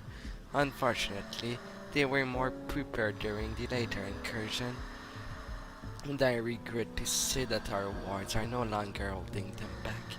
The sentinels have suffered some injuries during this initial exchange, but no casualty. The followers of Kimon have greater numbers than we suspected. The powers they are harnessing are unlike any we've dealt with before, and more gruesome. In the most recent strike, a bare-chested behemoth of a man with his face flayed off charged the vanguard in a whirlwind of blade. His guts was exposed to reveal a churning furnace of molten flames that he unleashed upon our force. Within moments he had taken out 4 of our sentinels without pause. Only when he had finally brought him down by removing his head did we realize that his arms has been removed at the elbow and fused with the burning hot blade. To our relief, when he fell to the utter fanatic retreat, I dread to think what would happen if several such giants attacked us at once.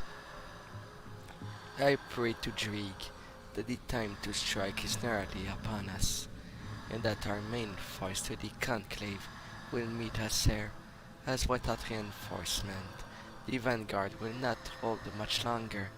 But do not interpret this as hesitation. We will fight to the last to keep this point secure in the name of the witch gods. Well then. I hear you've done some excellent work around here. Perhaps you can spare a moment to assist in the interest of Bismiel. Sure, what do you need? The sacred web bring word of a particular gathering in the Valley of the Chosen. Korvac Zealot are up there to something. There are worshippers whisper of an eldritch monstrosity that was once imprisoned within the tomb of Haryaf. I have a strong feeling that the fools are trying to release it. Scouts could confirm my concern, but by then it may be too late. If these fanatics release it, they may even be able to bind it. I propose a different solution. We release it at first, now hear me out. If this creature truly exists, and has in fact been bound within the tomb for centuries, it will be weak when it first awakens. That will be our opportunity to strike and deny our enemy resource. Within the tombs are 3 conduits set to bind the creature there. If they are broken, the beast will be unleashed. Find the tomb of Haryaf in the Valley of the Chosen, the infernal waste of the northwest. Destroy the conduit, relish the beast and slay it before the enemy has a chance to claim it. Why not bind it ourselves? A possibility, but we do not know the nature of this creature or its weakness. If it's bound there, now Korvac minions seek it, then it's undoubtedly once served the interests of the forgotten god. We cannot risk them getting it to first and claiming it for their own. I will eliminate it then. Yes, traveler? What might I help you with? Sir Lorna, if it isn't the intrepid traveler, I've had my mind on you for some time now. Your exploiter have proven to be very favorable to the tree, but another vision clouded my mind. As of late, I think you may be able to help me. What is it? I have peered into the veil of what looked back was sheer malevolence. The being I speak of is known only to the messenger, a powerful servant of Korvac. Folk tales describe a fearing visage calming people in their dreams, or in time of desperation offering them salvation and solace from their life woes. It is this harbinger of Korvac fairy wrath that bounds the foolish Kimon's chosen to the forgotten God's will. Why it has chosen to reveal itself now is unknown to me, but it is an opportunity we cannot pass up. Eliminate the messenger would be a critical blow to Korvac force. You must follow my vision to the place of misery, known as the Pit of Atonement. It is an active volcano within the ruin of Korvan City to the northwest. Beyond the infernal waste, there the messenger awaits us.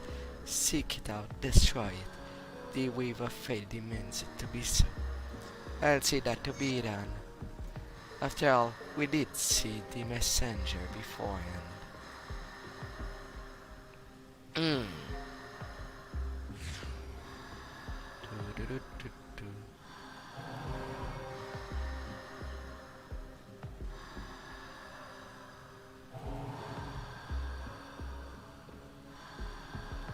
Within that circle, where nothing is happening as of yet. And that's mostly due that it serves a purpose only on ultimate difficulty. Otherwise nothing happened. The ritual fully focused on our task.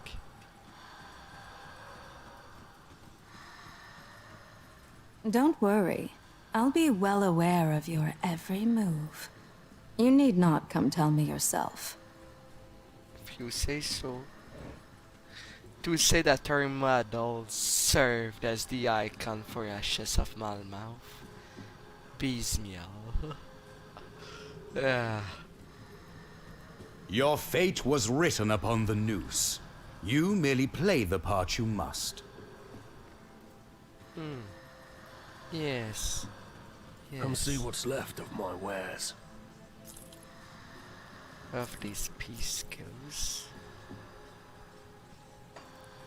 And now to go in adventure with the High. Not sure if it will serve more purpose, but I'll see. I'll see what might happen. See you around.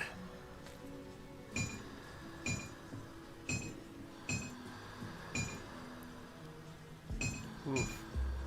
The offensive abilities goes down. We give plus 53.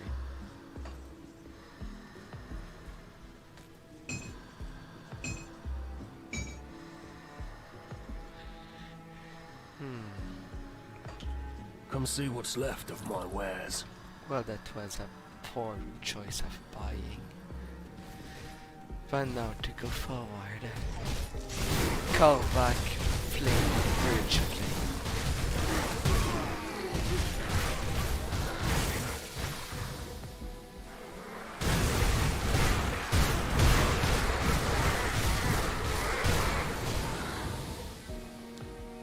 I will put down doggies.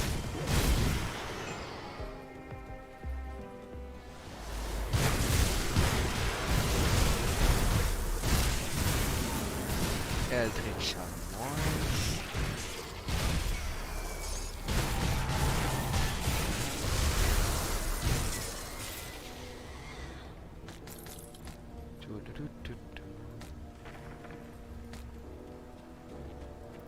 Missive of Elders of Hulswind Temple. Esteemed Elders, I wish to express my deepest concern in regard to the recent action of our patrons and guardian, the divine Ulzwin. I realize that it is not our place as mortal to judge the behavior of the gods, for their whims are beyond our limitation to understand. But this course of events warrant apprehension. Since his return, the divine has not been himself. He has been on the bottle of our temple stock, cannot replenish quickly enough. I've been forced to instruct our aspirant to seize the incoming shipment of wine before they can be claimed by local merchant. But even that is not long enough to sate his bloated appetite. A caravan was rerouted to the temple on a daily basis, bringing in fresh courtesan for the pleasure of our patron. I've received numerous complaints from the merchant guild regarding the seizure of shipment of their caravan, but these voices were quickly silenced when I invoked Ulzwin's name in their presence. I imagine none of this sound alarming on its own, however. More recently, the divine has taken an unusual interest in a particular maiden of the temple. She is a young and ambitious priestess, and I admit the mighty Ulzwin has a good taste. Her brilliant emerald eyes shine underneath the raven black hair, and her face glows with lustful desire. At first I wrote it off as an utter divine conquest, but he has begun to shun others in her favor. At times, our own attendants are denied access to Ulzwin's chamber so that she may tend to his wound and wishes personally. I braved the celestial wrath and suggested it may be dangerous for a god to follow a single mortal to grow so close to him, when so many are in need of his guidance and protection. Even in his weakened state, Ulzwin hurled a stone brazier in my direction with ease, damaging my mosaic upon the wall and turning the brazier into mere rubble. I dared not to show my face to him again until his anger has subsided. It is clear to me now that his young priestess has consumed the divine attention, like a spider ensnaring a victim in its web. If we cannot speak sense to Ulzwin, then we must keep an eye upon her, learn of her method and motive.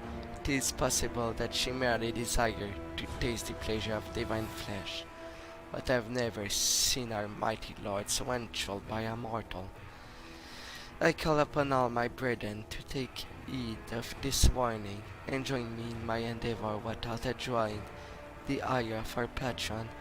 But if Ulzwin cannot protect himself from this mortal pursuit, then we will need to take necessary measures for the good of Corvan people, of course.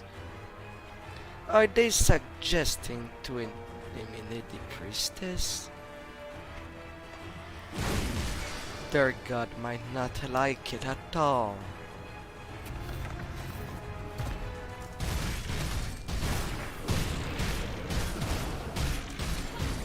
That is a dangerous turn to go by. Ectoplasm.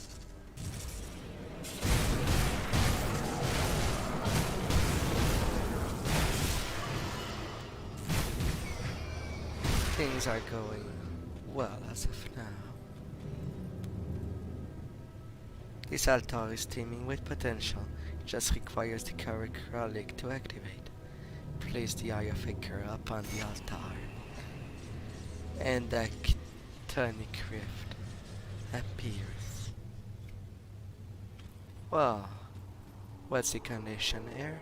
Ignited monsters are infused with fire, dealing additional fire damage and retaliation fire damage, but are more susceptible to cold. Don't really use cold as it stands.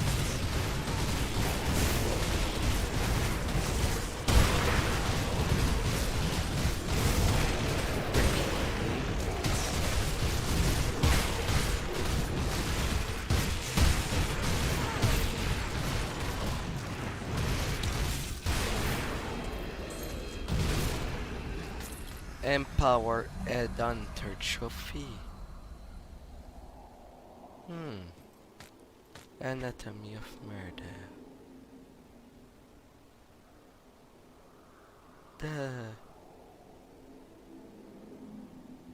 Where did it go?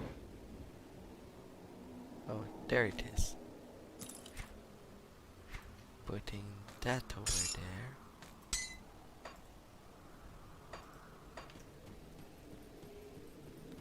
Alright. They're just popping. Are they like mini Gokus?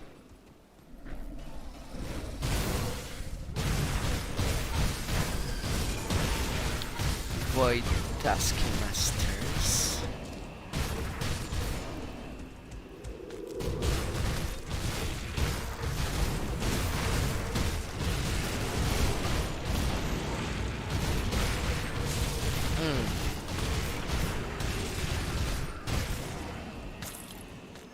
Empowered Spirit Stone Charm. Good for pet build. Sadly, I'm rather alone in this adventure.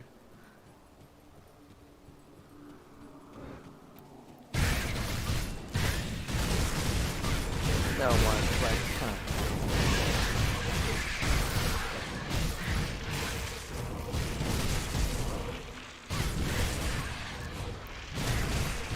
Other than the leeches killing.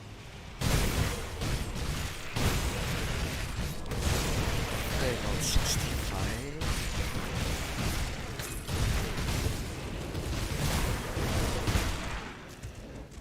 Come over there.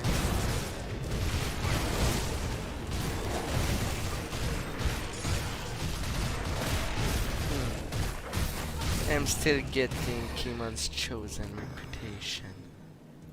That's funny.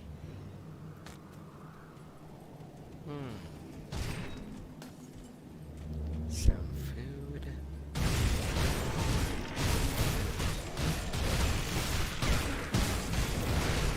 While I'm on this,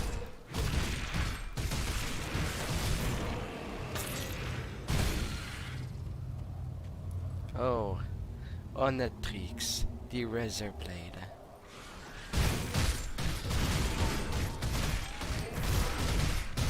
Big Mommy Dinosaur.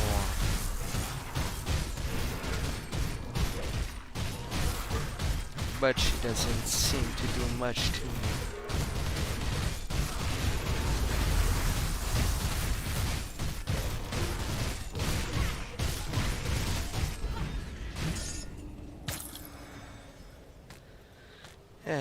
Her art?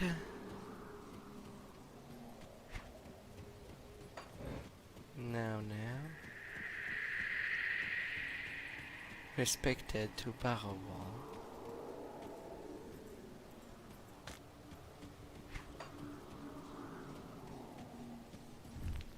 And the secret stash of that monster. Lightning, poison, elemental and bleeding resist all in one. Dandy. Era best, ne?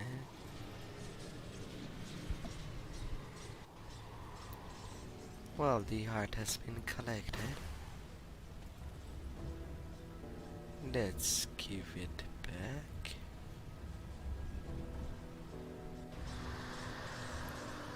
I smell the heart of Onarix on your presence. Give it to me, so that Sir Lyle may feast on its power and bestow his gift upon our forces. Alright, here it is. Sir Lyle is pleased. All that remains is to crush the insolent fools guarding the tomb of the Eldritch Sun and destroy their precious god. What is the plan? The witch gods are united in this very moment. The three cults will move upon the tomb of the Eldritch Sun, and you will join them. You must go north, beyond the infernal waste, and into what remains of Corvin City. Turn the sands red with the blood of our enemies, decimate their fortifications, and breach the gates of the tomb. Inside, you will find a central chamber with the power to pierce the veil between realities. Use this sigil. It will activate the chamber and open the way to where the Forgotten One stirs. Enter the rift and bring an end to this calamity. I'm ready to lead the assault. Sigil of the tree. Yes, drop. Alright. Now to return there. In the front. And continue my way.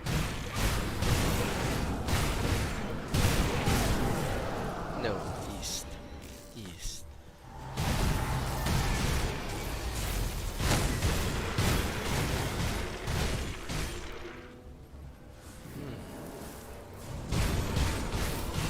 And shoot the horse.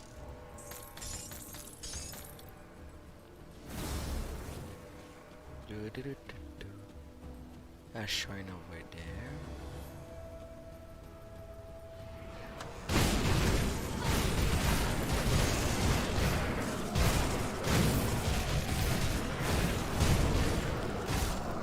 Eldritch spirits are going down nicely.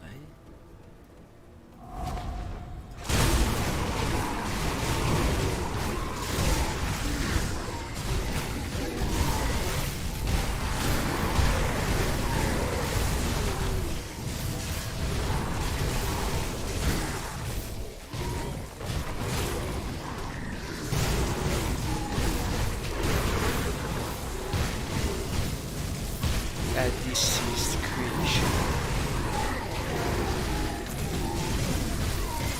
A corruption.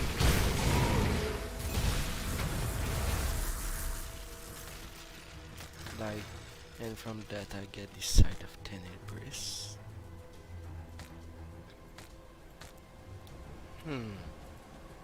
Stun jacks. Reaping strike.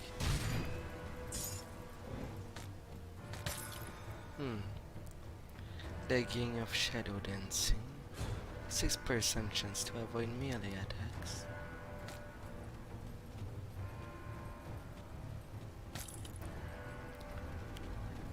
And then the devotion shrine.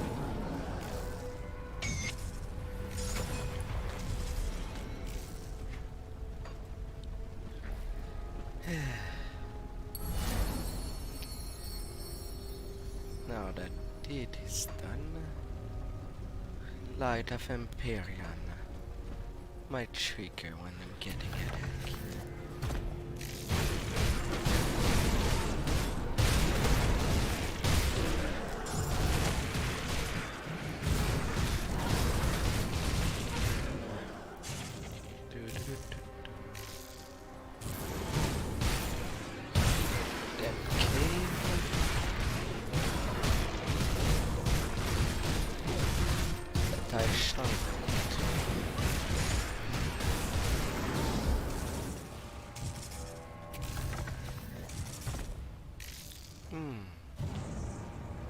Temple of Atep.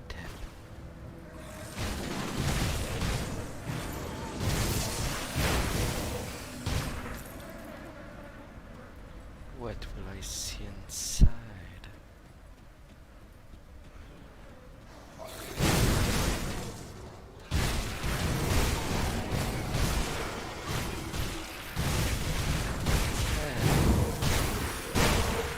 Well, and then enemies, of course. What was I expecting? Friendly face are rare. Please try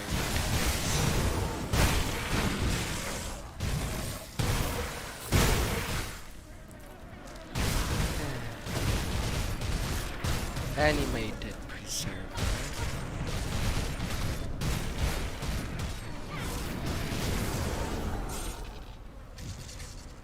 It got its carcass cut.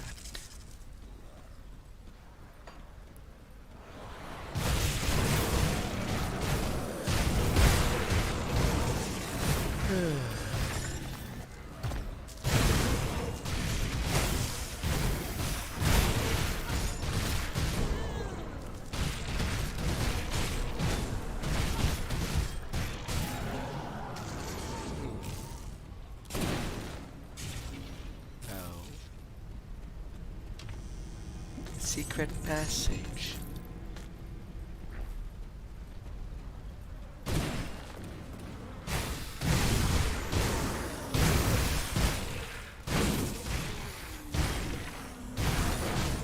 I guess I find all kind of stuff. With explosive shark.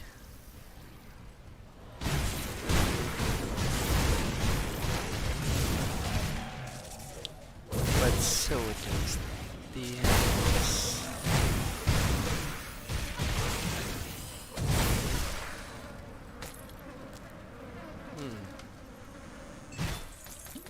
Yeah, tomb.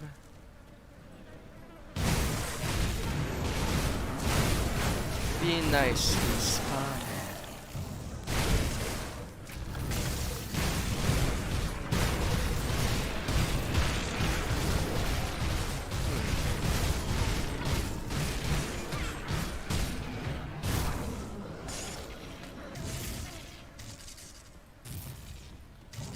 And then the other side.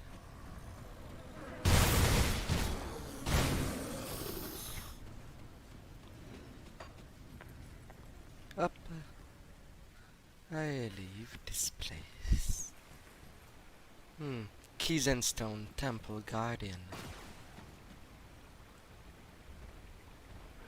2 purple name. Well, one comes soon. I will take it.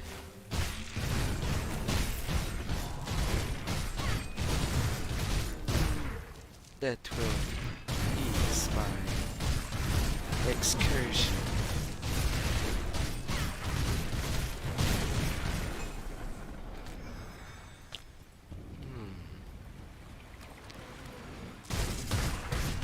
Pinashkov Temple.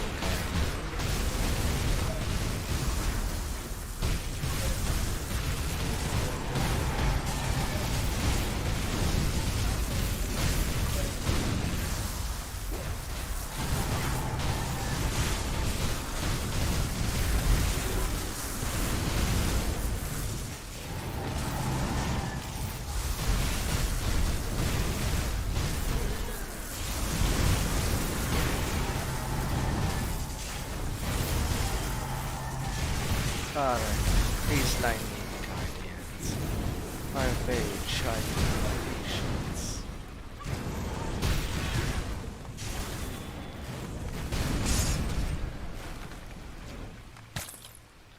Empowered face guard of perdition, level 65.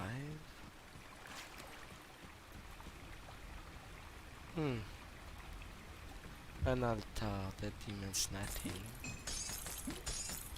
But it's the same kind green of altar that we did see previously in the desert.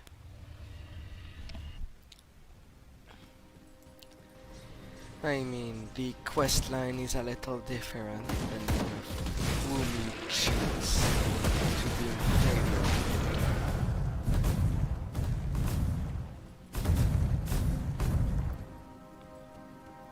The basalt crag.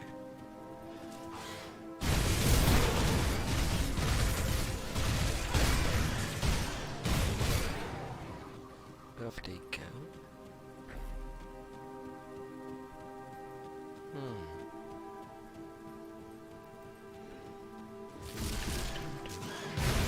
Come on, pigeons. There, come to me. I'm gonna slice you and dice you.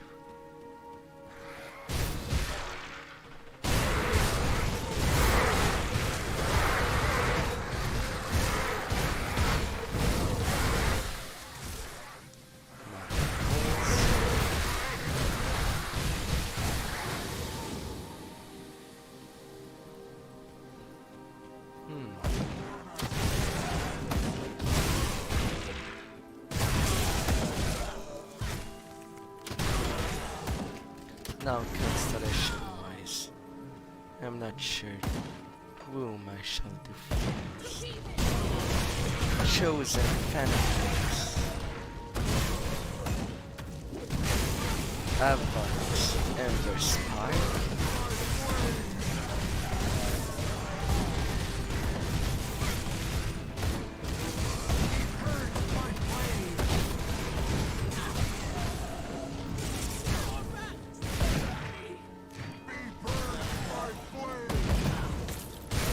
Korvac Chosen,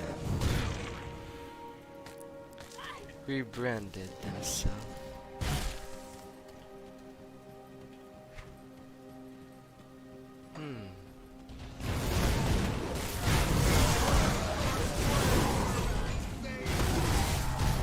Volga, Time Marker.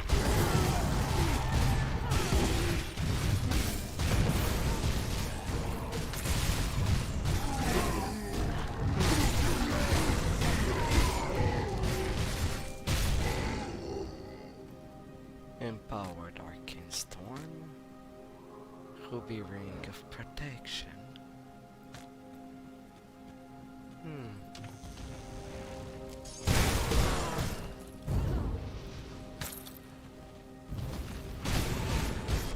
Evil Main.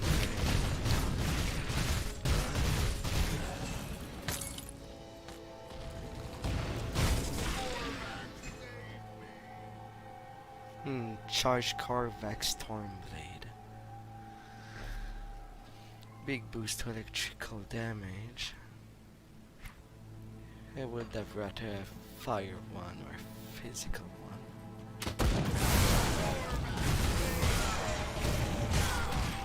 Yeah. Ah well.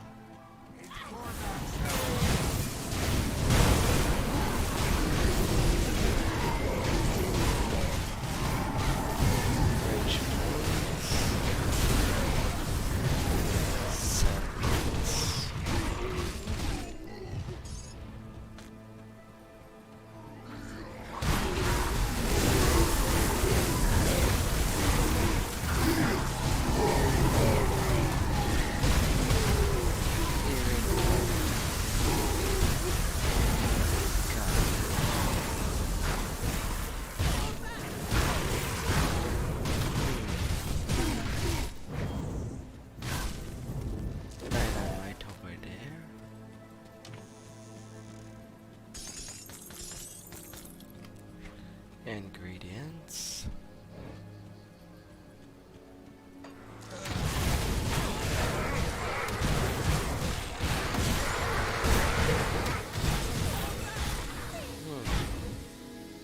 More dynamite.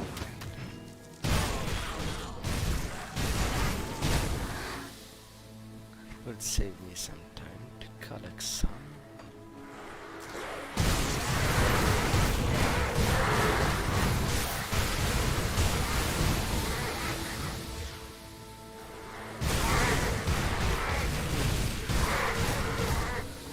Putting down more dogs.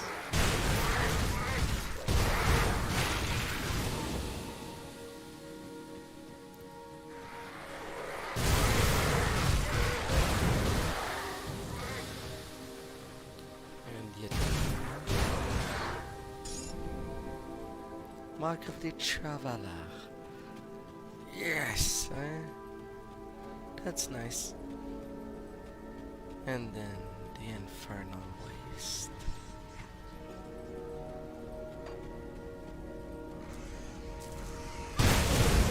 Everything's burning.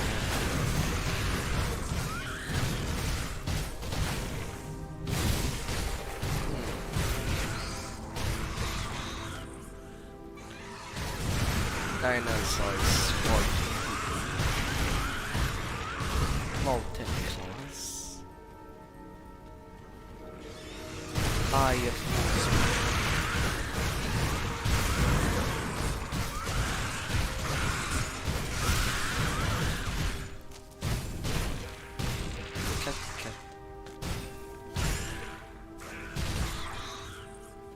down you go, down you go. Da da da da da.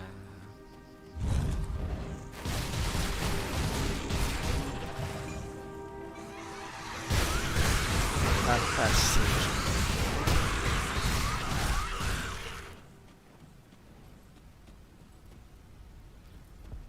into the ruin.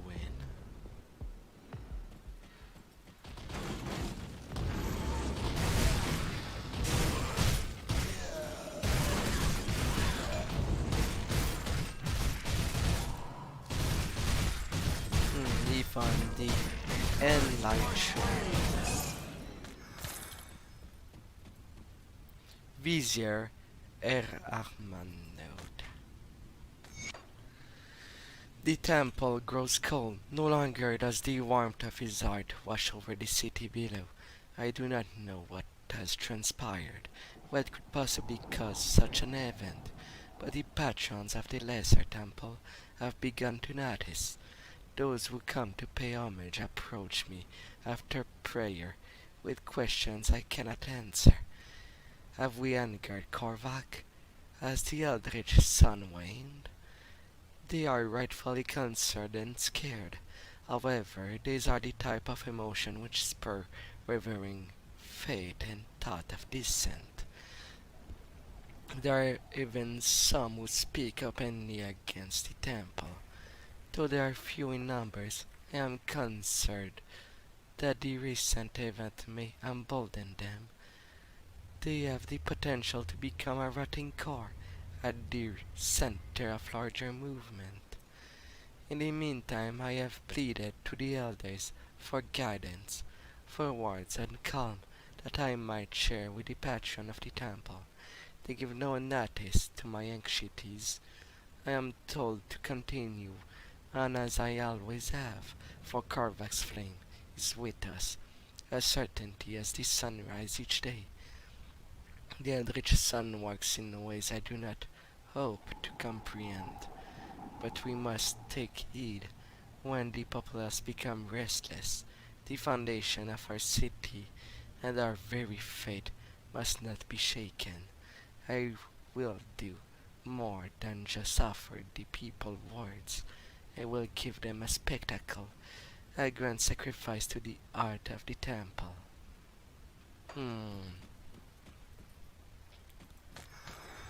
I do not like the talk of sacrifice. +3 to caution sheer.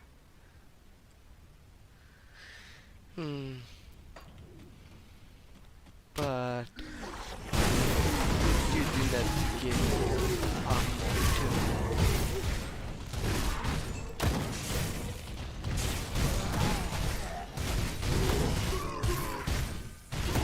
more assembly.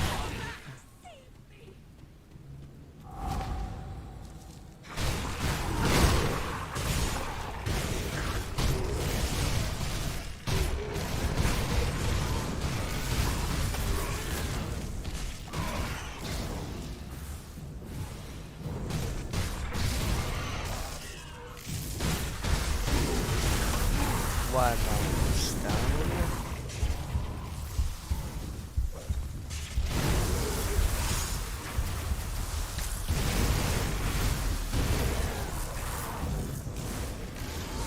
Not a good time to get stunned.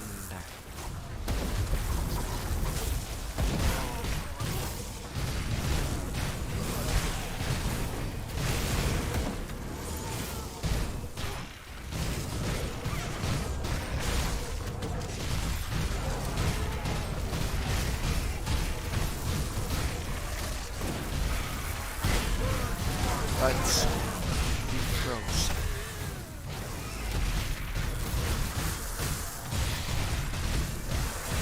Come on. It needs to be done. Blueprints. Myrmidon's vision.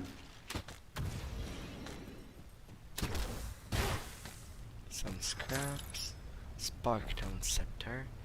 And the Shroud of Illusion. 50% tighter resistance.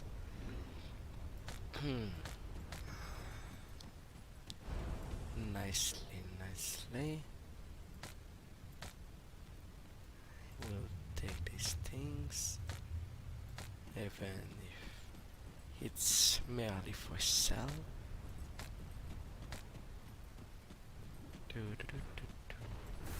What's the condition? I have 10%.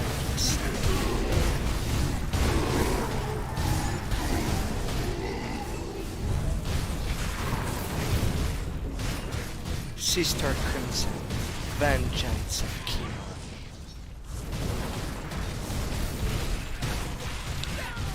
Did you really jump back? You're on a wall. There's nowhere to jump back. You're at my mercy. I did.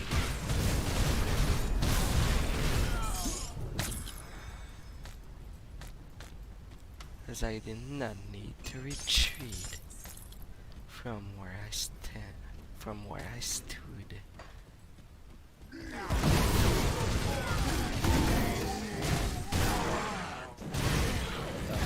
Go.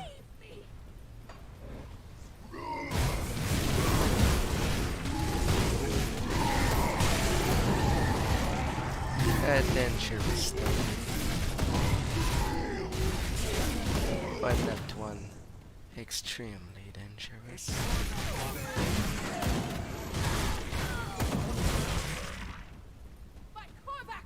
The optional shrine was much more of a challenge.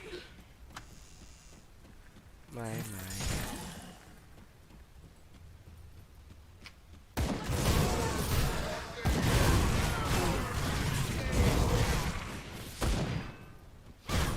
Well, I don't need to be there anymore.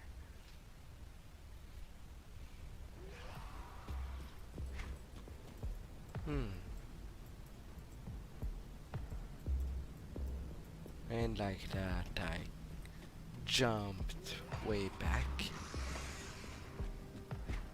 More than I would have preferred. Especially since there is another cave not too far. The Inferno.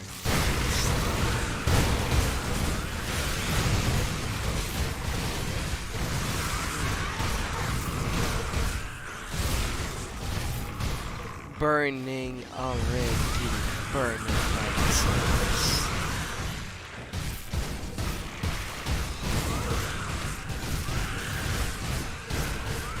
Off to get cut. And then the Valley of the Chosen. No.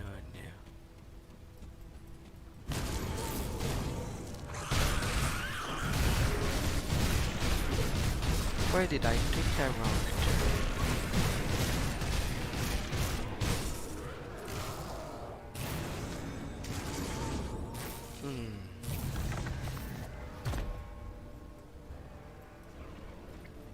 Or was it really it?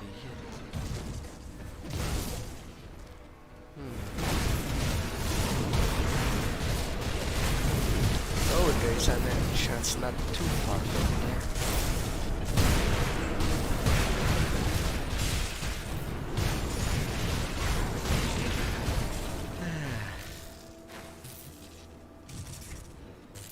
A little blocked entrance that serves as an exit.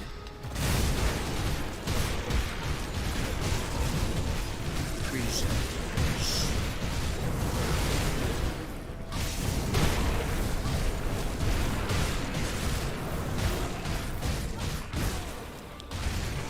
Love you, good. Even spirit within the hour. And let's go to the ruin.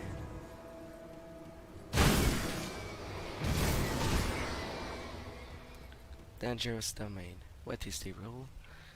I have less attack speed, but more item resistance.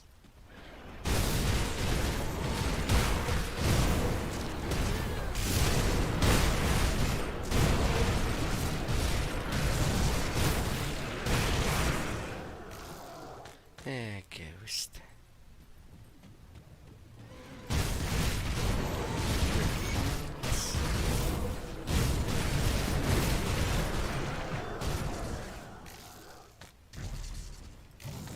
What did I got?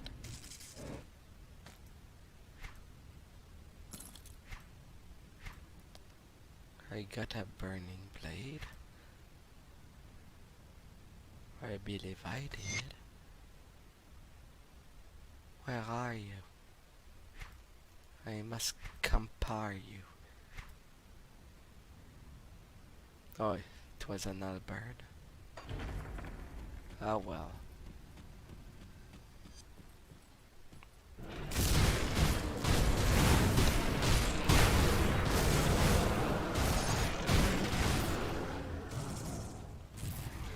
To the other day.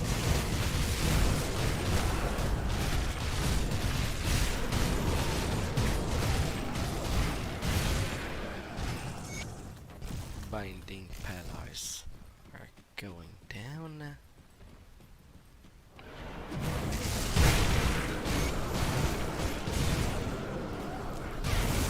Here directly.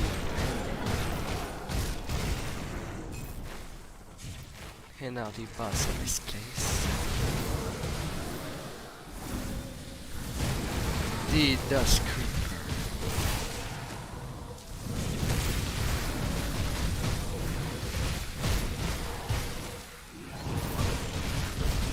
I know I don't have the best poison resistance.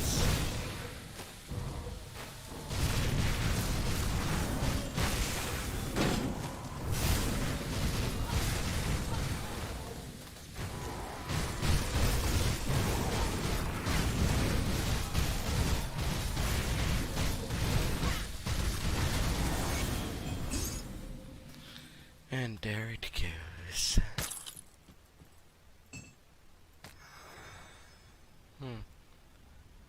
Scorpion, Decaying Valley. What do you have in your stash? Another rich essence. Empowered Grim Harvest Boot. I'm keeping you for my collection.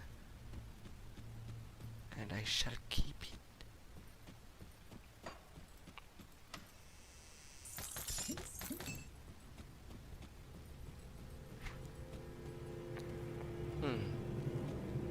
Little graves. Sarcophage. A kite shield. No use for that.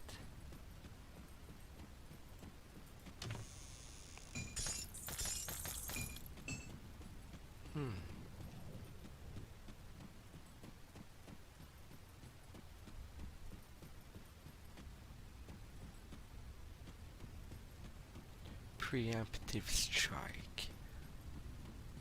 Oh. Okay. So that's the quest I completed.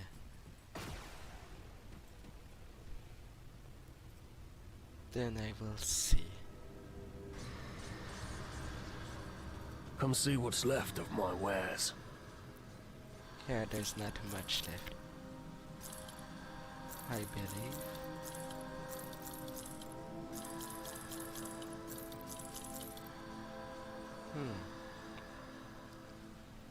Purging choosing.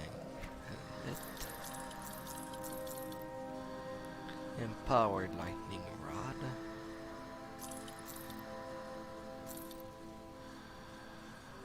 Sharpshooter code.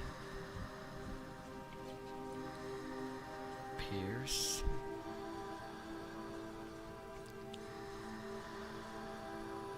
That's what I asked.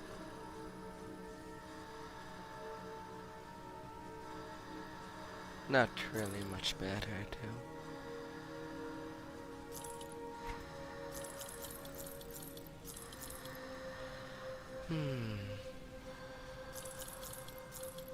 Storm Invoker. That charged Korvac blade, I will keep it aside. Might have some use in the future.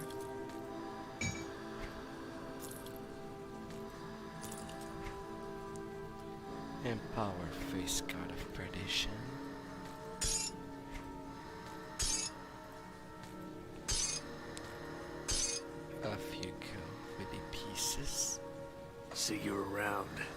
Have you executed our little plan? Yes, the beast is dead.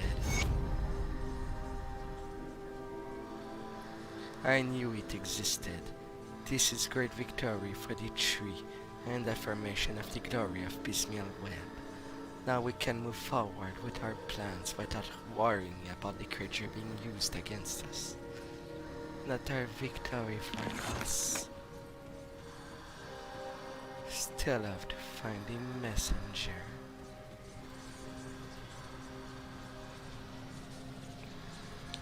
I dive just at the beginning of that waste.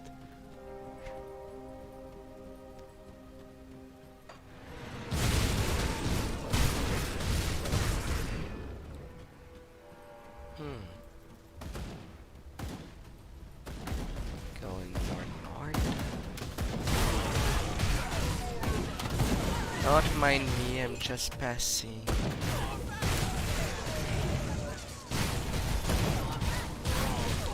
I hope you don't mind.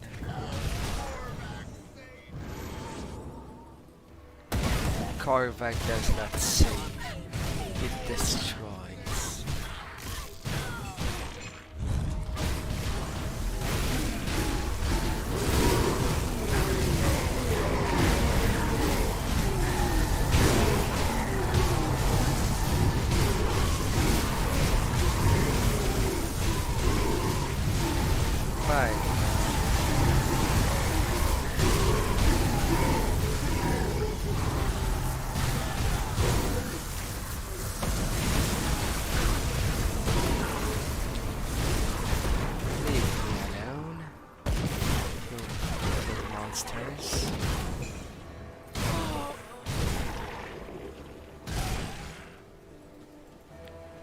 I have a new note to read. Jaren Travel Log, second entry. Last night we reached the Badland around the Valley of the Chosen, where we made camp along the jagged ridgeline, just over the crest as far as the eye could see. The harsh volcanic landscape was dotted with tombs, entrance and monuments whose golden inlays spark into the bright moonlight, all of which were centered along a main corridor of the Grand Burial Crypt. It was an equally exhilarating and daunting sight, as I was not looking forward to traversing the volcanic rock and leaping over molten rivers. I have to say there's been some strange going on as we draw nearer our goal. This morning I could swear that the earth itself shook me in the wake, and in last fitful moment I sleep I dreamt of being consumed by the fire, sinking deeper and deeper into endless ocean of flame. As I jerked back to the realm of the walking, I saw Amal sleeping like a fleshly suckled pig, clutched his empty rum cask like the teeth of a generous mother. It must have been in my head, perhaps, an anxious dream brought on by the anticipation of the final leg of our journey and the riches that might be buried in the valley ahead. But later, as we broke camp, I noticed something very peculiar. We arrived last night, well after sunset, and I would have bet my life we made our camp at the foot of a massive statue. This morning it was missing. I was dumbstruck. Not only was it gone, but there were gargantuan footprints leading away from it, like those of a man wearing heavy boots, only many times larger. They were deep and the stride was long, as the statue has just walked off the night, and some massive man has slung it over his shoulder and made off with it. When I told them all, he seemed surprised at first, but then brushed it off. He insisted there was no statue, that the full moon played a cruel trick on me. I think he saw it too, I'm certain of it, but he's so focused on finding treasure that he won't admit any distraction. If that weren't enough, as we made our way down into the valley, I could swear I saw an entire caravan of men and women dressed in long grey robes and heavy armor off the distance. They were traveling northward along the ridge line next to the tombs, chanting as they went. By the time I got to Amal to stop the gaping of the gold inlay on this temple door we were going to pry open, he missed seeing them entirely. I feel as though I'm losing my mind, but I'm quite positive we are not alone.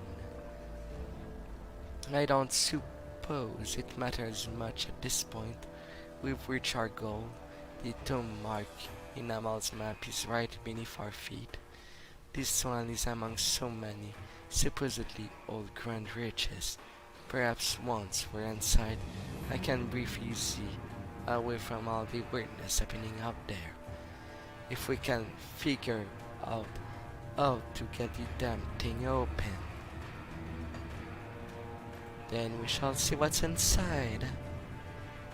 We shall see.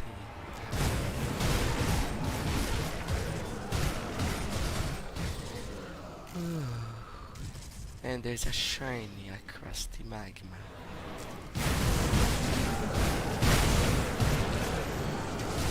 Nice to explore that. Renet, the rat god. Renet was not always a rat, and did not always preside over the vermin and lowly creature of the carven basin. He was once a powerful and proud man, a merchant whose wealth rivaled any who basked the light of Ron. But he was not born into the life of wealth and power. No, he was born a deceased and lowly vagrant to a widowed mother, with nothing more to give him than her fate in the eldritch sun. And so unable to care for her sickly child, she prayed to her god and pledged her own life so the Renet would be spared the plight that was his birthright. The desperate mother prayed were answered, and miraculously the infant grew to become a healthy child. As a young man of Renet was conscripted to the service of trade ship, where it is said that even the cruel sea showed him favor. He grew strong and clever in his service of his skill as a sailor brought him much renown. He worked furiously to honor the life he was given, and through his drive and dedication became the captain of the ship to which he served. His success at sea was so great that he would one day return to Kerendork, and from there command an armada of ships that sailed in his name. It was from this position of power that he built his grand wealth, and from which he began to forget his humble origin. The success of his life so tainted his ego that Renet began to believe he was destined for greatness, that a life such as he could not be a coincidence. He sought greater power and forget the gift which was given. Those who served or were loyal to Renet showered him with their adoration, and his pride grew with his wealth. The shade of his origin was all but forgotten, as Renet proclaimed himself the master of the seas, and commissioned the first many temples to be constructed in his honor. Quickly sailors and seafarers began paying tribute, leaving riches and treasure at these sites of worship. It was said that the favor of Renet bestowed good fortune upon those who took to the sea. Some even perceived him as the god of water, an ascendant whose legend spread beyond even the Corvan water. But the grand hubris Renet drew the ire of his benefactor, And so the eldritch son left his throne, disguised himself as an elderly vagrant, so he could walk among the people of Corvan Basin. There he heard the adulation of Rennet, listened as the people spoke of the man as he stood among Korvac chosen, those few mortals whose service and dedication to the eldritch son has earned them a place aside of to his throne. They rightly enraged the divine, and his disguised form he sought court with the self-appointed god of the sea. In a grand temple built in his name, Rennet met with the old man. He laughed at the sight of the sickly and broken creature before him. "What have you to give to the master of the sea, you poor fool?" asked Rennet.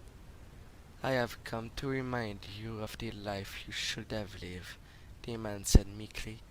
"I am you, as you should have been, were it not for the kindness of the eldritch son."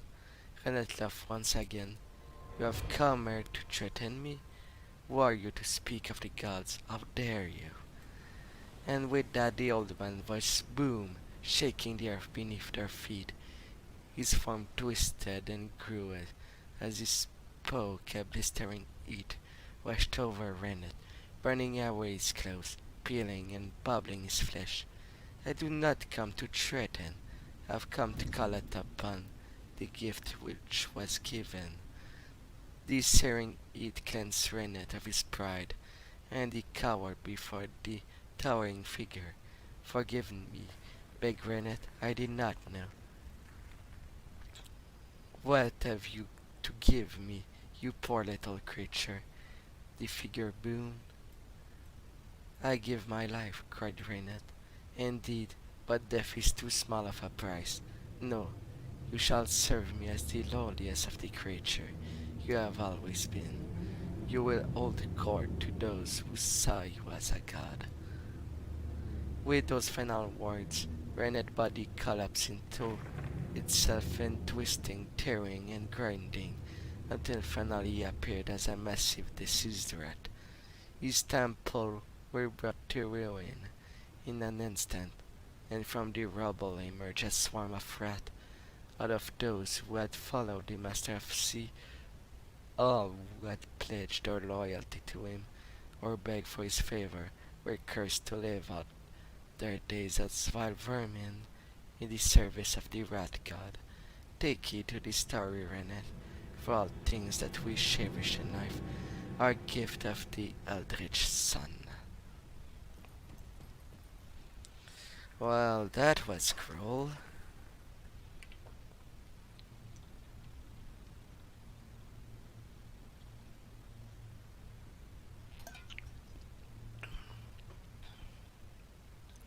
It was basically coming from his mother. And that all turned on itself.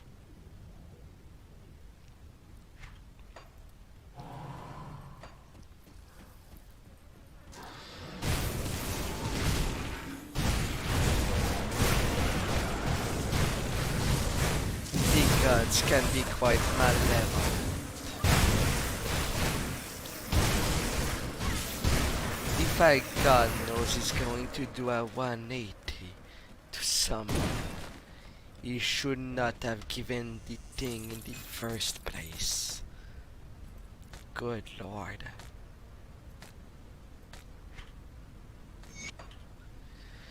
Scorched note. There is nowhere left to go, nowhere to run. I got separated from Amal when the cave-in blocked the passageway into the depths of the tomb.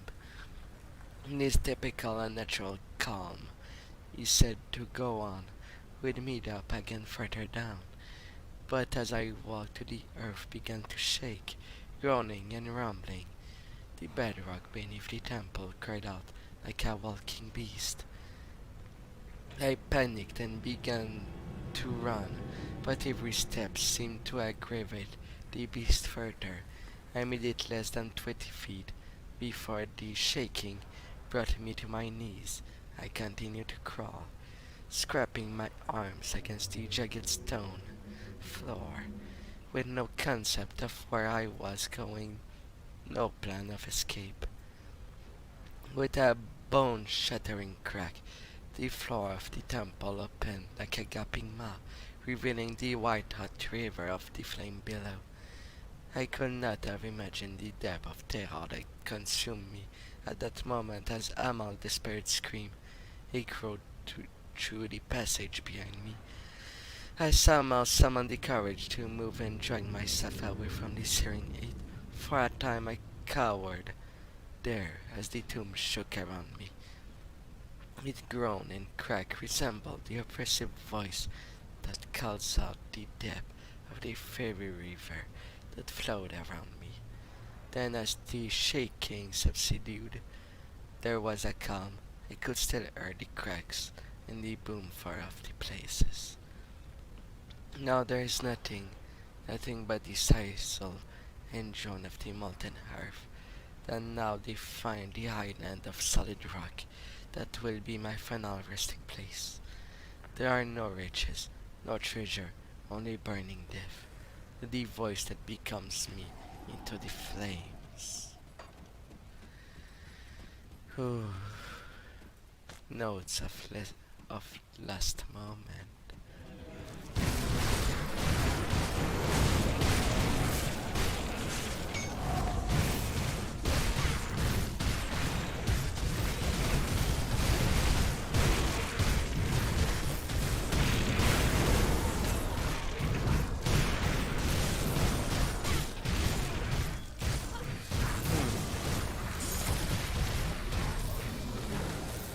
Griffons.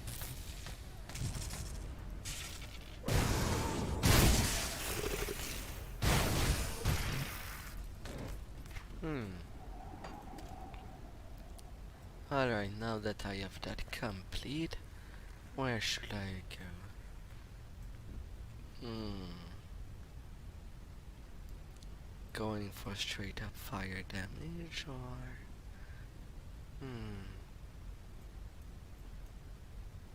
You do give more to all type of damage. Then I will see it through. I'll get some green. I'll get some.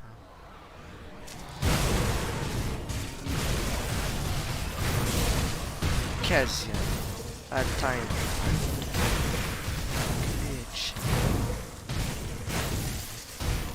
Easily dispatched.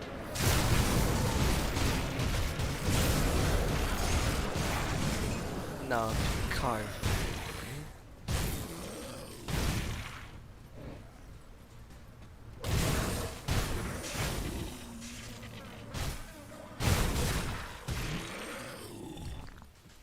Well, that chest did clip into the wall.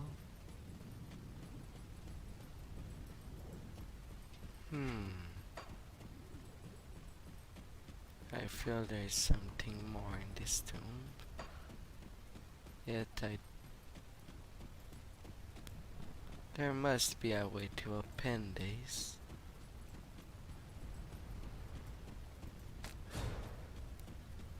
I just have to find what happens.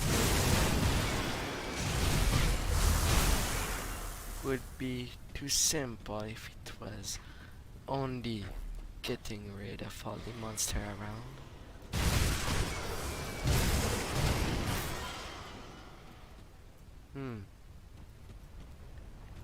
A gate. A dread gate, I suppose.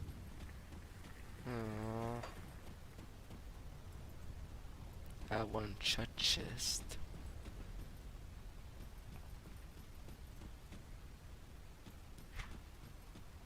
I guess that's only if you have the required quest. I can only suppose that.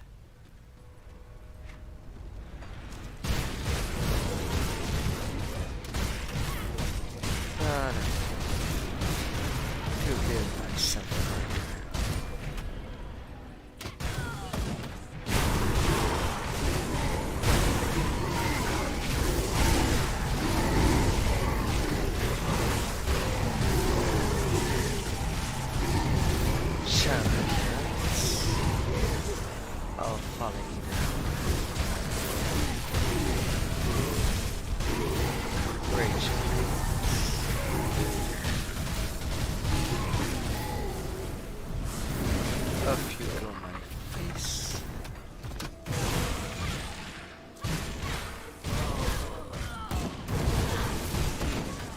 chosen pauldron of foods. I'd have to take a look.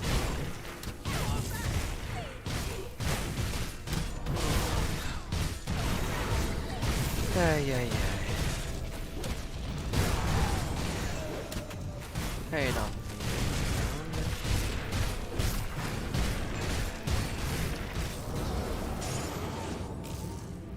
Scary tales. More fire and elemental damage. Fire, vitality, elemental, and bleeding resist all in one.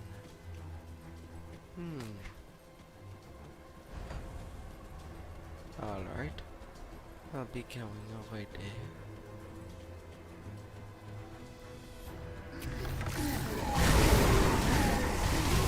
And let her kill.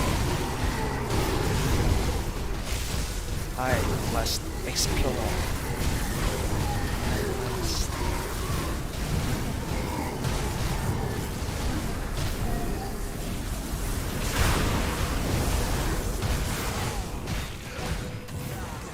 And murder everything in my path, as it seems.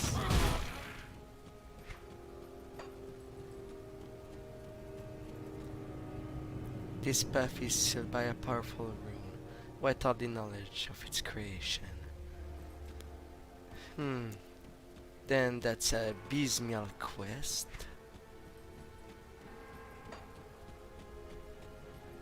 I have literally no business there.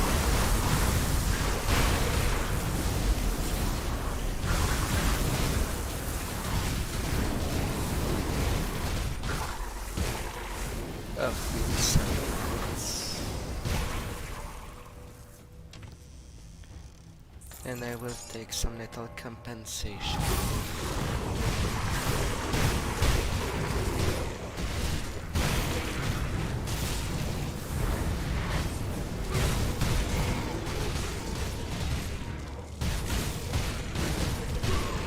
Get rid of a dinosaur. I could farm. And an additional dinosaur. Empowered Blood Reaper code. Again?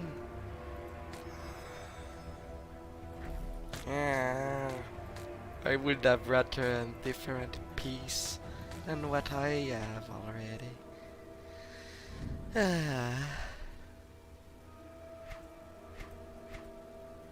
I can admit.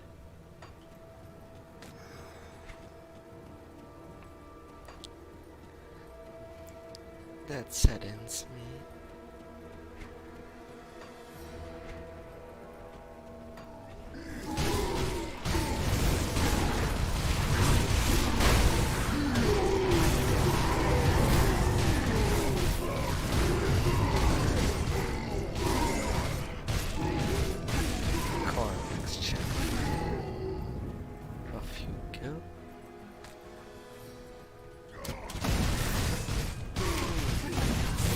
Now I still have to find my way.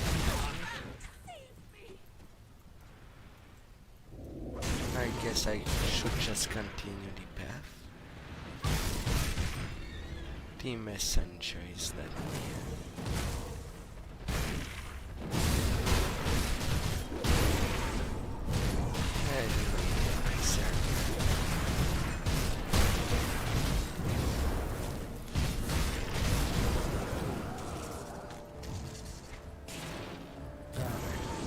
North I go. Nothing in these basic parts.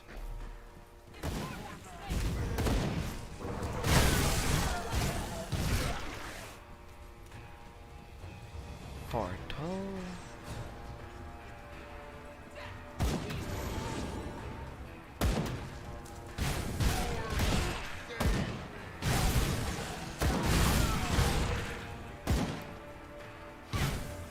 Don't shoot me anymore. Writing of high on this color. Second entry. I arrived today at the heart of Corvan City after a grueling 3 day of travel, a journey which began on a high note, as we traversed the lush oasis just beyond the walls of Kerendak. The Corvan capitalists is something else entirely. Lush stands of palm grace, the shores of flowing streams, fed the subterranean spring, which bubbles up from the depth of an irresistible ferocity in the midst of a stark desert, is truly a sight to behold.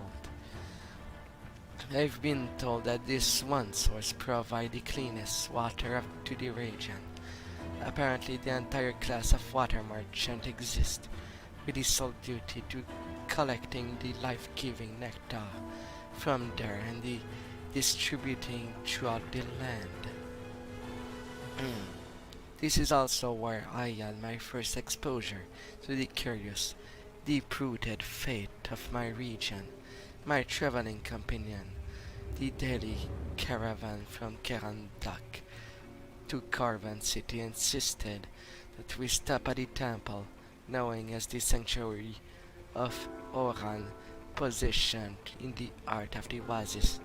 It was apparently crucial that they stop while the burning sun was at its highest point, the prescribed hour, to observe a daily ritual which give thanks to the god for his mercy and pittance. I can understand why a culture surrounded by such harsh and unforgiving land would be grateful for whatever it has that has graced them in creatures such as stunning civilization.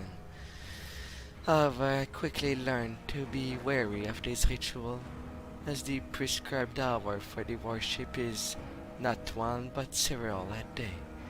I know now why the journey to Corvan City takes 3 days. On the second day of our journey, we passed through the smaller city of the outskirts Corvan. This was truly an unusual locale. It appeared to be more than a temple than practice residence.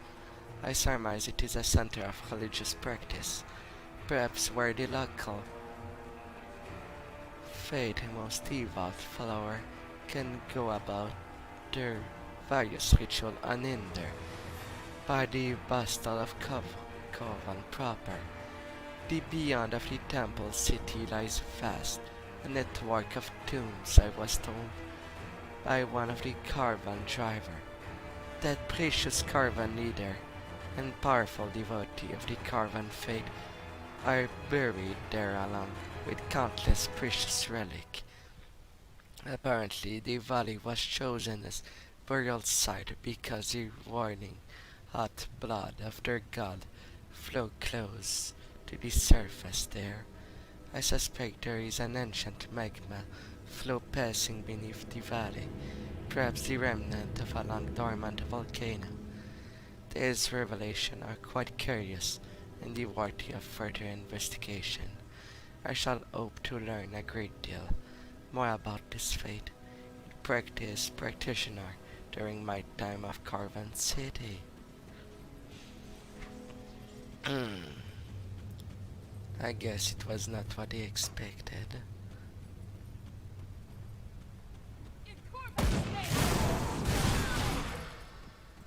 The remnants.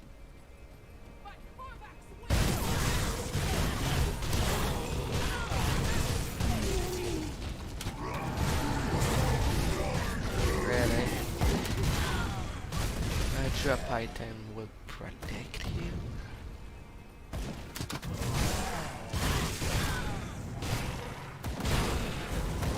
I don't think so.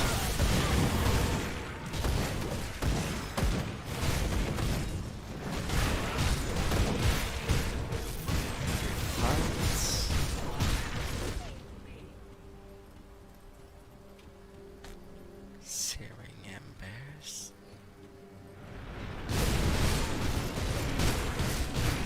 Animated actions.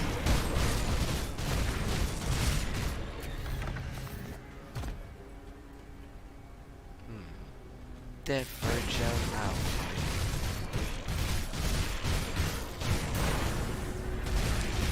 Level 62.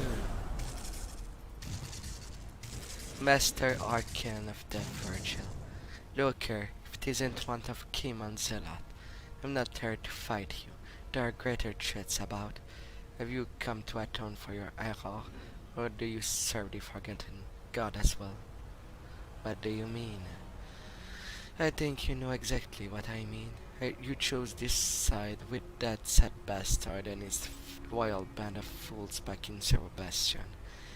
With your help, he nearly wiped all of our main station. And look what has gotten us. And it looks like he might just pull it off, so thanks for that. Father Kimon was very convincing. Of course he was. He was trained by the Luminary. Charisma and manipulation are part of his toolkit. With this primordial god at his side, it was trivial for him to convince lesser fool to lay down their life in his service. I suppose you were even convinced that he found a way to defeat Ctonians. The gullible will believe anything in particularly desperate time. But it's all behind us. What matters now is that what you do next. Will you help us stop him? Of course. I suppose that's good news. If any of them are true, it'd be nice to have you on our side now. Do me a favor too. Stay away from me and my men. After what you did to our brothers in Bloodgrove, I'm sure they'll be on edge with you around.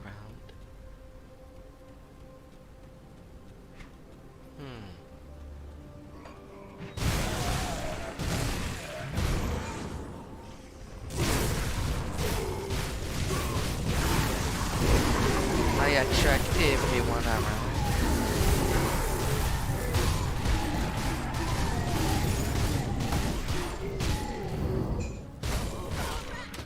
Side effects.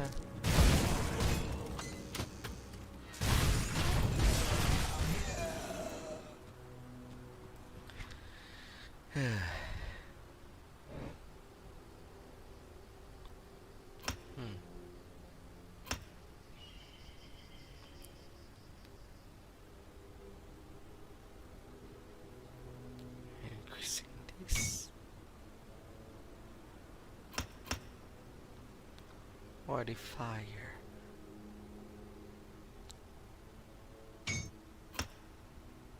Or at least put 1 point there.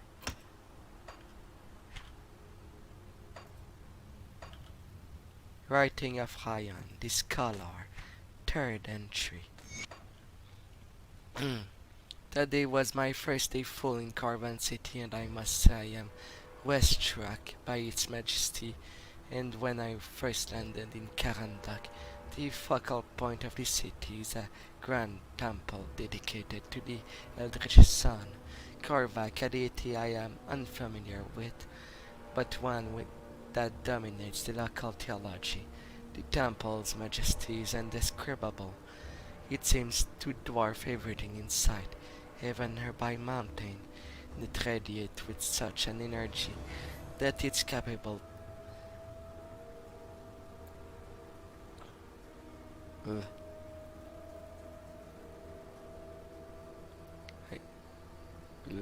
I lost count. Sorry. The temple majesty is indescribable. It seems to dwarf everything in sight, even nearby mountain, and it radiates with such an energy that its seat can be felt even from midday sun. Even I, a septic, find myself in sheer admiration. I've been told that the heat of the temple had been dwindled for some years, but has recently rekindled. A cause for celebrity and ritual. I suspect it is built in on a geological feature, perhaps a volcano or hot spring of some sort. I should very much wish to gain access to the inside, too, as I discovered by visiting several smaller temple. around the city, this is unlikely to happen. The main temple holds particular importance, and entry is strictly prohibited to outsiders. Though it appears to be the focal point of the local faith, Korvac is by no means the only entity worshipped by the Korvan people. There also appear to be lesser gods, whom the people call ascendants. What that means exactly, I am not clear. That nobody has a straight answer for me either. The story regarding this individual varies, and not all of them seems to be holy men and even devout practitioner. By my observation, they may as well be wealthy individuals that have brought their way to deification and social reverence that comes with. Nonetheless, many temples were constructed in their honor, and they were all worshipped in their own right, and for various means, sometimes even before death. I should very much like to know what qualifies as a person for a place of such honor, and so tomorrow I will be visiting several temples positioned around the main temple of the Eldritch Sun. If birthright will not grant me access, then perhaps the greatest of a few coins will. That sounds quite innocent to think that. Yeah. What will I find? Along the way now.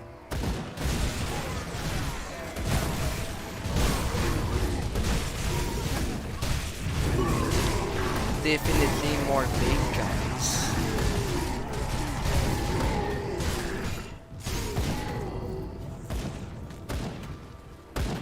Oh, stop shooting at me. We'll pay for it. Leave me alone, Griffons.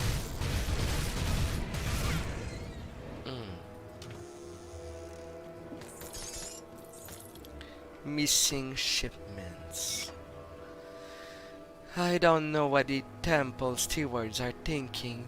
Do they believe no one will notice, or do they simply not care? But I see right through their little game. Taxes are rising to fund temples affair. They stay. All the while they spend our hard-earned gold on exotic goods and drinks. When I missed a shipment of foreign wine last week for the second month in a row, I personally made a trip to Kiran to inquire with my importer. After a bit of coercion and no small amount of coin, he told me that the temple attended us, signed the cargo manifest, and then made off with my wine. I then spoke with a number of other local sellers, and it seems they have been missing product. They've been expecting through the caravan. I do not mean to imply that they are not appropriating goods, certainly not. They are in fact not only paying for wares, but also bribing importer to keep quiet about the little dealings. A fine waste of our tax money, no doubt. I mean, take this with the Merchant Guild as soon as possible, and I implore you, do the same. It is about time to voice power in this region, ruffle and the fetter of a few ardent officials.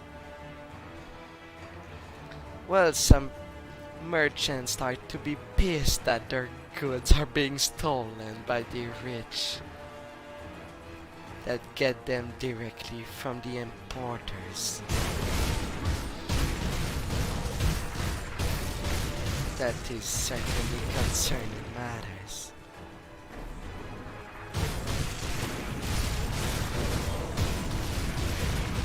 No wonder this place is in ruins.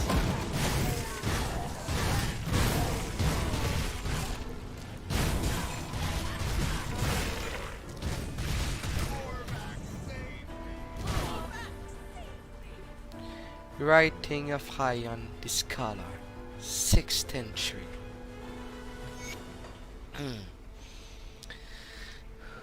I have made a startling discovery while on my latest foray into the Carvan text. While exploring the vast collection of Carvac City Library, I briefly escaped the attention of Steward and found my way to closed off archive. Among ancient birth records of some of the most prestigious Carvan family, several ascendant included. I unearthed a collection of texts that appeared to shatter some of the core tenet of the very faith that is central to these people's lives. A large number of the pages were badly damaged, as if whatever ward cast upon them had violently dissipated. Strangely, the parchment itself appeared newer than some of the records I've seen. Perhaps someone had restored the damaged record at a later date. The bits that I could make it, however, painted a very different account of the early years of the Carvan faith. Korvac himself was shown as a usurper, a conqueror of realm. He had no part in making. It is not entirely clear if Korvac that is spoken today is even the same one described in those texts, or whether that is the name given to the master of the Eldritch Throne. Another curiosity was the description of the upfield involved such transition of power, a whirlwind of creation and destruction, within which we were caught the unfortunate believers. Sadly, before I could complete my analysis of the text, one of the stewards discovered my presence in the closest of archive, and promptly chased me out of the building. What little I've managed to read offers some troubling conclusion. Is Karvek rule destined to falter as it had before? If so, will the same destruction consume these people when it does? It is truly a shame that I could not spend more time with those texts, as they represent a fantastic culmination of my research into the origin of Carvan faith. Alas, I must prepare to leave this land, though I have learned a great deal. I'm certain there is more than a lifetime of knowledge hidden away. The devotion and machination of Corvan people have proven to be one of my most fascinating studies.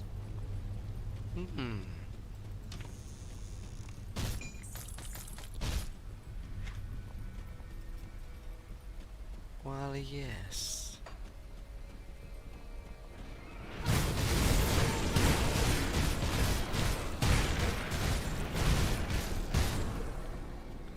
Religion themselves have interesting birth and all, even legions across the stars, fabulous to air, and I'm mostly certain that I did not hear them all.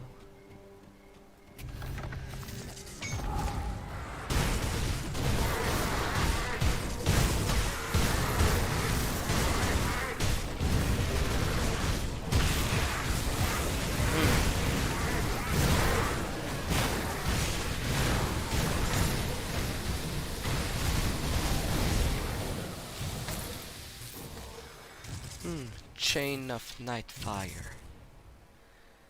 +1 to all Demolitionist skill and +3 to Blade Spirit. Converting fire damage to cold damage. Sadly, that will nerf myself as it is. And to get the cold boost, I would have to renounce to my resistance. Writing of Hyon the Scholar, 5th entry. I can no longer count the days since I first arrived in Carvan City, I have been so enveloped by my work that I've lost track of the rising and settling of the sun of Ran would be so disappointed in me. I find it difficult to pull my attention away. I've hired a young man to bring me meals 3 times a day, and I must admit they are piling up outside the door to my chamber. My time is spent poring over the mountain of text and tone, rite and ceremony in an attempt to better understand the origin of Korvac. What I have learned thus far is truly fascinating. As far as I can go, there seems to be no inconsistency to his presence or domain, no evolution in his worship. It is as if the core of Korvan religion had somehow remained pure since its inception. Quite unusual it is that to its founder had poured a great deal of effort into obscuring its true origin. The texts have perused make it seem as though their rites and ritual are performed today as they were first prescribed centuries ago. According to this text, Korvac reigns over the Eldritch realm as plane of existence in parallel to our own, of his own making. They say that no mortal may bear witness upon his splendor and live. Some fools have tried and paid the ultimate price for it. The text warn of many-eyed guardian that stand as a warning to all who dare trespass upon the god's domain. Korvac himself is said to be primordial, ancient and eternal, a progenitor of all that makes mankind cherish. From his eldritch throne, the Korvan god ascended, numerous champions to enforce his rule, yet to even be known to elevate those that dare challenge his worship, as I mean to appease them, turning former foes into steadfast ally. The now familiar name of Ran and Atep came up several times during the various tales spun around Korvac divine action. The story of Korvan fate indeed generation in the making. The Eldritch Sun is depicted both as a blessed flame and a dreadful terror of destruction. It seems as is both adored and feared by those that show him reverence with good reason. Though Korvac is generally depicted as benevolent to his follower, there are numerous records of disasters or outright cleansing that were attributed to the god's retribution for mortal displeasing him. For this event seem eerily familiar, though I cannot recall why. I suspect there are similar mythos which have been exposed to a nearby region. There are lots of number of ritual which bears a remarkable similarity to primitive practice I have researched in the past. This leads to me wonder if there are other tribes and civilizations have been worshipping Korvac since antiquity, but perhaps by a different name. This is a matter which will necessitate further investigation. In real life, I do really think that it is a reminder of the Hindu religion, a god that is both benevolent and destructive.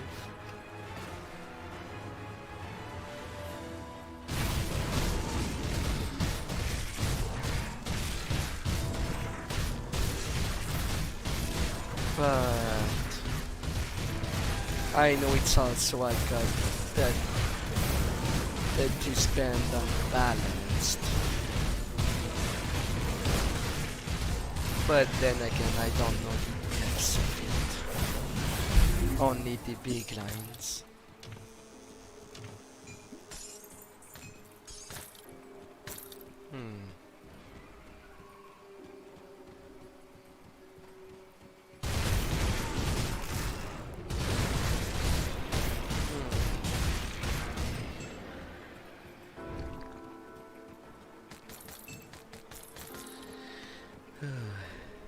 security concerns.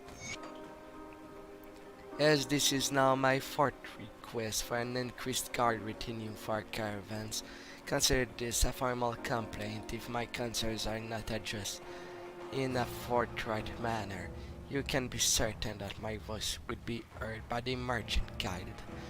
I've been told previous correspondence had been ignored due to the lack of evidence of increased criminal activity in of the current dock to the Caravan City route. But I assure you, criminals are the least of our concern. I imagine the thug we normally contend with are facing with the same constant onslaught we are. There has been a staggering increase in wildlife activity across the entirety of Caravan Basin. The natural predator emboldened, attacking single travelers, and sometimes the caravan themselves in broad daylight. In all my time managing the caravan, I see nothing like it. They appear crazed, as if driven mad by something. In addition, there have been numerous sightings of previously unknown and particular beasts in traveling in packs, stalking the caravans through the deepest desert. One of my most trusted drivers even reported a griffon matriarch down to the valley floor. What could possibly drive those behemoths down from their lofty perches? Whatever it is, we need to secure the caravan or risk shipment stopping altogether. I've lost such large quantity of product and men over the last month that trade ships have begun to complain about their delivery not reaching merchants in the city. It's becoming more and more difficult to hire new ones because the rumors flying around what happened to the previous crew. We must have more guards to secure the caravans. Surely your magistrate type can imagine your life without fine wine and graceful silk. Let us not forget that this is the caravan of the courageous driver that brings such luxuries. It is the wealth of these very caravans that found the comfy seat. Respectfully, Roland, Caravan Master.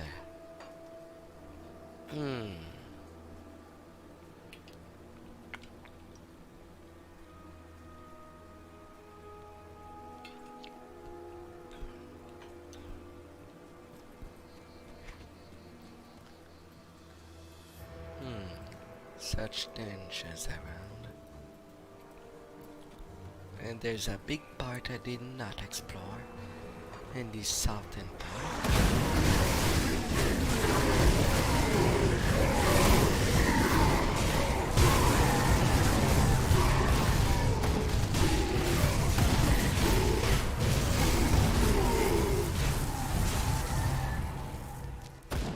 Stormblade, not pretty.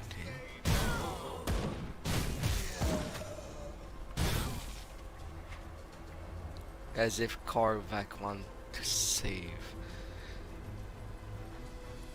these people that doesn't take the time to see more deeper into their god, as there's always more than the eyes in every person, mortal or god. It doesn't change. Bit of atonement. Then treacherous domain. Players' critical attacks are weakened, but attacks are more likely to hit.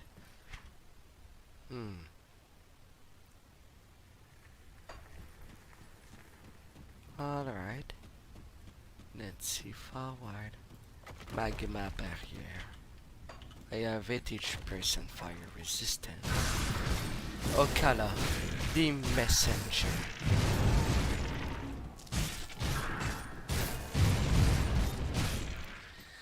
I saw you, and now you show your true form, demon.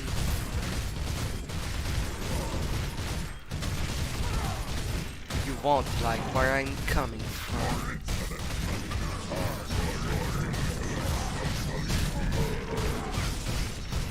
I am insolent. You're the one that come uninvited.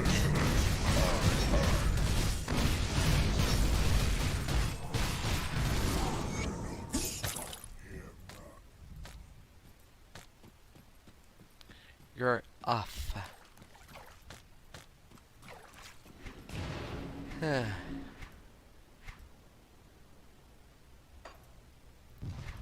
You're off and out.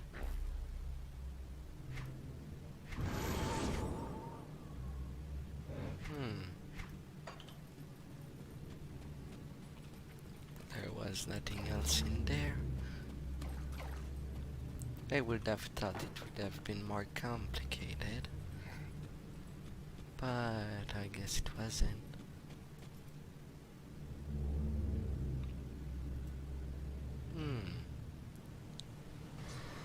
I have good news. The messenger is dead. Welcome back. It is done. Have you slain the messenger? Says Sir Lorna. The messenger is dead. You've banished the messenger? Then why do I still sense its presence? Why does its fury still cloud my visions? Perhaps it can actually be killed. At least not by any means known to us. I believe you, but there may be something we don't know about this being. I'm concerned about this is not the end of his madness. I'm pretty sure it is dead. I trust you. You seem certain that you killed it, but death may not be the end of this full creation of Korvac. Perhaps it is connection to the forgotten god that allows it to endure, or perhaps it is its rage manifest, such purity of raw emotion that it will itself to endure beyond mortal wounds. We must discuss this to the elder seer. Thank you again for assisting in this matter. For now, at least, you consider it settled. What could you tell me about it? Foltals would describe the fairy visage coming to people to their dreams in their time of desperation, offering them salvation and solace from their life woes. Its presence is said to precede great disaster, but perhaps that is the excuse given by those committed to a horrible deed in the name of Korvac. It is through the messenger that Korvac spread its vile lies and ensnared the soul of Father Kimon and his desperate followers. But the beast is banished now, for what it's worth, thanks to you. Before you said something about it possibly returning. Indeed, death may not have been the end of this false bond. Perhaps it is connection to the forgotten god that allows it to endure, or perhaps it is its rage manifest, such purity of high emotion, that it will itself to endure beyond mortal wounds. Its powerful influence over the mind of mortal is of grave concern. If the messenger endured, then it may use its power to manipulate mortal and orchestrate his return. Maybe so. Maybe so.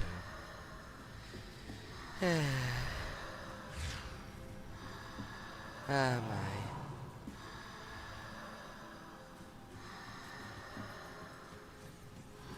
You see anything you like? I don't know. Depends of what you have. Vitality damage converted to fire damage to flame touch. Plus 8% attack speed to flame touch. And plus 2 to flame touch itself. A fire dagger.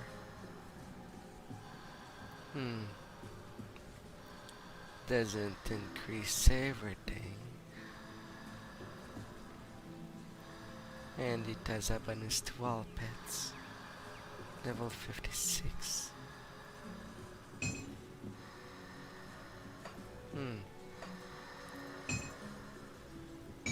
10k versus 11k.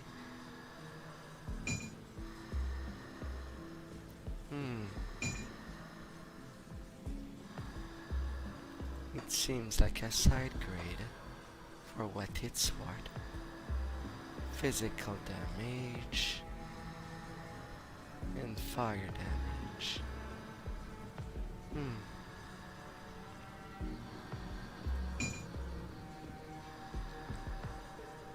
1,000 more DPS still, if I continue to use it. Iron well spent. I'll give you a good price on what I've got left. Still keeping it in change, I have a change of mind. Plus 59% elemental damage. Also a sword.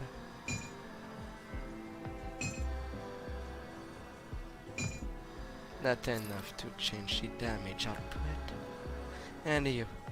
Oh, plus 166% fire damage and more burn damage than the other one I got.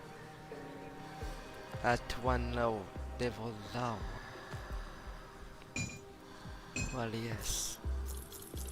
If I have choices, I will take the bigger choices for my existence. A cask. 153 damage to flame touch. More crit damage. Vitality decay damage over 3 seconds on whirlwind death.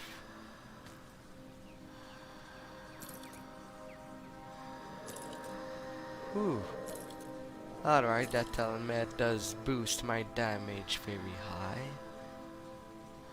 I guess you can go. Although the lack of chaos resistance is appealing to me. Yeah. I'll take the risk. I might regret it. I hope not.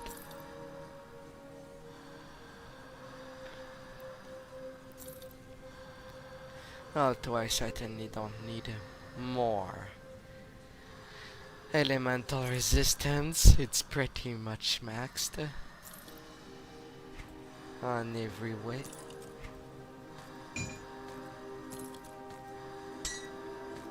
Putting all of these aside,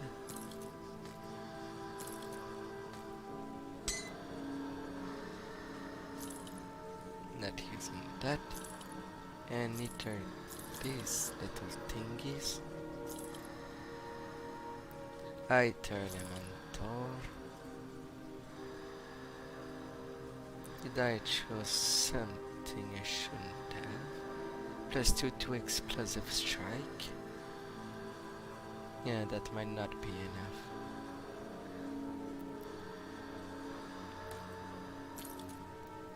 Alright. Iron well spent. Now I think I am good to march to the final.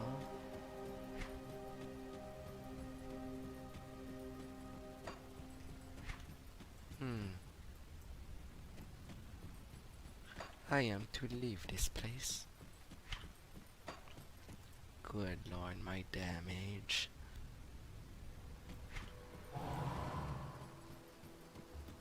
$14K. I feel so violent.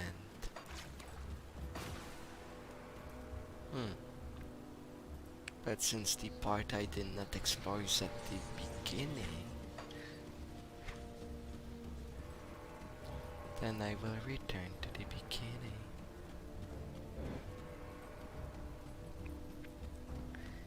And sought to find the thingies around.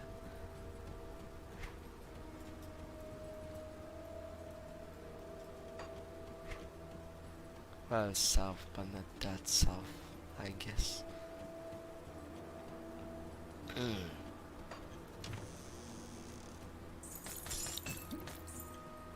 I will take these items and run with them Nyah nyah.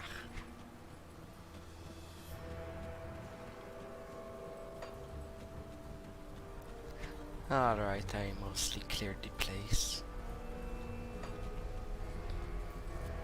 That means I can go to the final boss now and cut him through. Sunward Spire.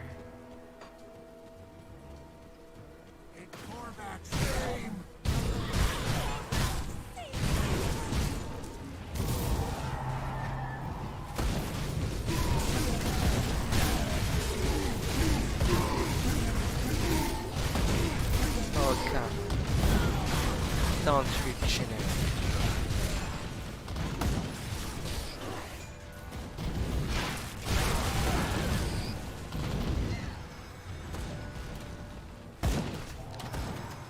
Alright, these dogs are allies. Yorvok letter to Bahan.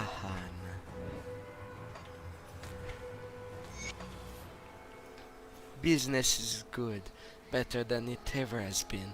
The new location has certainly paid off, at the art at the marketplace near the spice merchant. During the week of ceremony leading to the ascension, no less. Business is good indeed. The streets and alleyway surrounding the shops are overflowing as thousands of people come and go, procuring provision, fine linens, food and drink in preparation for the week festivity. There are new customers too, and sellers of foreign goods, many more than I remember from the past years. I think words have gotten out that the temple has once again felt to the warmth of the eldritch sun, and so many have come from the far and wide in hopes of laying eyes upon this splendor, and to make a tidy profit from the celebration that follows. Tomorrow I shall prepare a small caravan and display my wares at the foot of the temple, just like we used to. The entire city will be gathered there to witness the chosen to be selected from the temple's devotees. Everyone will gather there again 3 days hence, when the processions enter the temple and the chosen will give themselves to the eldritch sun. Your great-grandfather used to tell me stories of ceremonies. In his days, he said that Korvac himself presided over them deep inside the temple, governing to the chosen and leading them down into the temple burning heart. The divine would sometimes bless his worshippers with a brief appearance outside the temple. His mere presence was allegedly enough to cure the ill and strike blind the wicked. Such a sight certainly has not happened in my lifetime. I'm not sure anyone living apart from the most devout priest has ever laid on the eldritch sun. Perhaps we are no longer worthy of such thing. Perhaps he has looked into our hearts and seen that all too many have come only to enjoy the festivities, with no intention of truly paying homage or offering prayers. It is a different time, no doubt, perhaps a good time. The city is as beautiful and radiant as it has ever been, and its people happy and successful. Only wish you could be here to see it. I will send this by caravan to Keran, where hopefully it will reach you and you return to port. Please, my son, consider coming to visit me. I would so love to hear your adventure of for the far-off places you've seen, of the exotic city you visited. I know the life of a shipmate is a busy one, but do remember your old father. I won't be long before they take me to the sands and leave me for the good of the night creature. They don't build temples for crusty old merchants after all. With all my heart, your father, Yorkvok.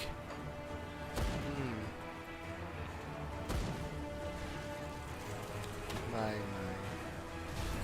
Opponents of the spines.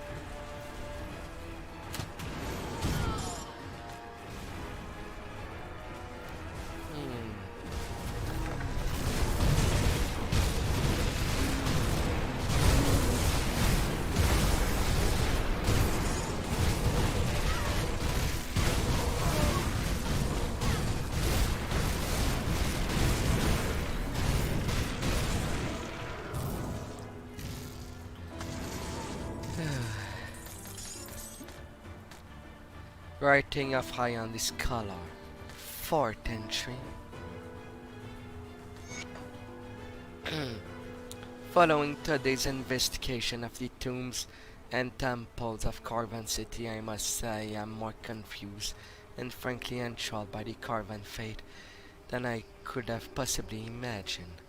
Today I had the privilege to bear witness to a ceremony at the temples of Ran, where the Ascendant himself was present to perform the honorable rite. It is my understanding that Ran holds the domain over the sun itself, and it is by his blessing that the sun rises each day to warm the earth and give life to the harvest.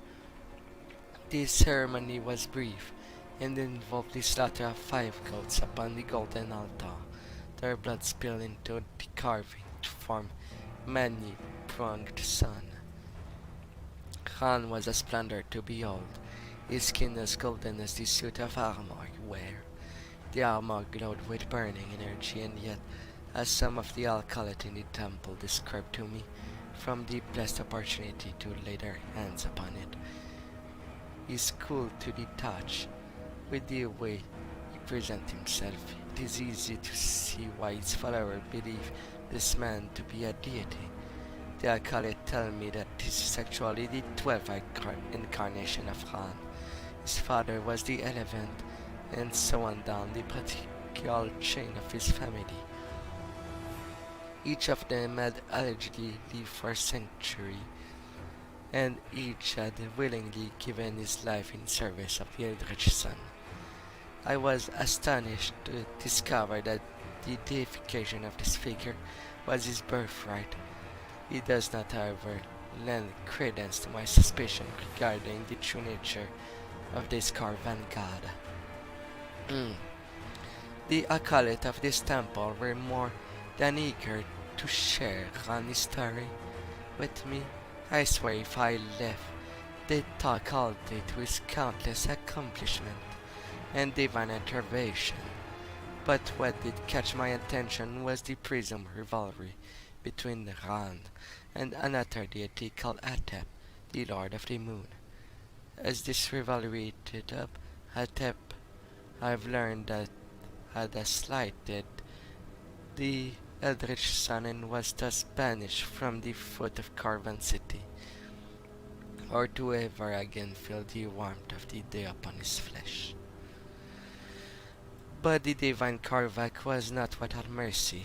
Once every 30 cycle of the Sunday discourse, Atep was to make a pilgrimage to Carvan City to make an offering upon the Grand Temple step. This is an extraordinary and incredibly creative explanation for the cycle of day and night and the wax and wane moon. If this is strange practice of ascension were enough, the people of Carvanale also appear to deity native animal and sometimes odd combination of people and animals. The Carvan Griffon is a particularly common target to this practice. The creature apparently live in rigid hierarchical pack, which elevate to a singular, usually male individual, to an alpha, known by the Carvan people as sovereign. The Griffon sovereigns are then worshipped by the locals as minor deities. The intricacy of the Carvan fate are remarkable, but it must not have gone unmentioned that they all lead back to the Karvak into one fashion or another. I shall focus further investigation on penultimate deities.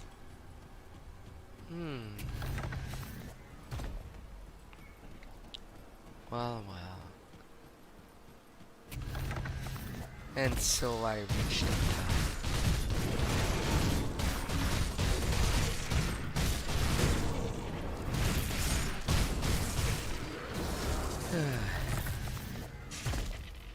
Ready?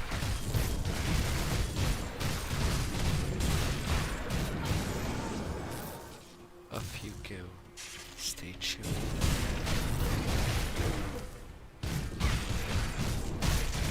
You're quite a bother.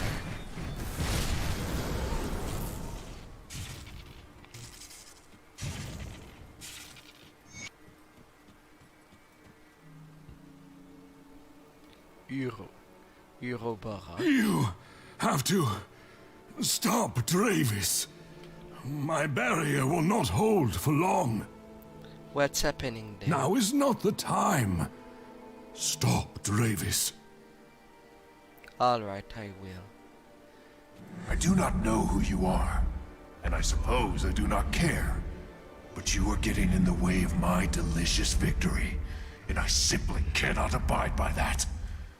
I'm afraid you have to die. Who are you? The world may not know my name yet, but it will soon enough. I am Dravis, son of the immortal necromancer and successor to his mighty mantle. I am the future of Cairn, the vessel of 1,000 tortured souls. You are as a gnat to me. Bow, and perhaps I will show mercy. Vessels of 1,000 souls? Indeed. I completed the ritual my father was too afraid of.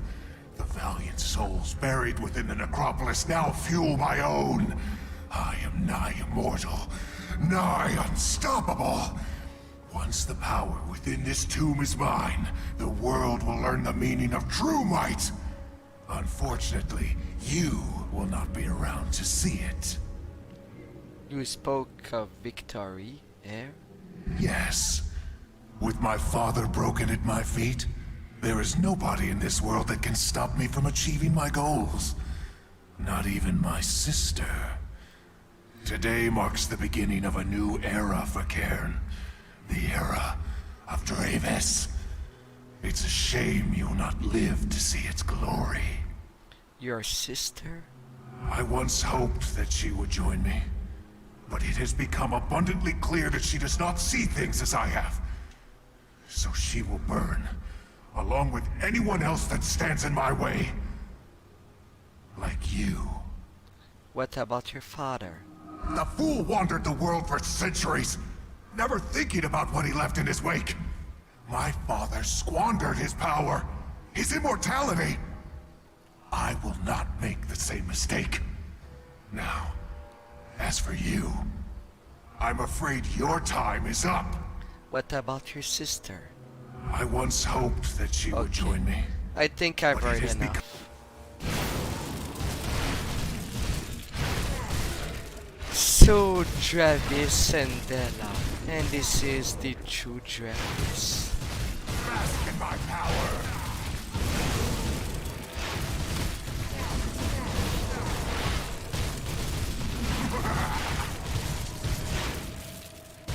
Have a taste!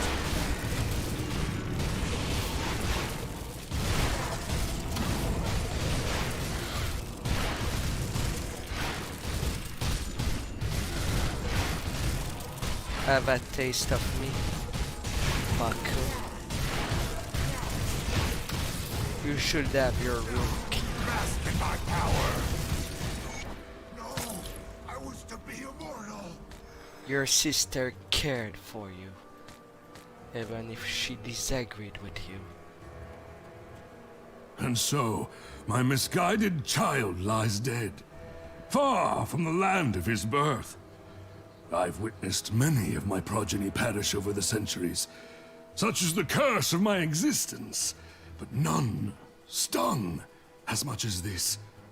I thought myself above his pain, that my pursuit of atonement superseded his naive ignorance. I see now I was wrong. In my hubris, I created a monster, the force of my own undoing. Dravius was too far gone. He was consumed by his hatred for me. In another life, perhaps he would have stood by my side as we sealed this tomb forever. I'm afraid now, that duty falls to another. I've witnessed the passing of centuries, but now I find myself wishing I had more time. Can you bring down the barrier? When Dravis confronted me at the temple steps, I saw the madness consuming his soul, but I also saw the anguish that I had wrought upon it. Dravis was unwilling to listen to reason. I erected the barrier so that he could not enter the tomb by any means, but I could not bring myself to strike down my own child. Now my powers are nearly spent. The souls flowing through my veins seek their release. I sense that my time has finally come. It appears that you and I had similar goals. The evils within this tomb must not be set free. I will lower my barrier, enter the tomb of the Eldritch Sun, and complete my task. Vanquish the darkness, and bring a momentary peace to Cairn. Thank you for your sacrifice.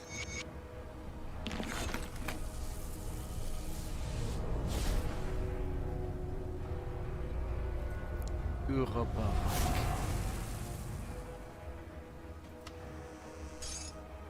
Mother's pendant. This pendant is all that remains of Urobak. It features the silhouette of a young woman carved in bone, but no names or initials.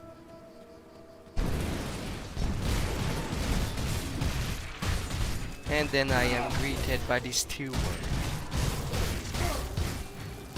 You will go no further! Your fate is death!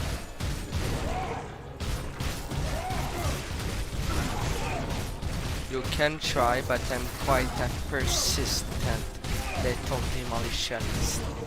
And I will saboteur Korvac. And so will you.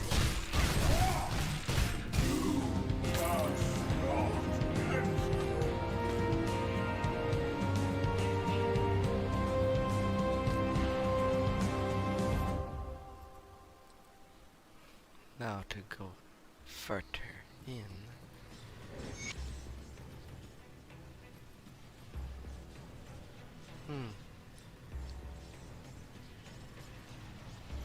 But now I will return the pendant.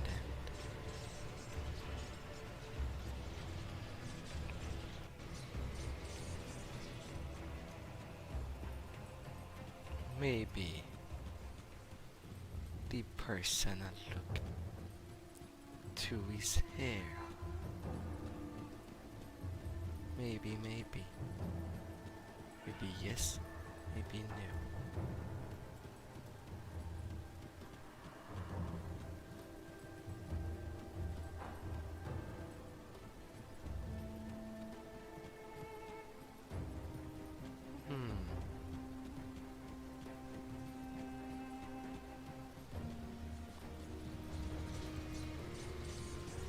Yeah, I'll search after.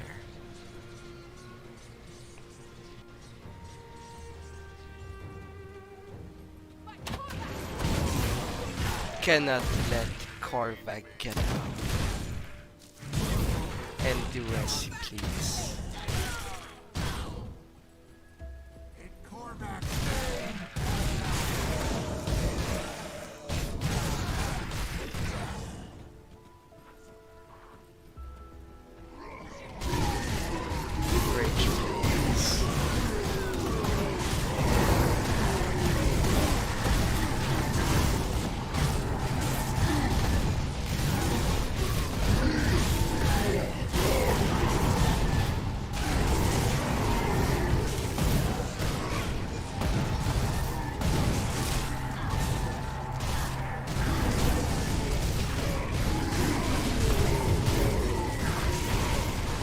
I guess I bring the anger of so many people inside.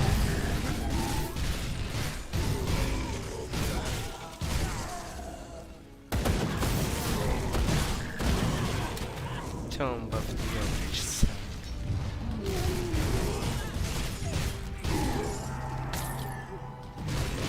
A little of wrath that I will take up. Blade of the Venom Cup.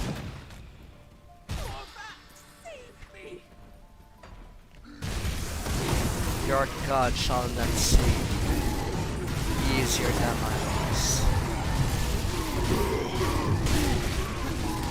That much certain.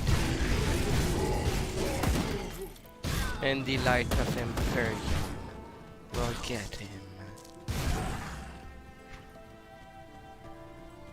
Yar yar. As I go through this really cleansing bodies.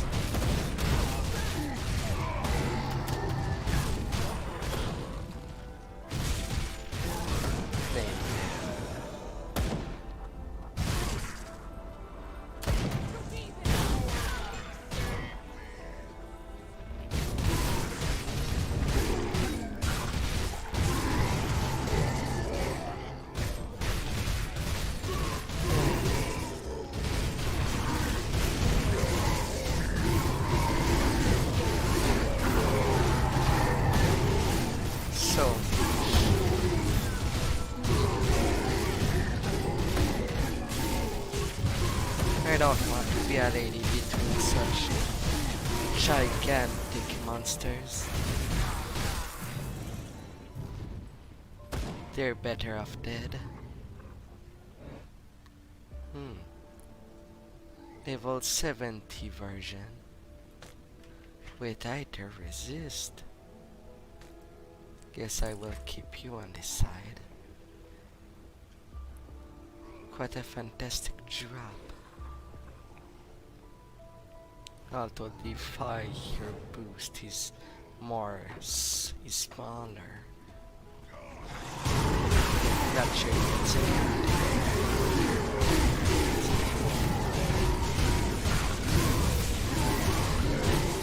but more, huh?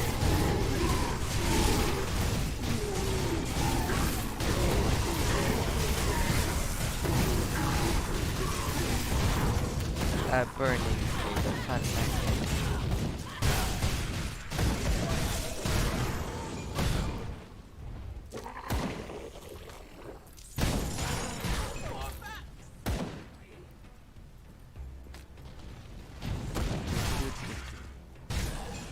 I need comparison.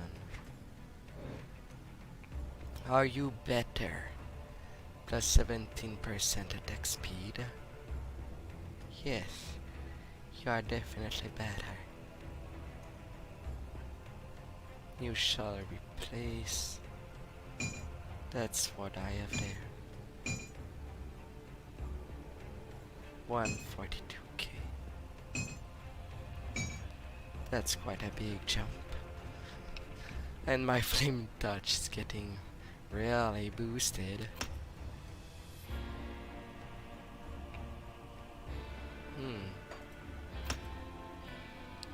Increasing my cunning. You're more of an electric one. Dual wielding daggers.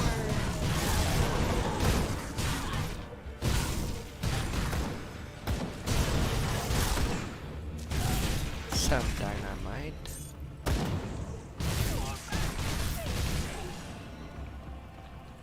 Finally, Roborok was a fine person.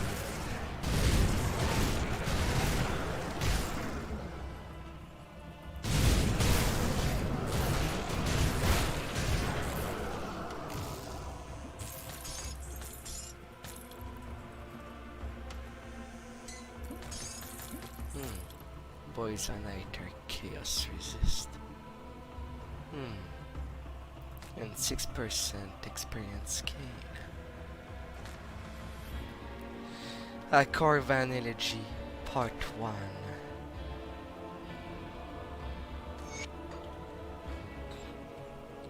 We do not know where EL's from. Nobody we spoke to know him.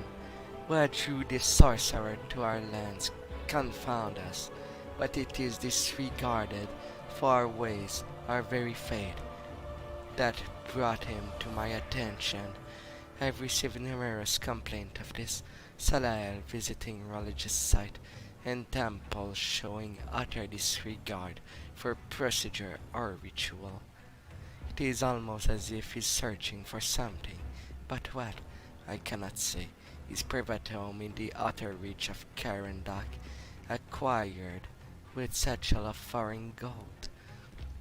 I am told that he has been sighting giving off an eerie glow to the middle of the night, much like the divine eldritch light. I feel that it is only a matter of time before he conjures his own undoing, by delving into matters it is not meant to, enjoying the ire of the eldritch sun. I know not what folly this sorcerer planned, but he is quickly becoming a danger to the Corvan faith, and a menace to its people. We must not let dissident unravel what is presently a fragile situation. With the eldritch sun silent, and none allowed to speak his providence, we must take this matter into our own hands. If dispatch the temple elite guard to handle this concern, nobody is going to miss a reclusive sorcerer, and besides he is a stranger to these lands after all. What's one more unidentified body in the river? Well, they certainly was not able to get through Salael, it seems. They got burned by something other than the Sunday nail.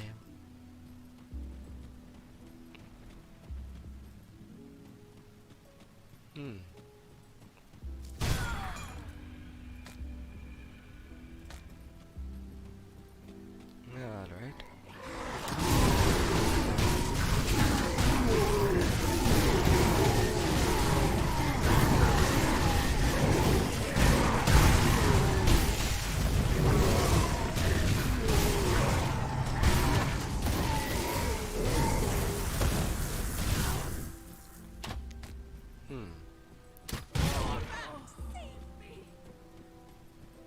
He won't. He cares not for the weak. You die, that makes you weak. You serving no purpose.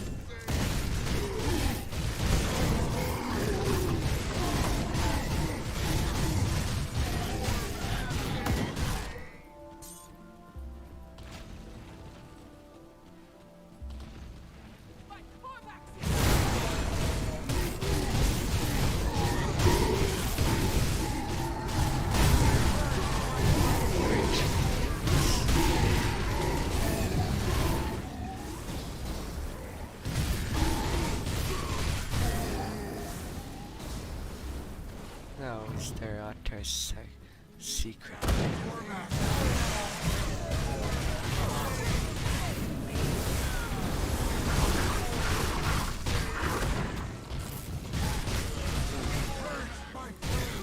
Resistant chosen spool drawn of readiness. Piercing damage converted to elemental. More burning damage.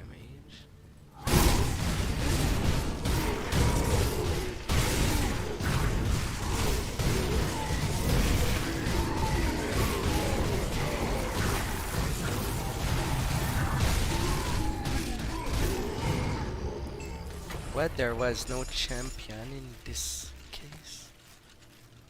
I got a meat shield.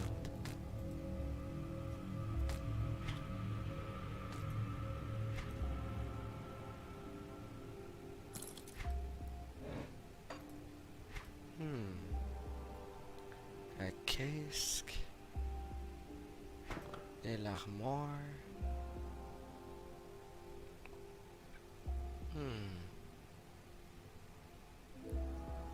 Shoulders.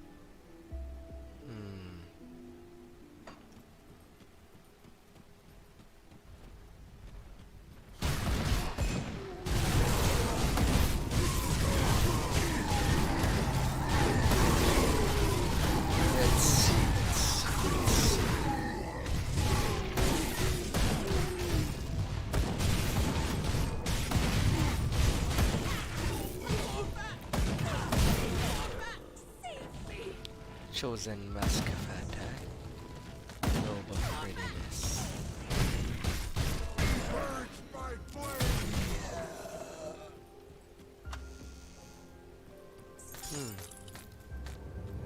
An elm of assault.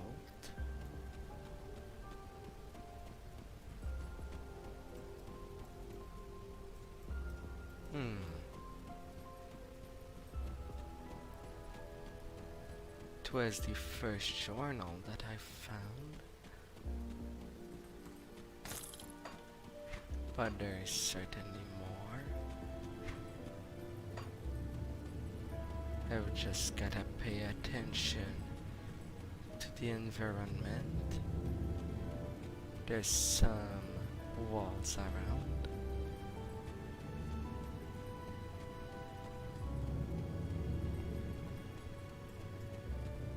Some hands. I'll go to the other side completely.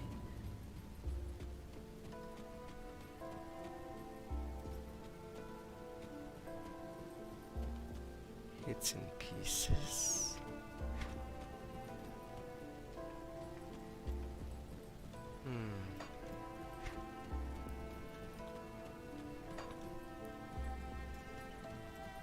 Surely.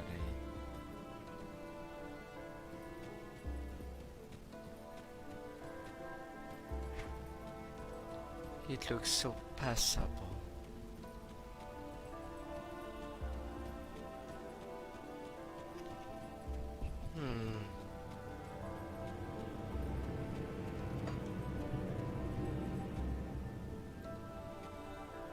It seems like I could reach, but I cannot.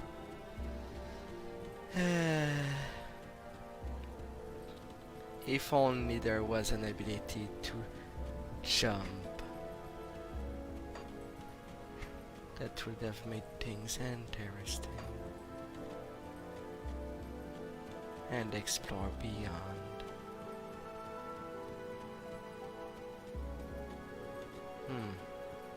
That's a pillar that dropped down. That led to this secret.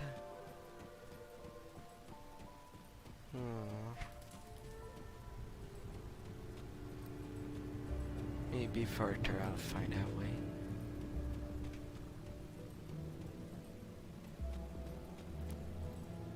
More ruin.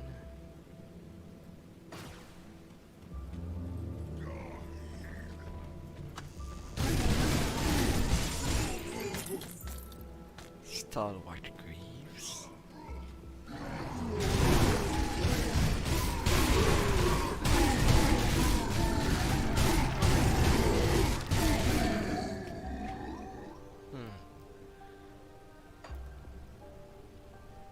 What I deal is pretty much just fire damage. No, I still do physical, but it's mostly fire now. I'm scorching them.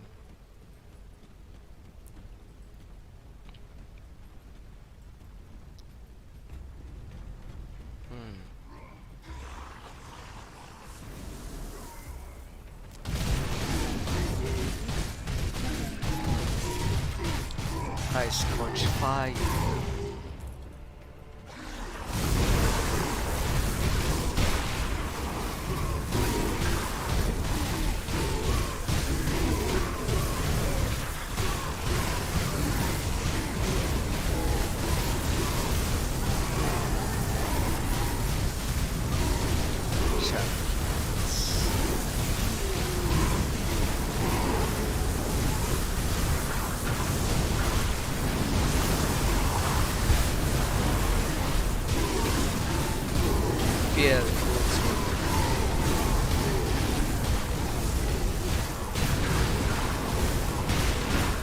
As I cut you down,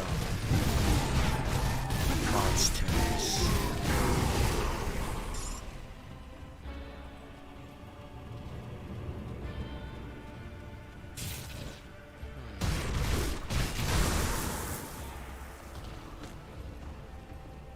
Hi there.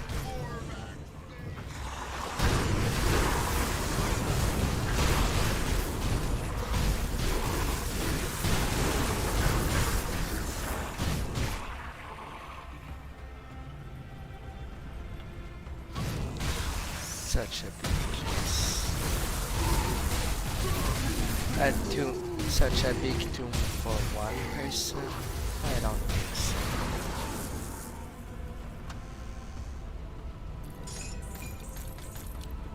An Albert of Alacrity.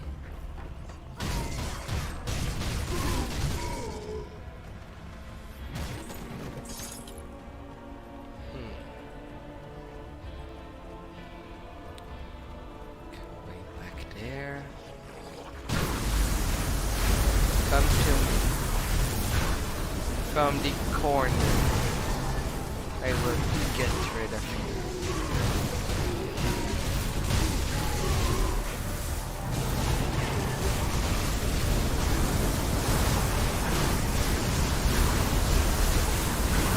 Unarmed by the comments.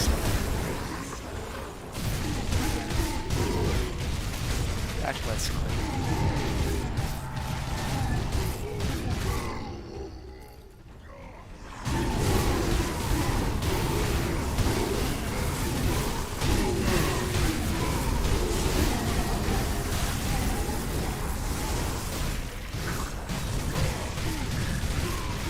There's even a shrine inside.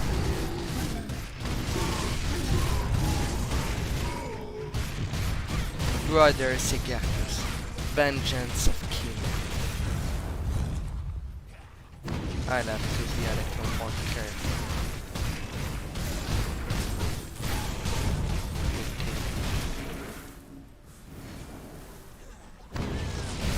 Really, you get to go across the pillar when you jump?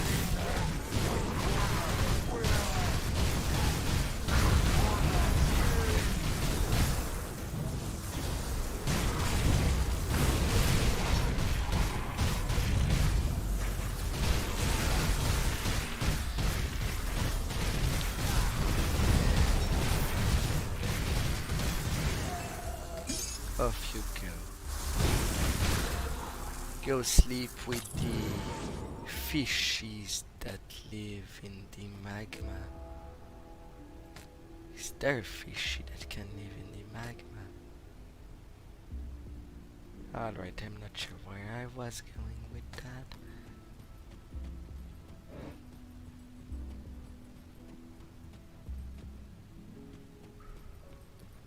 Blocked.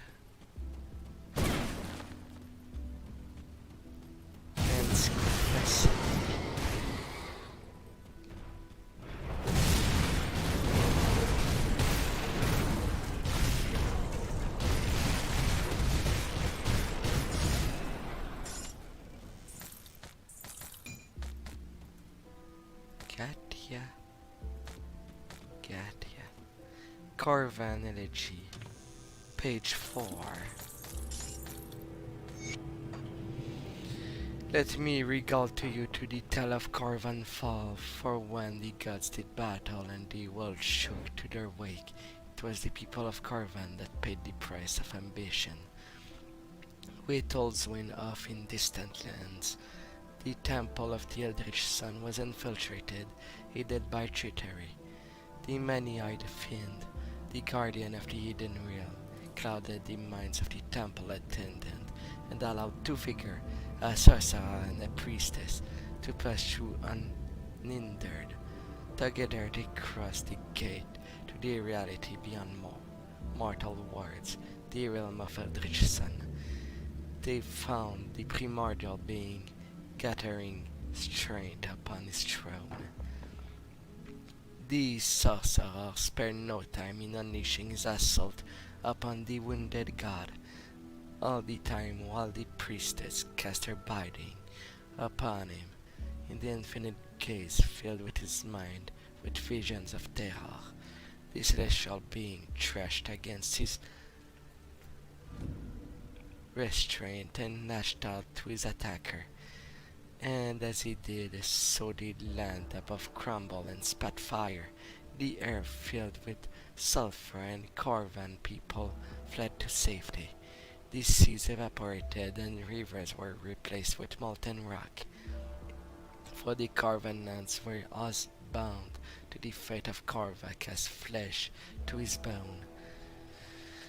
For every injury the god sustained from the sorcerer onslaught, a violent eruption shook the basin and engulfed its people as he strained against the priestess binding. So the earth crumbled and changed, and as the guardian visions consumed his very thought, so the Carven people were ensnared by madness. When at last the tremor subsided and the survivor looked from amongst the ashes, they saw not one figure descending of the temple step in triumph, but three, and the fate of Kern was forever changed. So that's how the conclave of the tree began. Totally at the opposite of the Eldritch Sun's followers. Although I find it curious that I found page 4 before page 2 or 3.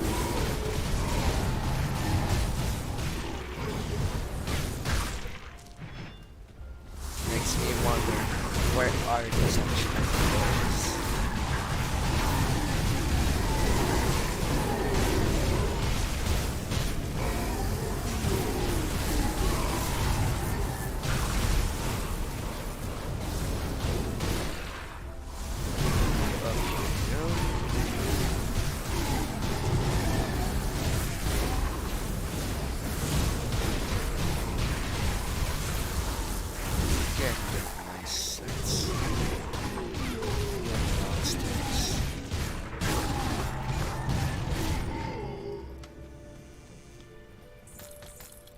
Came here for one thing and one thing only.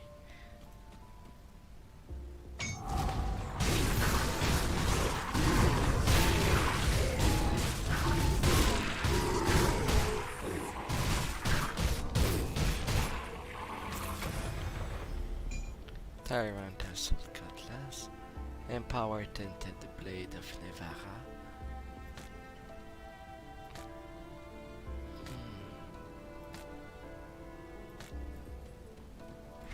And some halberds.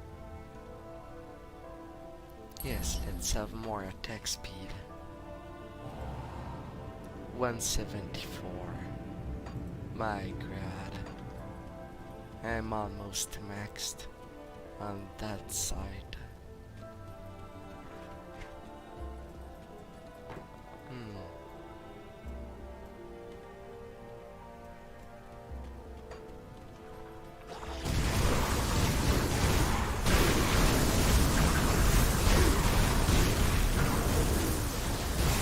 Forgetting God needs to stay forgotten.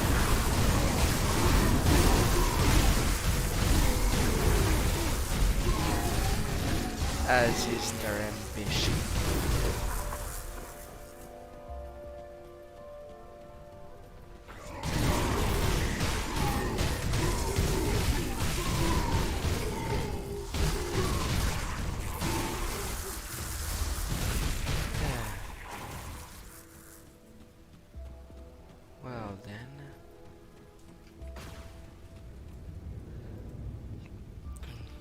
Let's go in.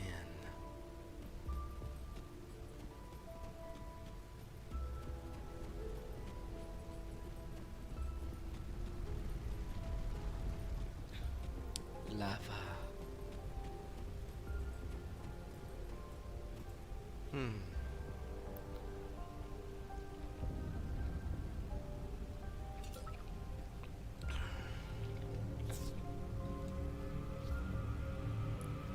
Almost to the end. Father Kimon, Avatar of Korvac. So now you understand that I did what I had to.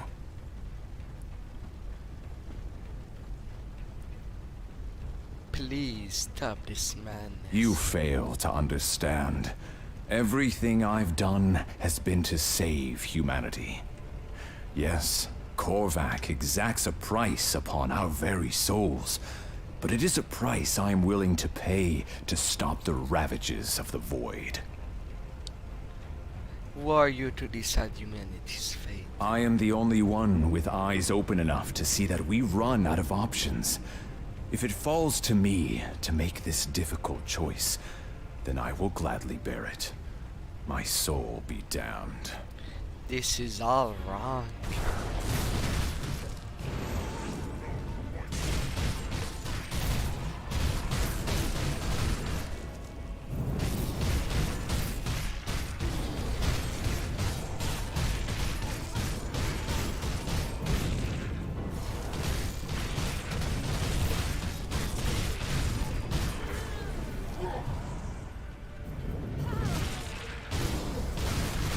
Aye.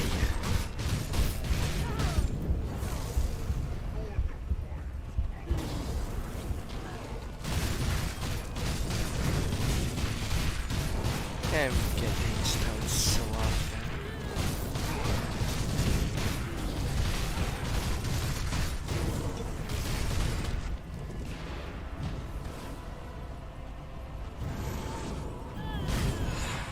You disappoint me, Kaiman.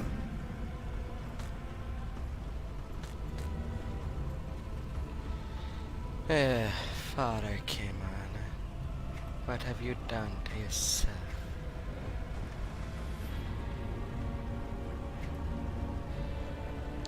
And I got a gun from him. Level 68. A ring. For dual. Using guns.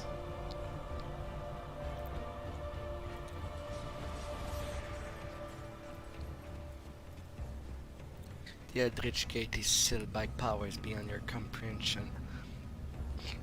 It may only be opened with the skill of the tree. I use the skill. And now, I'm going across. After all these centuries, the usurpers dare not even show their faces.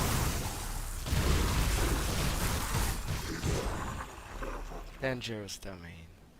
Leeching. Monster leech health back with every attack, but have reduced health. 25% less health.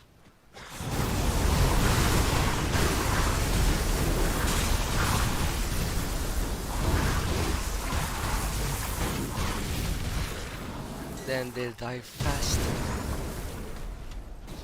Ever so faster. Splendors of the Eldritch Realm. Behold, the realm of the Eldritch Sun is a blessing unto itself. To be granted the honor by the Divine himself is another matter entirely. But so it was on the day I visited the Temple of Ra, the breath of sacred incense, and I was visited with a vision of golden light and flame. It was, without a doubt, manifestation of our divine Korvac. I am certain of it. With arms open wide, he welcomed me to witness the splendor of his realm. The temple walls dissolved around us, and I found myself stepping into a land of which words are lacking. Massive winged creature glided in the distance, their glistening feathers backdropped by a brilliant starry sky. Auroras of Ra magic flowed between the vast floating island of the trees and plants I've never seen before. I touched one of those roots and saw arcane energy pulsed away from my fingertips. It was all too much for a mortal mind to absorb. I turned out our benefactor with tears in my eyes. I could tell I was visibly shaking. The Eldritch Sun took mercy on me, and I awoke abruptly to find myself surrounded by a temple priest.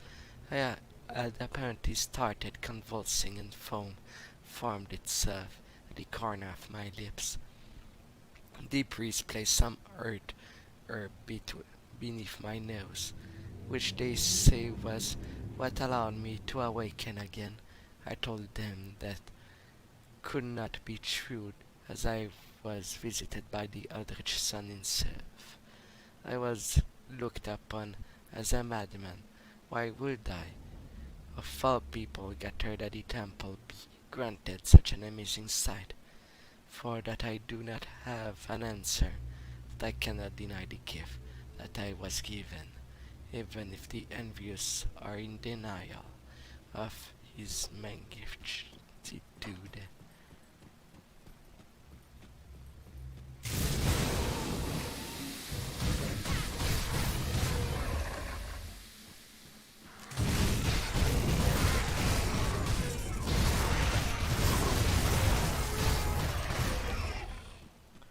What other mysteries shall be found upon this place?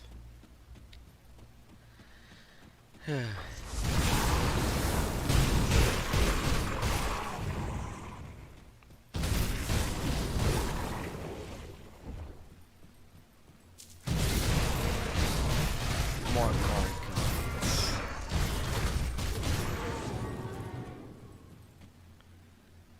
Venom Westguard, +1 to all Nightblade skills.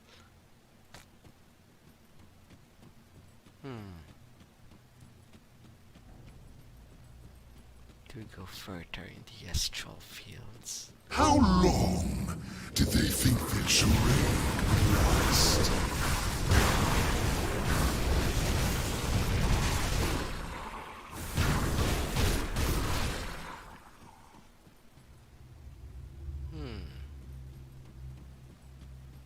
Their charade?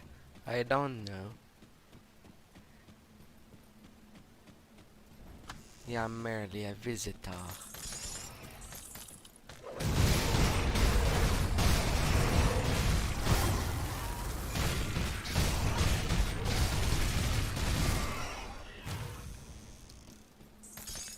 Although I will take what I can in there.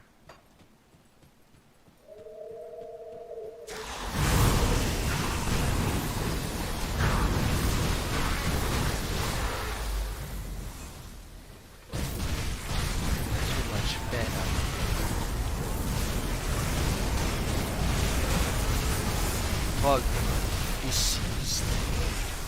Yes, I can confirm. He's deceased.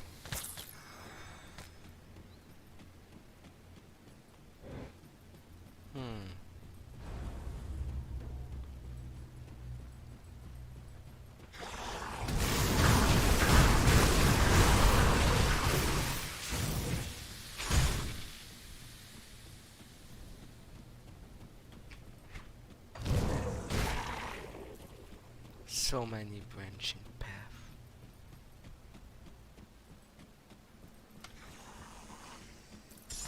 Eldritch effigy of annihilation.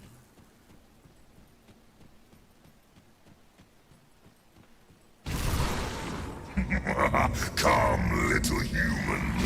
I will make this quick. Well then, I'm not a human, I am a taken. And as a taken, I will just take everything out of your grasp.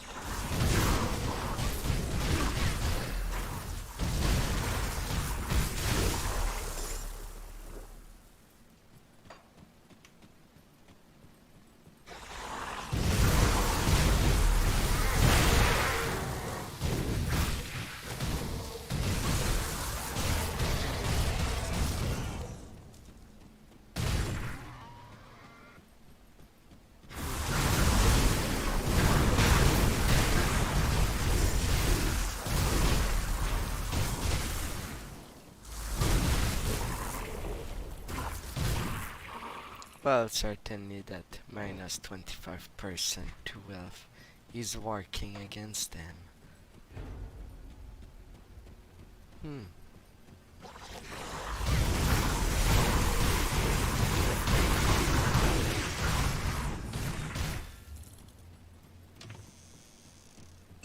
Some more chest.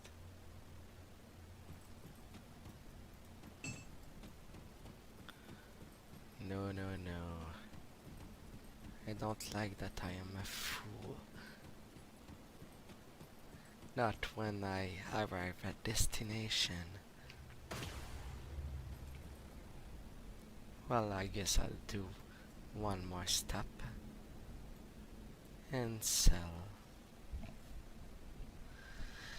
La la la la la la. You see anything you like? Big two-ended axe.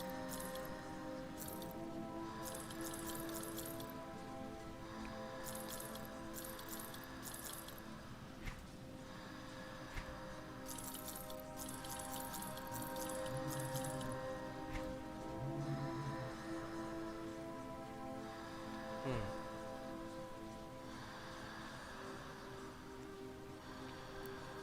61% bleeding resist. Could have been fabulous, but it was not meant to.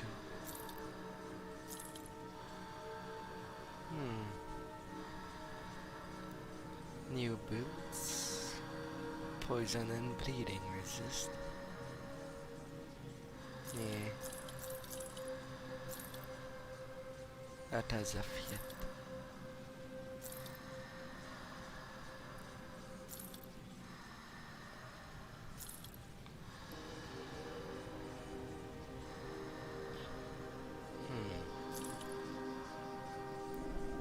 Off you go.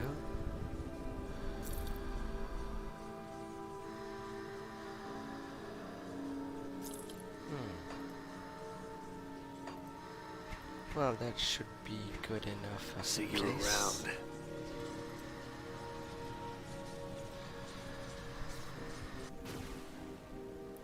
And now to the final battle. The Eldritch Throne. Throne of the Tree. Korvac. Forearmed. Like the Guardian he had. He have paper seals on him.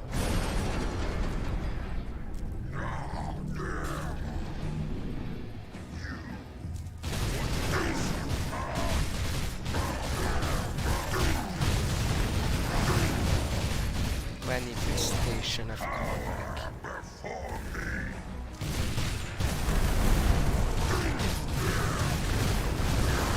Celestial Beam.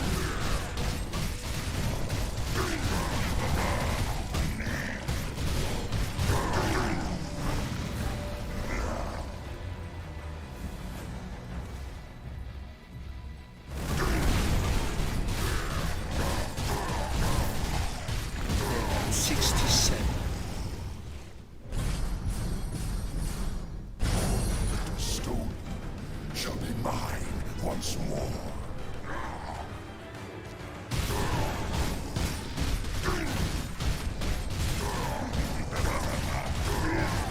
There is some attack I cannot stay,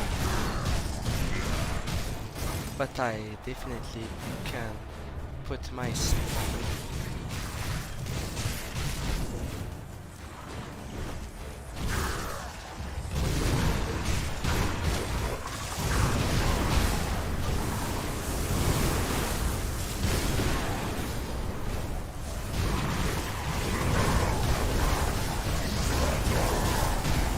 And now we have many others.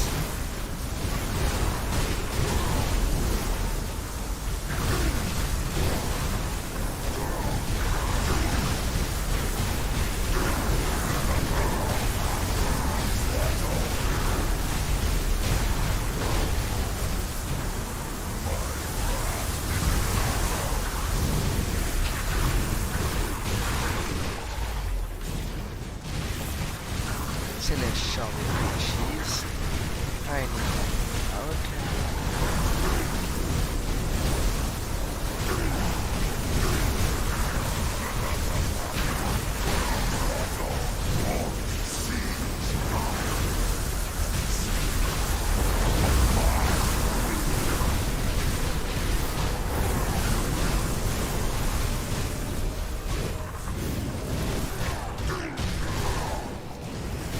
I want to see your face.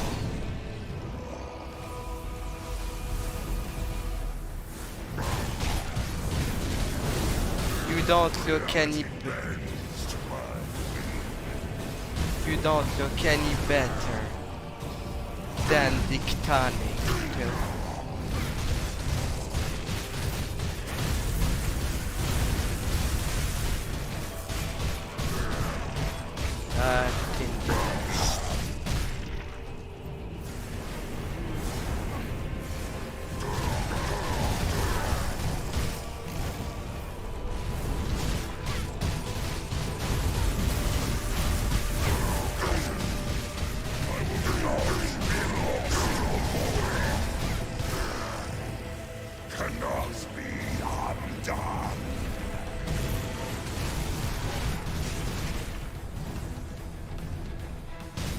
Doesn't stop me from preventing you from doing further damage.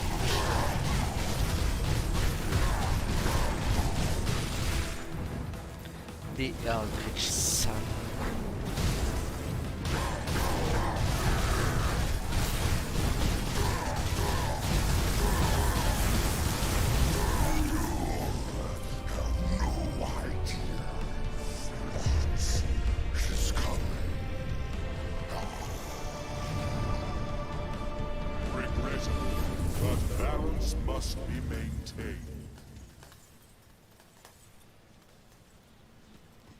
And so there goes the Eldritch Sun.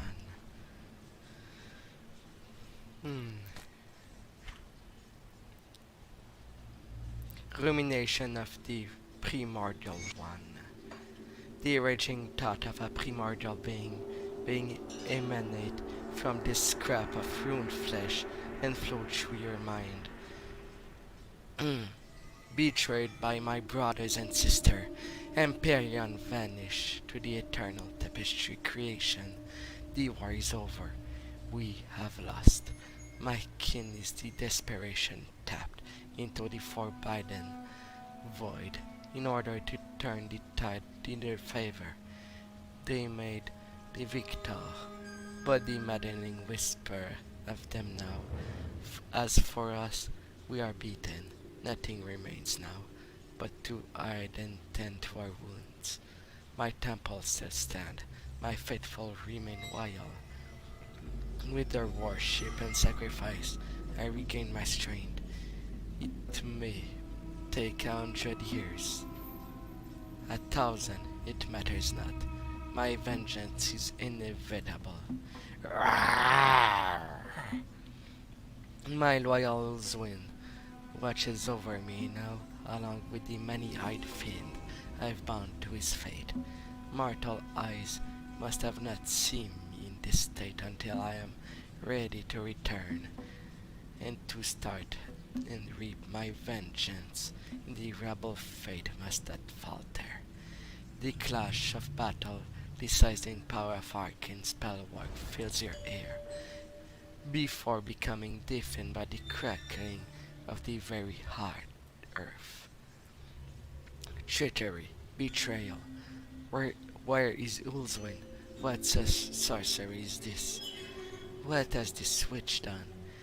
When this binding breaks, I will spill her blood and make her watch every drop. The scheming sorcerer she allied with will burn on an eternal pyre for my amusement. As for the duplicitous Drieg, the agony I've instilled upon him will be mere trickle compared to the torment he will suffer for eons.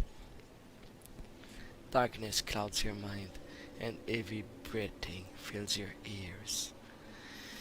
His tears, the dead one's tears, his blood roils within our creation, yearning to return. Even my captors can sense the impending doom. I will not be lamb, waiting for the slaughter. This farce has gone long enough. The witch god may have stolen what is mine, have taken my fate as theirs. But there are still those in this world that yearn for my brother return. I will harness their wishes to desperation, and through them I will break these bonds and reclaim my throne. You are the clanking of chains straining in metal as it pushes to its limit. An opportunity, yes, are mortal pure of purpose, but some as are so easily molded. You will be the harbinger of my return. I can already feel the bonds becoming brittle. The witch gods, old to me, weaken, and when I am free, this world will again tremble before the might of Korvac.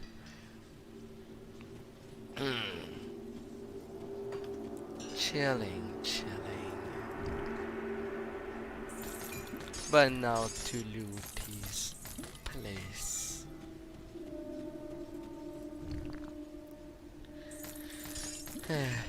Grabbing his troves.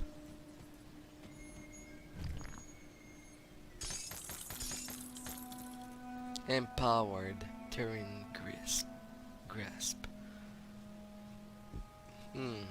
Physical and fire. Attack speed.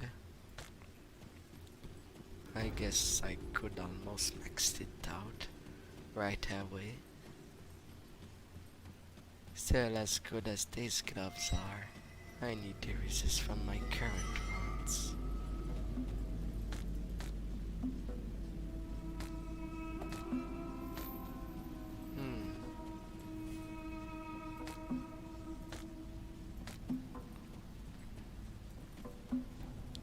And grabbing what I must.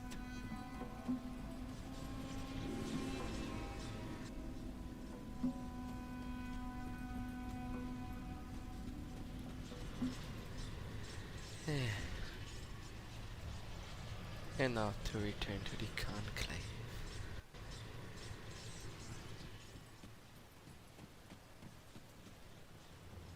Korvac's anguished cries have echoed across realities.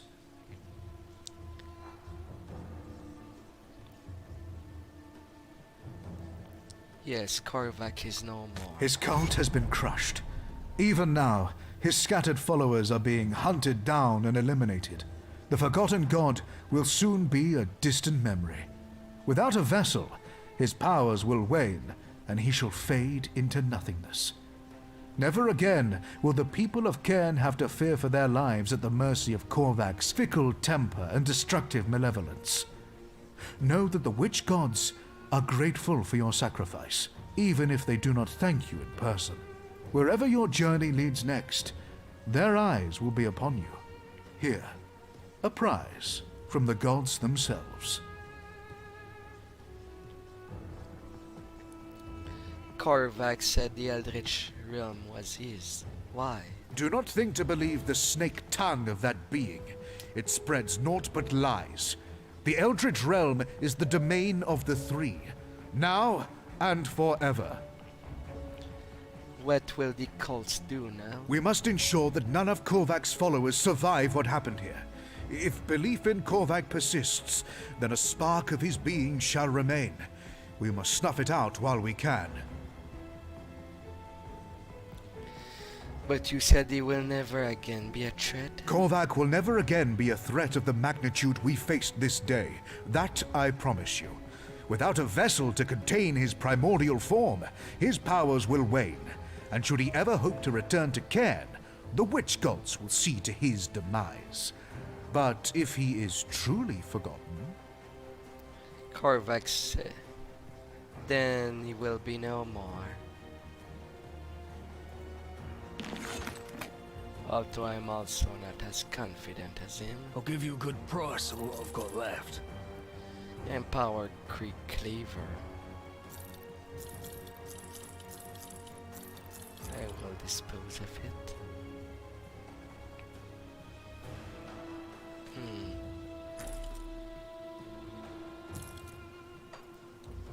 It increase my DPS so much. Yeah. 1900.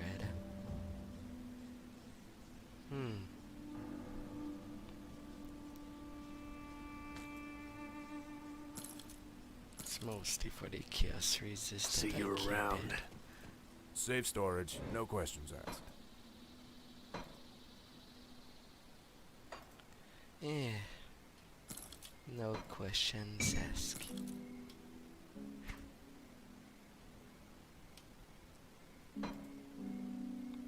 Yep, I got 2 empowered Blood Reaper code. Well, I'll keep the one with the most resistance.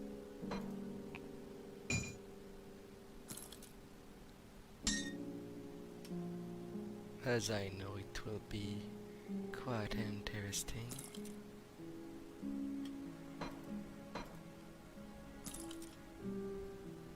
Empowered Chest Guard of Perdition. If I was built in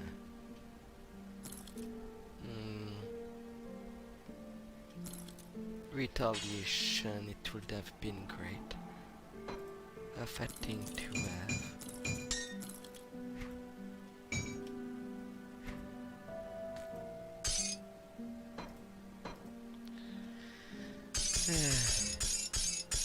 And with that, this part of the game is done. Well, I feel that normal difficulty is done. There's still some quest that is left, but they barely matter. I will do them, but on ultimate difficulty.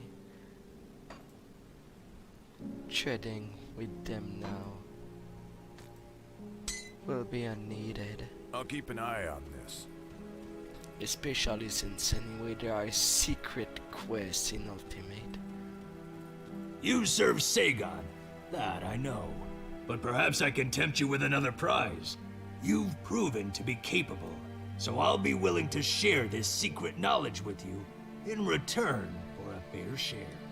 What did you find? Corbin City was once a gem in the desert, a place of unimaginable wealth and arcane rituals devoted to Korvac. That is all forgotten history now, and what remains of its splendors had long ago been looted. But some fragments of knowledge are hidden such that your average tomb raider will not find them. I've learned of one such secret that I suspect still remains untouched. Head out to the ruins of Corbin City to the northwest of the Infernal Wastes, and seek out 3 silver statues. They may seem dormant, but secrets are housed within. Find a way to activate them, and recover the fragments of the Word of Ron within. Bring them to me, and I will decipher their meaning for our mutual gain. What do you say? I will unlock the secrets of these statues. Well, I guess I do have something more to do. To my surprise.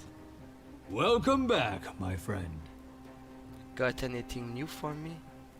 Yeah, I know, I think I do. You're really gonna be in my debt now. You're ready to make another deal? Let's do it. Empowered Amulet of the Eye. Still trash. That's what I like to wear. This is what I've got. Now remember, I'm gonna be coming around to collect on this someday. That I hope to do. You're ready to pay up. I will do. Back so soon? There you are, right on time. I always had you pegged as someone that want owning me a favor, but defeating a god? Granted, I famished the tormented god, but a god nonetheless. I think you and I have some matter to discuss, matters of depth. What will it take to clear my debt? Why, it's simple, really. I've got words of a legendary relic in these parts known as the Iris of Eternal Night. Couldn't tell you what it does, but when something mentioned, that's many times in those old texts, I keep my ears open. While its current location is no mystery, the means to enter it is not as obvious. I know that it resides within the tomb of the heretic, far north beyond the Valley of the Chosen. But the ancient Korvac people did sail that way centuries ago. I'm sure they had good reason. The only way through is with the sail of Morgonef.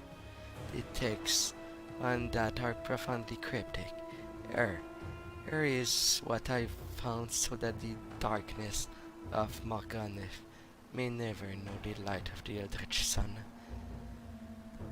The way forward has been fed with devouring sand. Bunch of poetic nonsense, if you ask me. Well, all I can do for ya, the rest is up to ya. Oh, and take the skeleton key. I have a feeling you'll need it if you are to find Morgana Fellow. I'll see the heiress.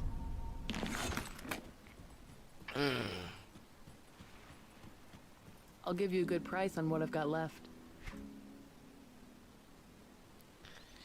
Put it to good use. My.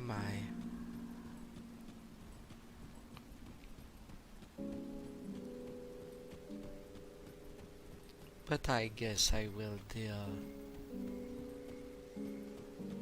with Come see what's left of my some of wares. the matters. You only have level 65 stuff that I could use,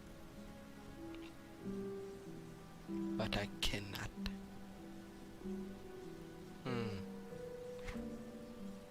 Well, at least I can take the writ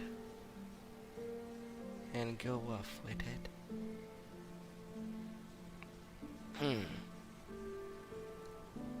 Our armor at 200 range.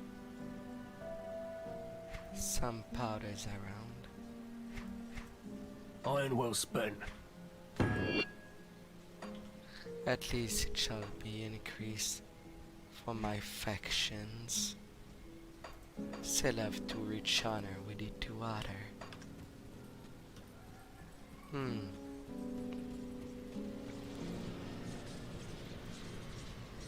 Now.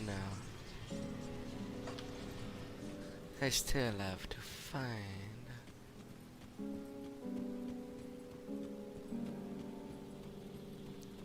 the amulet that this belong, as I've cleared most of these places.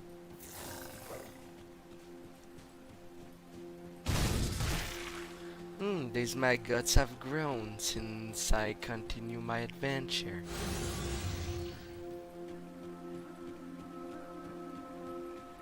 Drig's priest.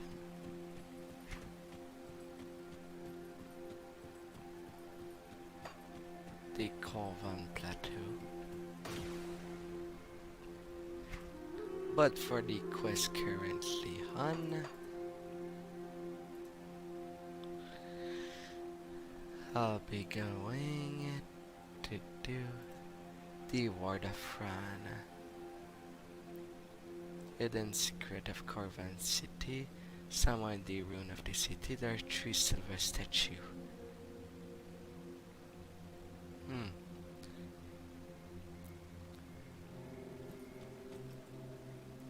Therefore, I'll have to return to the remnant and find the spot. Hopefully without resistance this time around.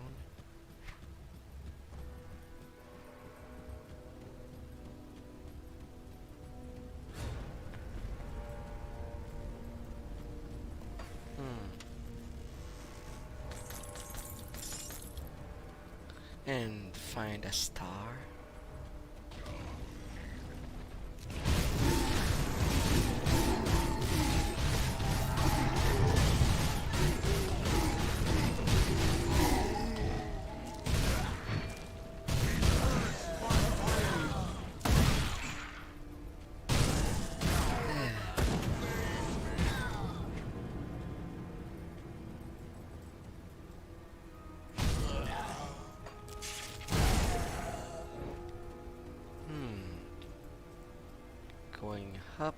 or down? I think I'm better to go down. I know there was a hole I visited that didn't have anything.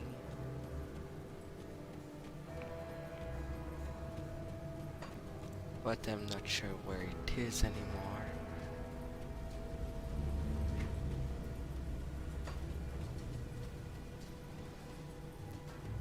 A little tomb there. Empowered slugger. Deadly momentum. Meant for soldiers.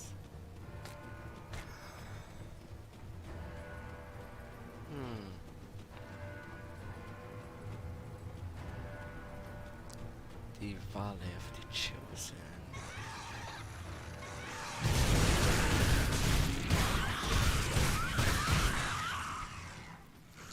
Off you go, Dynasty.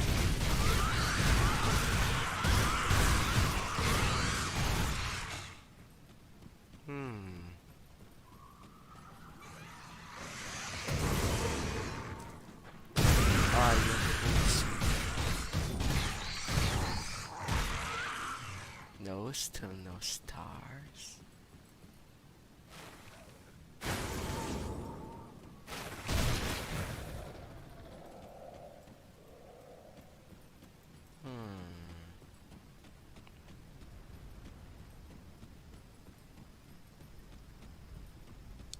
Then where?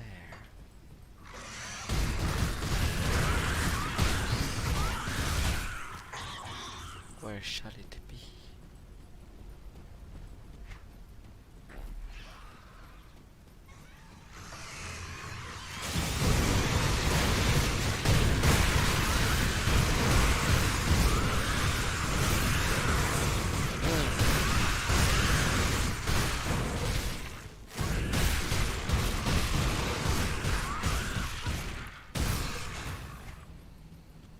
Well, that was a big commotion.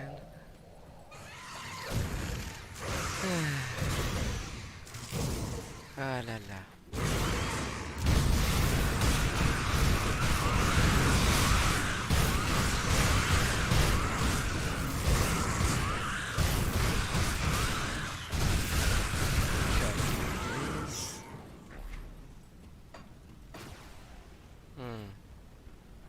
Then alright. I'll go from the north.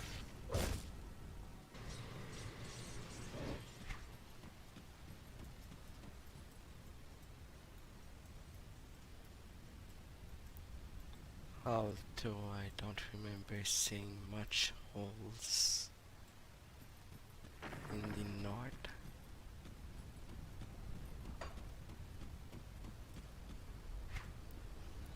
Yeah.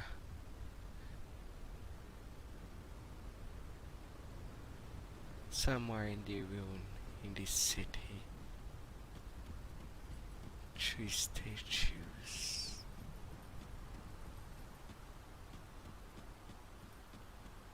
If I knew what they look like. It's not like they didn't leave me a pictogram. Yeah.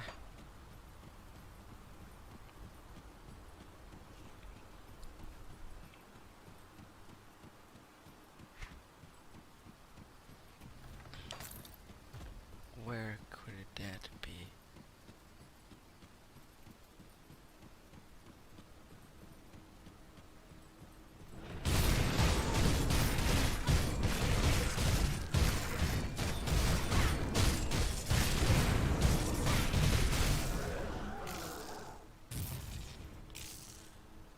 This must be one of the guardian statue Reckon spoke of. A voice fills your head. Our Soval and shadows squirm a flame so dark, evil cloak within. Solile?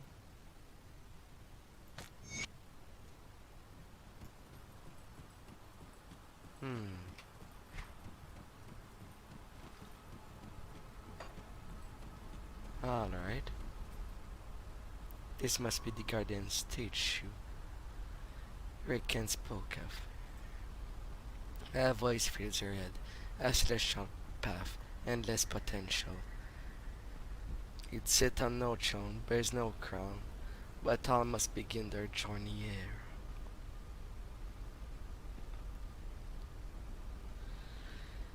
In the gallows?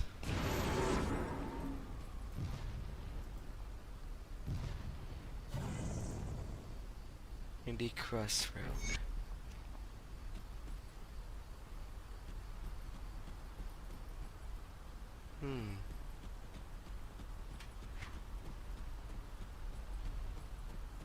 But I guess I will see them eventually.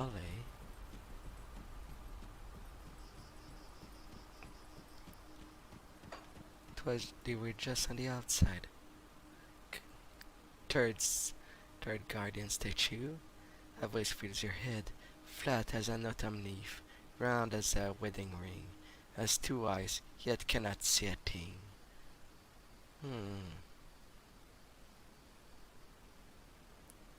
Round, 2 eyes, yet cannot see a thing. A button?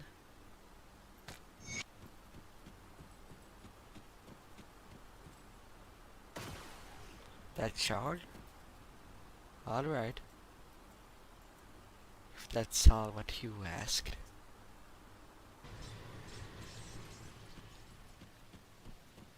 There must be a part 2 to what he asked. I give you the find of a lifetime, and you're still here. Are these the tablets? Ah, yes, the words of Ran. Shattered and hidden so that none may utter the spell within ever again. The fools feared the words of power. Well, now they are ours. Here, bring this to a craftsman you trust, and reap the power at our fingertips. Thank you. Curse of Ram. You insulted the guardian of Ran and have been marked by the curse, crippling your defensive ability. Well, it didn't cripple it much.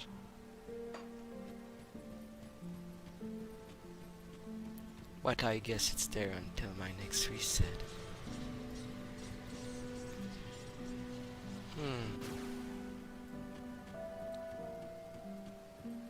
Oh, and then this statue is simply gone from the game.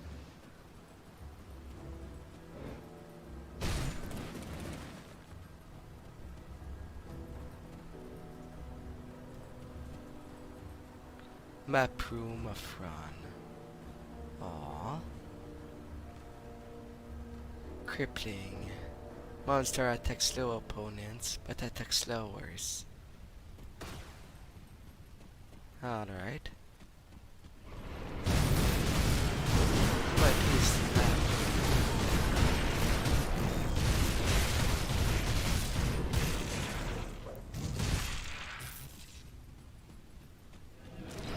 There's definitely lots of fire, right?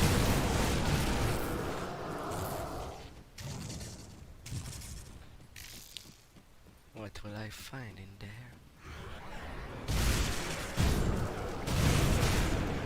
A guardian.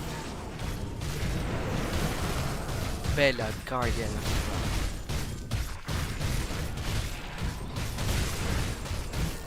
Ran. Construct.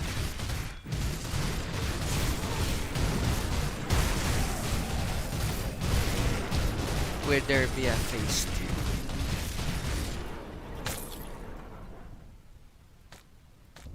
2? I would have thought there would be one. Map room protector.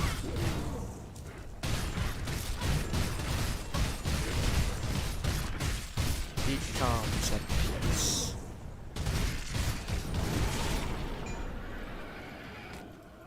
The guardian steers to protect its tomb.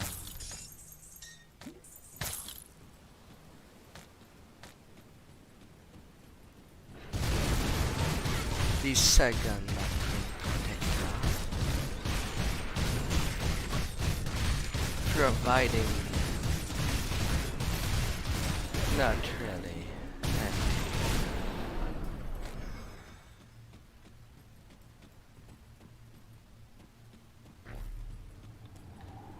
And now they're all busted.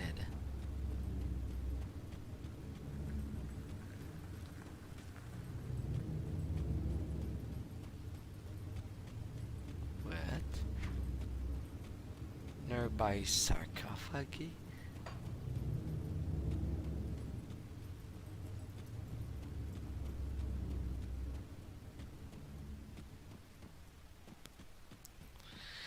Oh, I failed to read the text. Ah.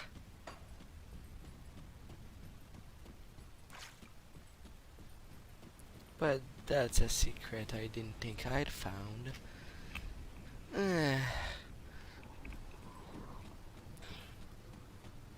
Alright. And then on the world map, there is the last oasis in the north of the infernal waste. Perhaps I didn't go all the way north in there. Sister Gira. Greetings, sisters. I do not know what brought you to these lands, but you should turn back. Father Kimon has betrayed us all. Father Kimon is dead, so the false prophet lies dead. That does not offer a measure of relief, but I fear it may already be too late. He has unleashed something terrifying beneath that temple. What has he done? We were fools to listen to his promise, and now all Kern will pay for our mistake. Father Kimon uncovered something ancient, primordial, and it is beyond mortal comprehension. The altars at Sarah's Bastion must be told. True, but they must be warned of this betrayal.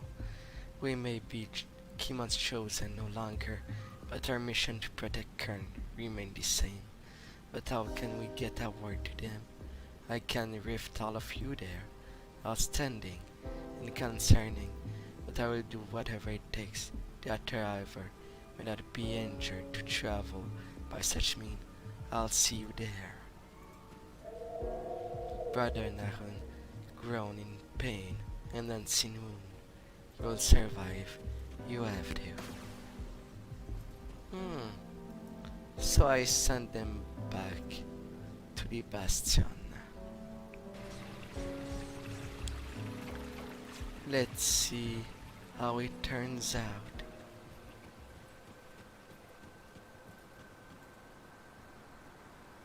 Let's see.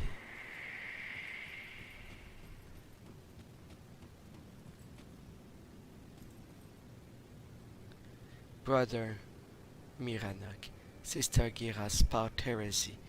Do you stand with her as well, or do you stand with the light of our Father? Kimon is dead, as is your God. Preposterous. You would come here into our sanctuary and spew such vitriol in our faces. A God cannot be killed by some puny mortal. So long as our faith in Karvak lies, so shall he guide us to current salvation. Then I guess you are all next. Is that a threat? We are still by our fate. Nothing you or the Eldritch Usurper can do and will ever cause us to waver in our purpose. In time, they will all see the truth.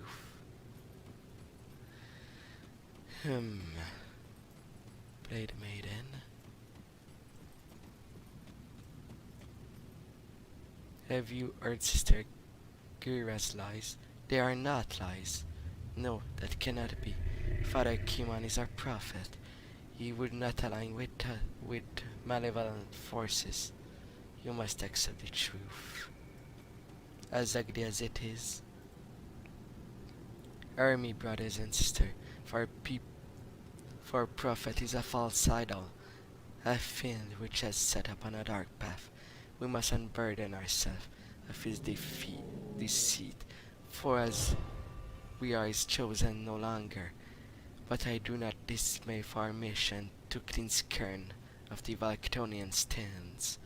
We must stand as one, united against the true enemies, not sell our souls to yet another evil. Are they listening? Some yes, but it is difficult truth to absorb. Although our lives have turned into a lie, we must see past Kimon's failure and not tear each other apart. We must thank you for bringing me here. You've given me a chance to repent for following the false prophet to the Covenant. Perhaps given the chosen a second chance as well. Be careful, not all will accept the truth. Truth is a difficult thing to absorb, I guess. Is what Sister Gira says is true? Have we been lied all this time? Unfortunately. Now is there new scripture in there? The messenger is emanating such energy it is painful to come any closer. Didn't I kill you? The messenger laughed, pathetic warm. You think you could strike me down? I am furry, I am rage, I am eternal. Your god is dead. Fool, fool, you have not doomed yourself. You have doomed yourself. You doomed your world. We'll see about that.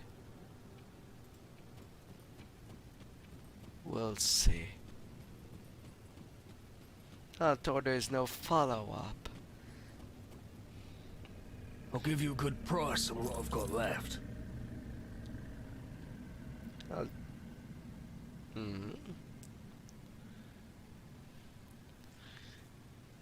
This one and the decks. Elemental and burning damage, piercing to fire damage, chaos and elemental resistance. Veil of Shadow now deals fire damage and reduce fire resistance. That doesn't sound bad. But is it good enough? Nope, it is not. Ah well. I guess my hopes got up for nothing. Iron well spent. You see anything you like? I don't know, depends of what you have for me to buy. Mandates. Although it is quite the thing to see them struggle with keeping themselves in order. See you around. Ah la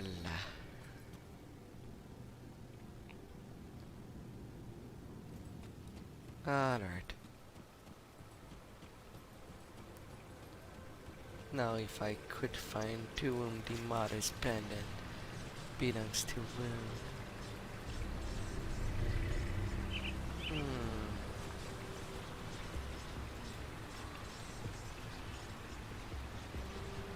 Let's see. Let's see.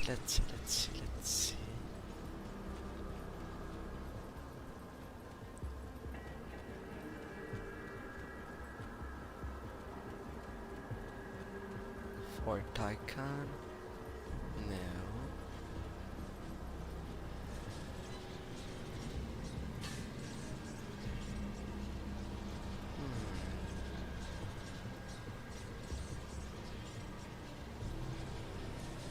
The Vanguard.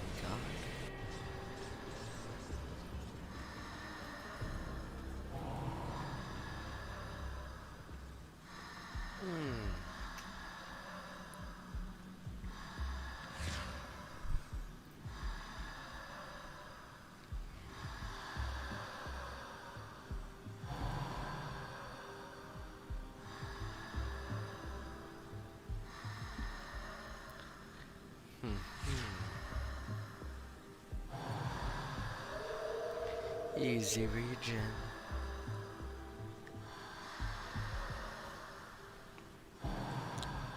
Not sure what energy type it cause. Welcome back.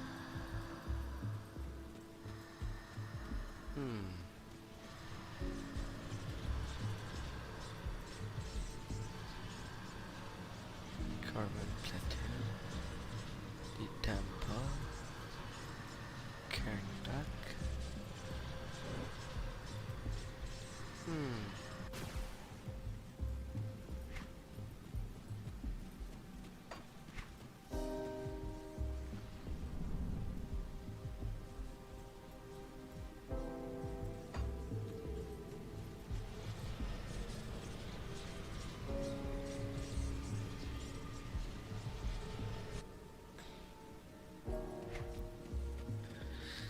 I guess I did the most meaningless portal I could ever do.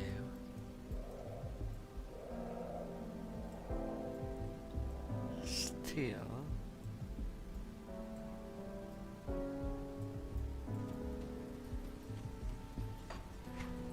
there's some things to see through in the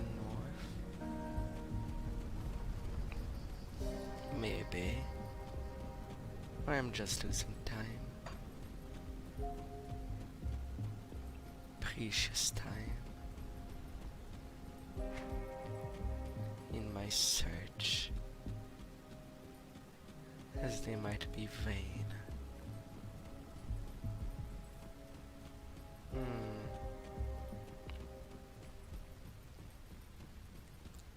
And then knowing where I should give the pendant to.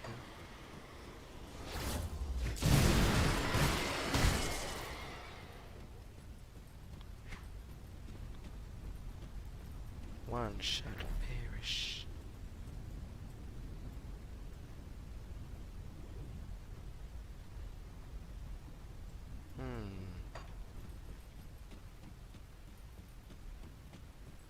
But how well?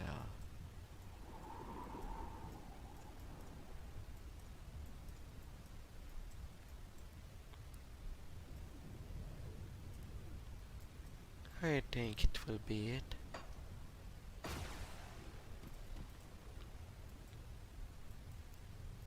As things are mostly done.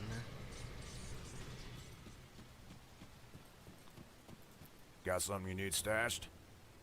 Yes.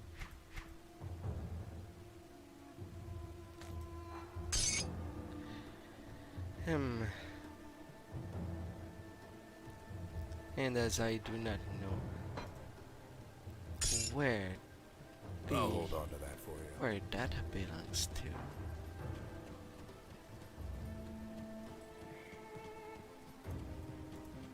Let's see what we can put together. Transmute. Transmute a set piece into another part of the same set.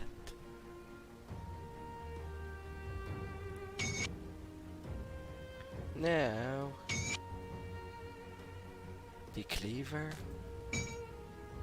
Bring me back something interesting. From the empowered set. Got something you need stashed? I already have the cleaver. The cleaver, the coat. I'll hold on to that for you. And the claw. And the medal. If you've got the parts, I've got the know-how. No, don't cycle.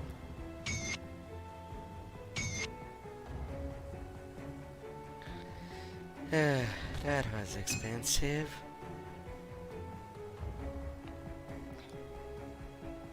Be safe out there. You don't sound so sure.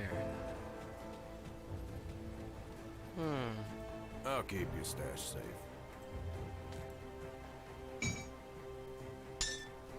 I basically just need the cow to have the complete empowered set.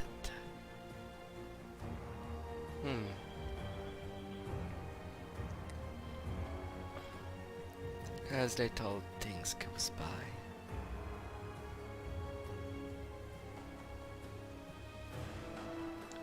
Phantasmal blade is getting heavily boosted. I'll hold on to that for you. I'll keep your stash safe.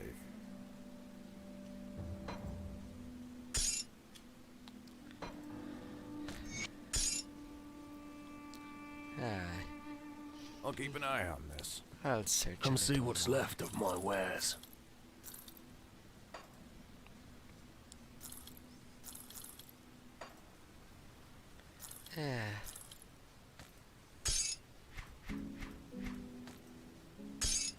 Put it to good use. Alright. Where could it be? Where?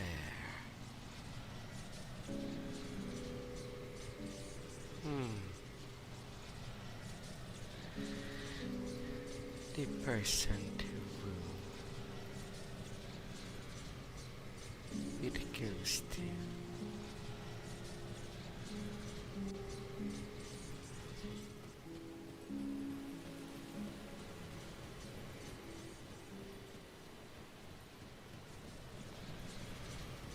I will do a little search.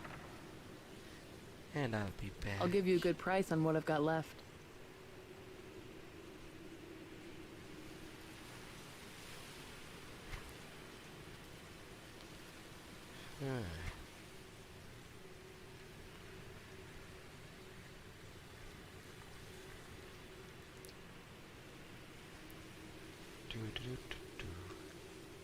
Put it. Let's see.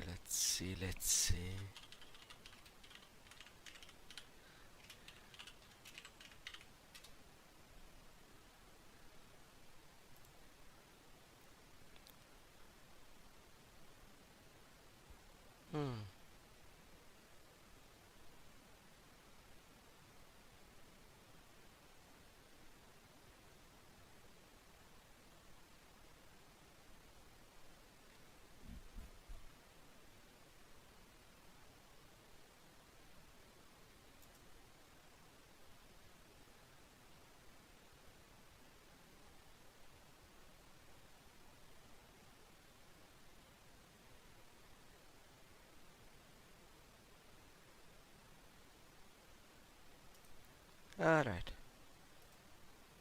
I think I've got an idea.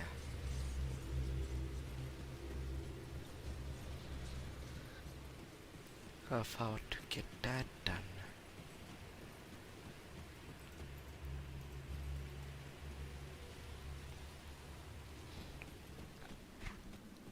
Although I'm still uncertain.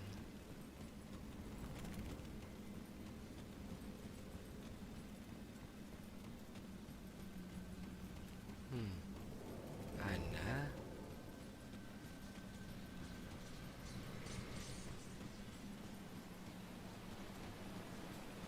Here they come!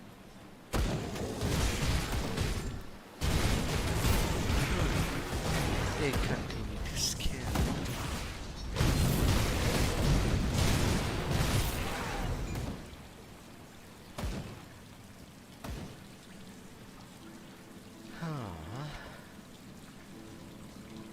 Alright.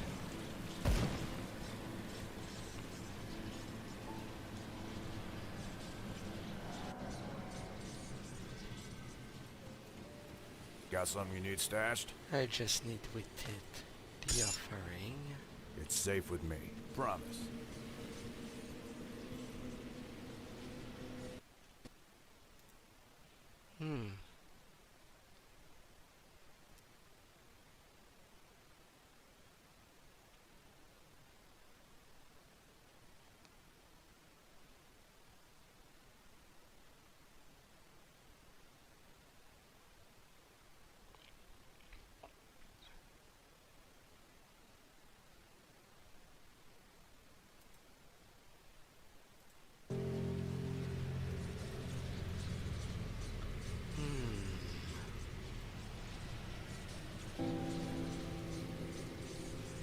Not much.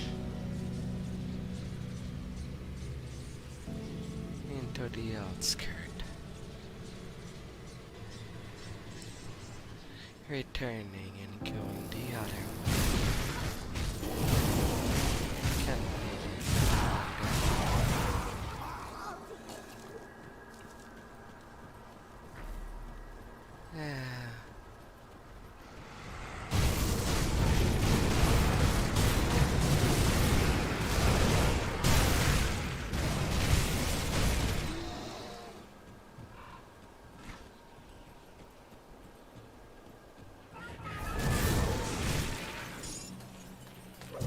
Never ending crystals.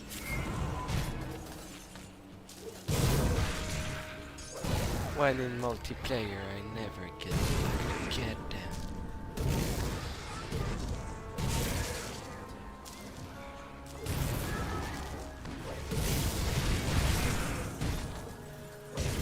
So I will profit them all when I can.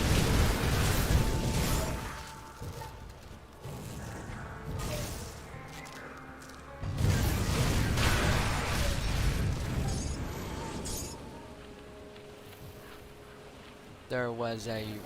I didn't even care.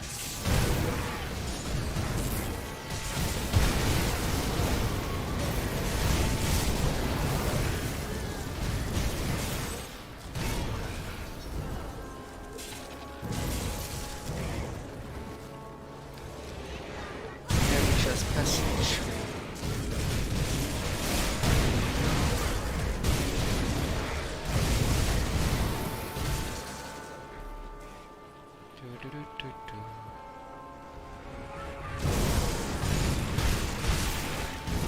Massacring monsters on my way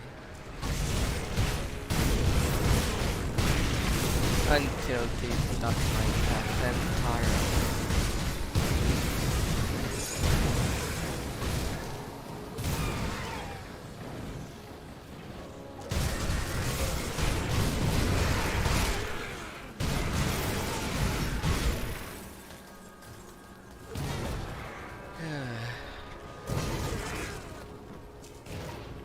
There's a rock there. I have to go to the other entrance to leave. To the outskirts.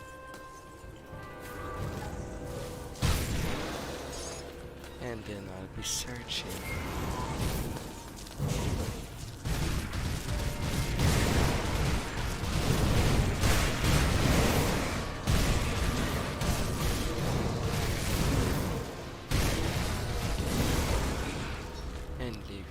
All these bodies behind.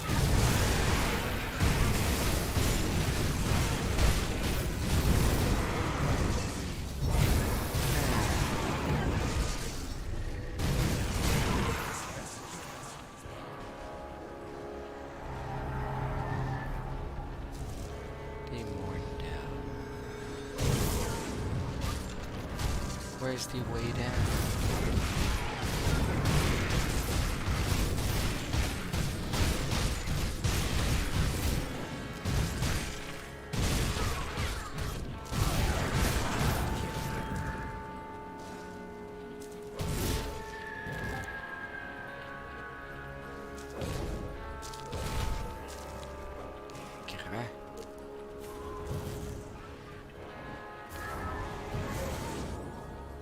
Alert him in.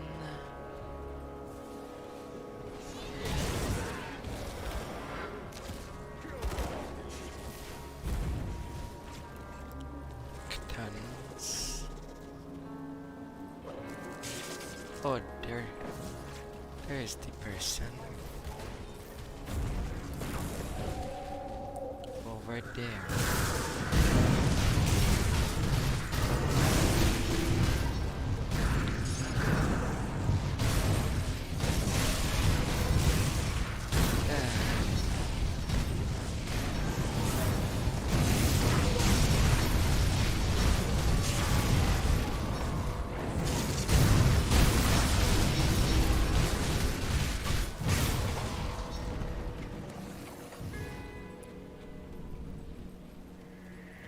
Hello there. You got out of your farmer outfit. I hope you're Della? ready to write the next chapter of my story. Unfortunately, this one's still a work in progress.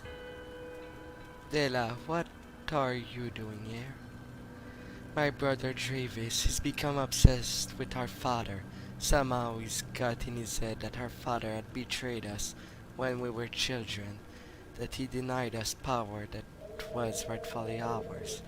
In retrospect, I see it as a mercy, keeping us from the dark secret that tormented our father's existence. Nightmare of heaven that he cannot score from memory.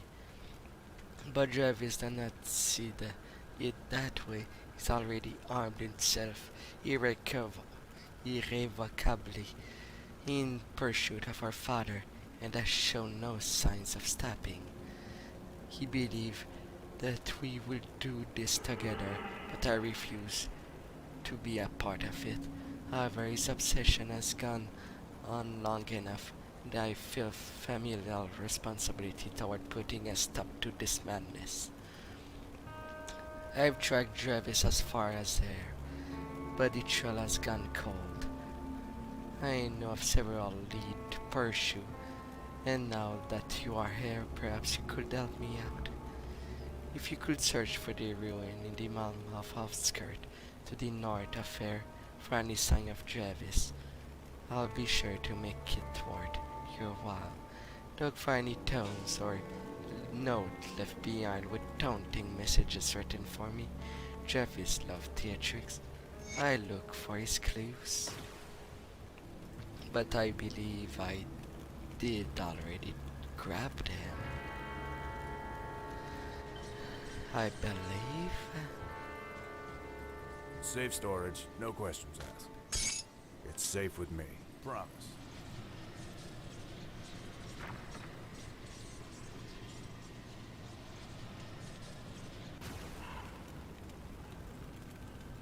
Any luck out there? Is this what you're looking for? I see what you found. Della reads it over. Yes, this is definitely from Travis, that bastard. What now? Travis is right, I cannot follow him into the void, not without debilitating sickness and an overwhelming desire to mutilate my flesh and tear out my eyes. What? We don't all handle exposure to the void equally, given that you are air and you unterrified by the method I used. Then you must handle yourself better than I could within your forsaken reality. Travis taunting me to follow him there. Is either some sort of cruel joke, or he knows that somebody is helping me. Neither is very comforting. There is only one tonic rift in Mardell, and it leads into the cinder waste. If Travis really is this reckless, then that is only place he could have gone. Please investigate this lead for me, as I cannot. If you do, I will give you something in return. That sure make the risk worthwhile. I've been there. I found only his minions. So he knew I would follow. Then the notes he's been leaving me are not just his suspicions. Somehow he knows that he wants me dead. Or perhaps he's testing me. Is there anything else you found? Anything at all that could serve as any clue? Did find something in his trunk.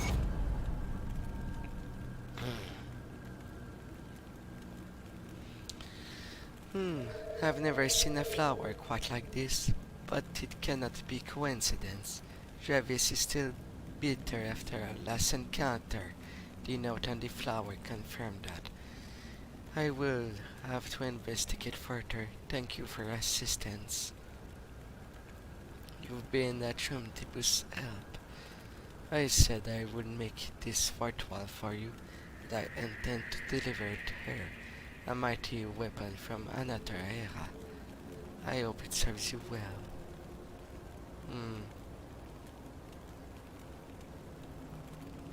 I hope you find it. Travis cannot be allowed to achieve his goal. I think I have something of yours. Then I am already too late. I hadn't seen this pendant in decades. Father will never part with this unless... I'm sorry, he is dead. I had a feeling, a discomfort in the back of my mind. He confronted Jarvis and gave his life to stop the madness he had seeded within his child all those years ago. But what of Jarvis? Did he survive? Or do a part plays in still? Jarvis too lies dead. Oh, I will not deny am I feeling conflicted. As part of me yearn for another meeting between us, but I am also glad it's over. Jarvis had become consumed by vengeance and power, as it is to the best. What is done is done. I thank you for bringing this pendant to me. It offers me some closure regarding my father, even if it isn't the closure I wanted. Where will you go from here?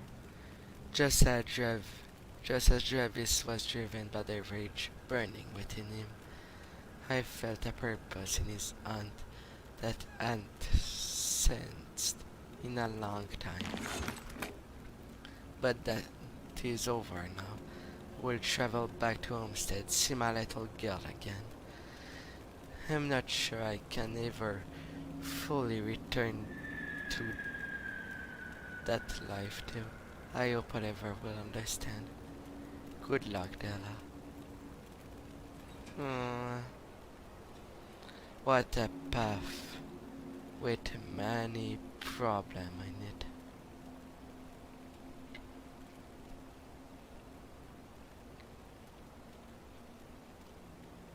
It is quite filled up.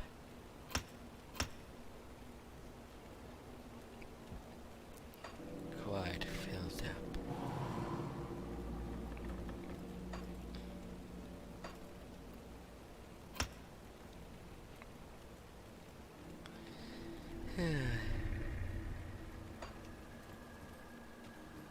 But at least now all of these side quests are done.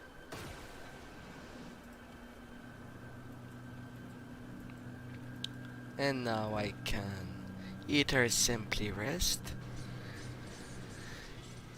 or follow in the future. I think I will just power through the edit difficulty and go into ultimate as fast as possible. As there are things, well, all the subsequent optional quests I want to do them in ultimate, not on, well, normal, as they don't have the rewards I would want, even if it would serve as practice. I will run blind in them. And as that, I will thank you for coming by. And I will see you next time. I am Ostrak here, and see you next time.